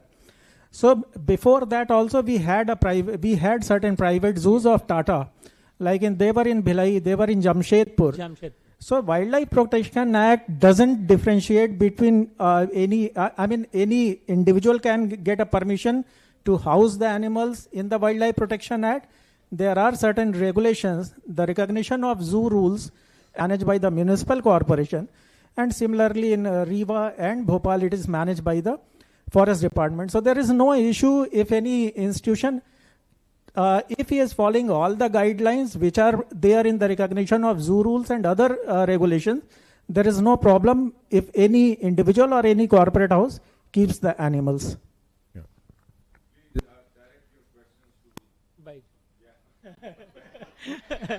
Yes, yes. Yes. There was nilgai tied up. So is there any specific intention behind keeping nilgai? We are not keeping anything. No, we no, just not you. So no. We are must just be rescued from somewhere, na? Yeah. Rescue and release, because we do a rescue. We are actually a bear rescue center. We had applied for a composite rescue center to keep all animals which are coming to more than 30 days. But we tried to rescue and release them as soon as possible.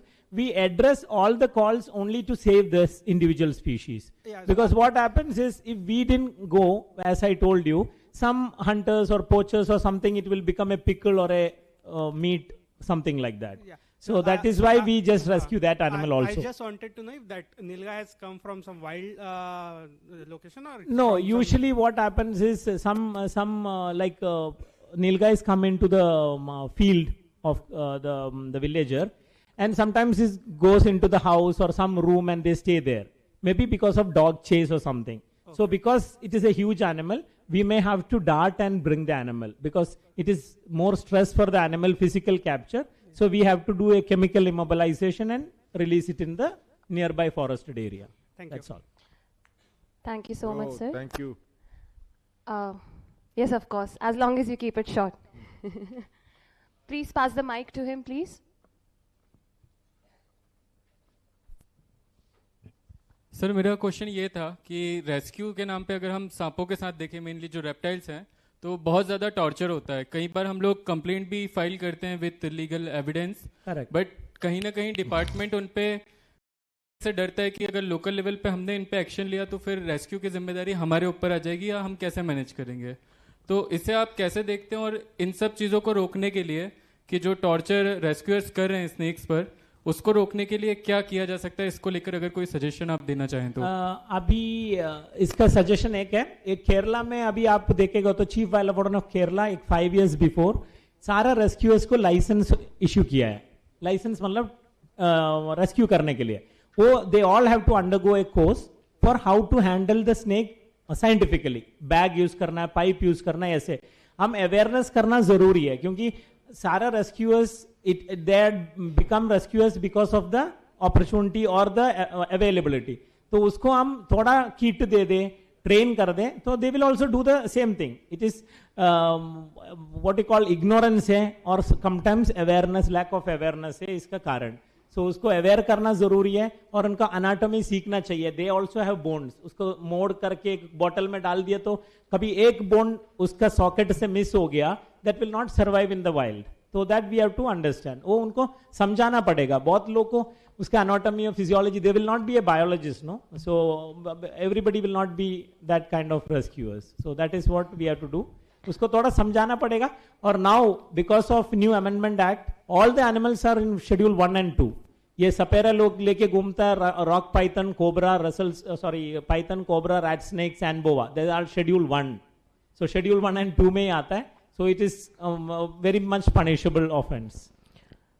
For more questions and conversation, I guess they can email you at baiju at... Yes. They can email me, they can WhatsApp me, no problem at all. What's the email? Baiju at... wildlifesos.org. wildlifesos.org. So thank you very much. Sir, closing comments? Thank you. No comment now. I mean, you can... Thank you so much, sir. Thank you very much. Truly very I request the chair of the session to please stay back on stage, and we'll be coming with your souvenir pretty soon. Please stay back on stage for the valedictory session. And I also like to request Dr. Sanjay Kumar Shukla, PCCF and Member Secretary, Central Zoo Authority, to please grace the stage with your presence for the valedictory session. We can have a round of applause for Dr. Sanjay Kumar Shukla, PCCF and Member Secretary, Central Zoo Authority. I request Mr. Vikas Singh Baghel to welcome him on stage with a pretty planter. Thank you so much, sir. I request Mr. R. Srinivas Murthy, sir, retired IFS, former Member Secretary, MPSBB, to also come to the stage for the valedictory session. And I request our conference coordinator and lead, Mr. Baghel, to please welcome him with another pretty planter.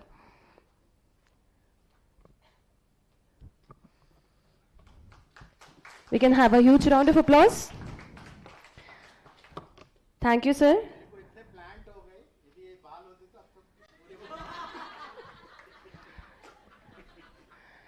And with that, we move on to the result for our poster presentation contest. Without any further ado, we'd like to announce the third winner. We'll start in reverse manner. And the third winner for the poster presentation contest was effect of forest fires on lesser known species, presented by Mr. Hitesh. We can have a huge round of applause for Mr. Hitesh. Sir, please come on stage and accept your due felicitation. The souvenir?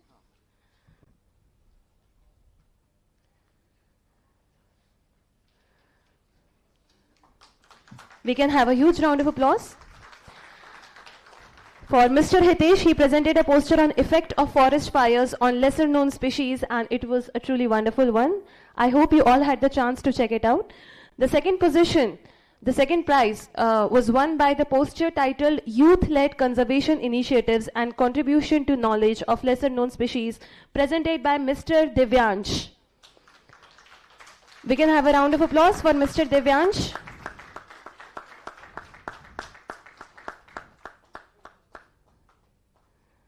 As a young person, I think we expect you to run to the stage.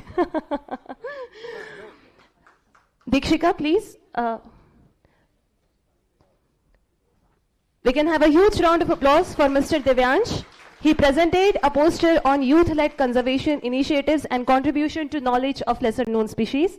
Thank you so much, Divyansh. And the contest was won by the poster titled Treatment and Release of Vultures by Mr. Karam. We can have a huge round of applause for Mr. Karam.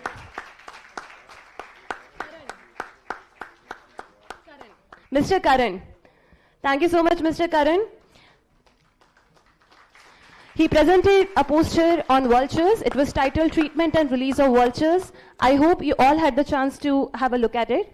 There is a special mention of the poster titled Son Karan in Selana. And it was presented by Mr. Rushal. We can have a round of applause for Mr. Rushal. He has been fascinating the people of conference with his unique head wrap and poster and conversation alike. We can have a huge round of applause for Mr. Rushal. And this concludes our valedictory session.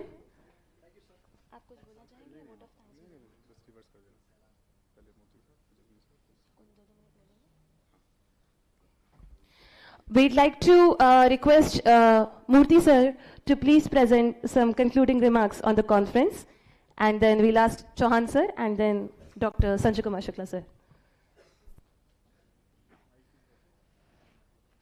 I don't think that's working. Yeah,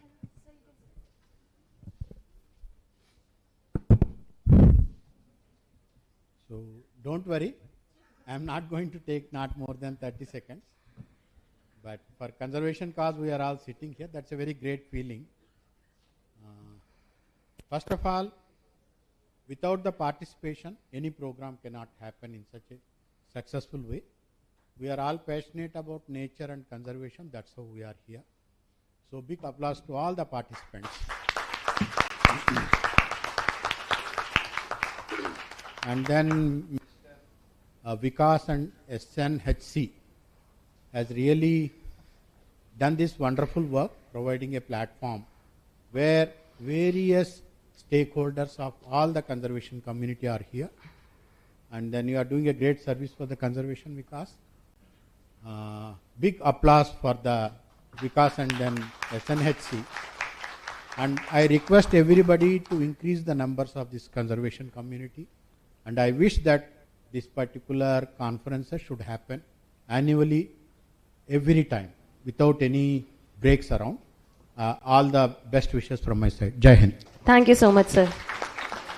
We ask Mr. Jasbir Singh Chauhan, sir, to please share concluding remarks on the conference. So we are on the second day, 6:30, and the house is full. So that actually speaks for itself, how successful this program has been, this event has been. And I really, I attended all the three. This is the third one, and I can see the improving quality and content of the presentations. And from Kashmir saffron to Kerala spices, and from hyenas of Gujarat to fishing cat in the West Bengal, and it has been actually widely represented. So I'm really happy for this event, that this is actually gaining momentum now, and this will go. I mean, maybe the entire Central India, or maybe the entire country next time. And Vikas and his team, they really deserve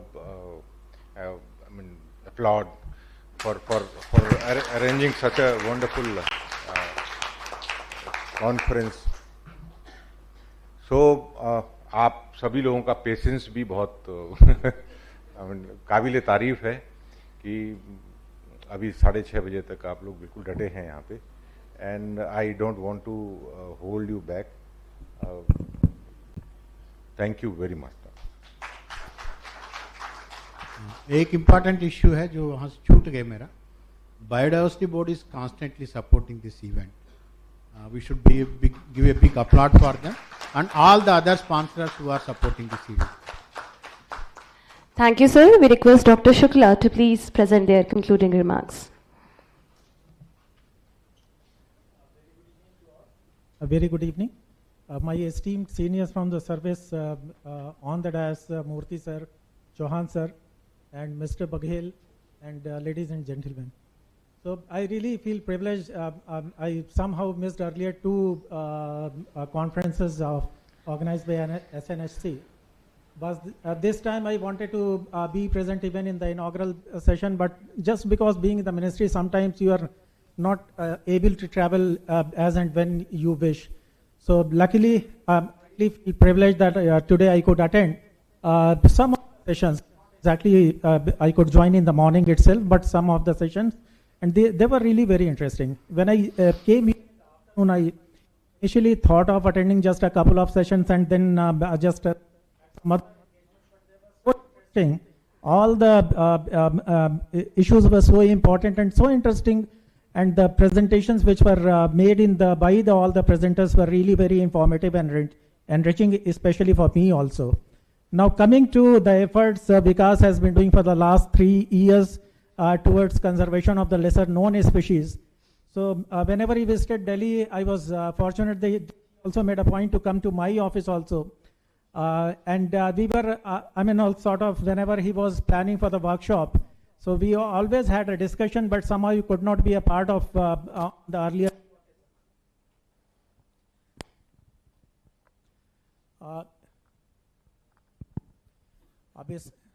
Hello. Yes, sir, it's audible. It's audible, I think, without mic. Is it okay? Yeah, right. It's okay, sir. Right. It's okay. Yes. So now coming to the lesser known species, because throughout the day we have discussed like how the flagship species, they get more priority in terms of the projects, whether we talk of either it is Project Tiger or Project Lion. Now cheetah is there, even for the dolphins there is some project. But many of the important lesser known species, we never get that sort of focus, which always needs conservation efforts to be done. Wildlife Institute of India and even in CZA also we worked on the conservation building priorities, because when we talk of the conservation, it has to be both ways. We need to address the issues for the in situ conservation as well as the ex situ conservation.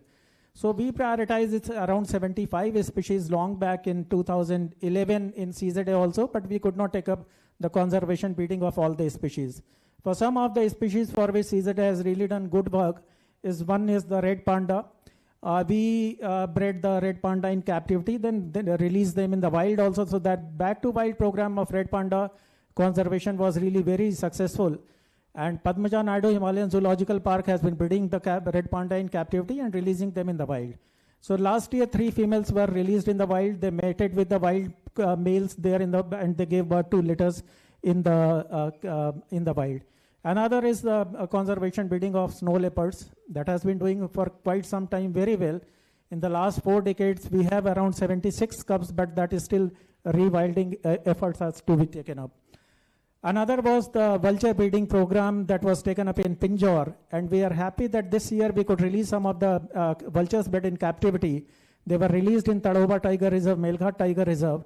Similarly, here in Madhya Pradesh also, we are soon going to release in Virangana Durgavati Tiger Reserve, so they would be released. Some other important species are mouse deer, gharial. So that needs a lot of conservation efforts for ex situ as well as the in situ conservation. Like some of our friends who were from Rajasthan, Patelji and Vishnoiji. So like they mentioned some of the species which may not be that charismatic, but they also needs a sort of protection through the conservation efforts by involving the community. So GIB is one of the species which is also on the priority of the WII. And the breeding program is already there, and this year alone probably 15-16 chicks have been introduced there for the soft release facility in the Ramdevada. So now again we have come up with a conservation breeding guidelines for CZA also, and again we'll be going to take up some of the priority species. So my request for Vikas is that they should work closely with the Madhya Pradesh Forest Department to prioritize the species on which we need to focus for in situ conservation. And wherever needed, we also need to look for the ex situ conservation of those species and release them in the wild, depending on the status of that species here in the wild. So I really feel honored and privileged to be part of this conference here, though only on the last day. So I sincerely thank Vikas and his team for organizing this conference so meticulously and so well. And all the speakers, they really did a brilliant job by making some really good and informative presentations. So thank you so much. Thank you very much. Thank you so much, Dr. Shukla. We are thankful to Mr. Jasbir Singh Chauhan and Mr. R. Srinivas Murthy as well for being here for the valedictory session. And for final vote of thanks, we'd like to express our deepest gratitude to the esteemed organizations and institutions whose invaluable support has made this endeavor possible.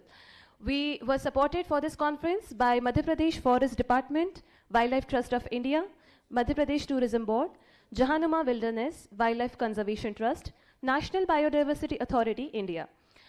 We are thankful to our institutional partners, EPCO and IIFM Bhopal, to our hospitality partner, MP State Tourism Development Corporation, to our travel partner, mptourandtravels.com, and to our print partner, SNHC Journal. We extend our thanks to our knowledge partners, Central Zoo Authority, Bombay Natural History Society, BNHS, the Corporate Foundation, Vidhi Center for Legal Policy, VNS Group of Institutions, WWF India, National Academy of Sciences India, the Bhopal chapter, Van Vihar National Park and Zoo, National Center for Human Settlements and Environment, and Monga Bay, India. We are thankful to our media partners, Kalabag and Green Hub.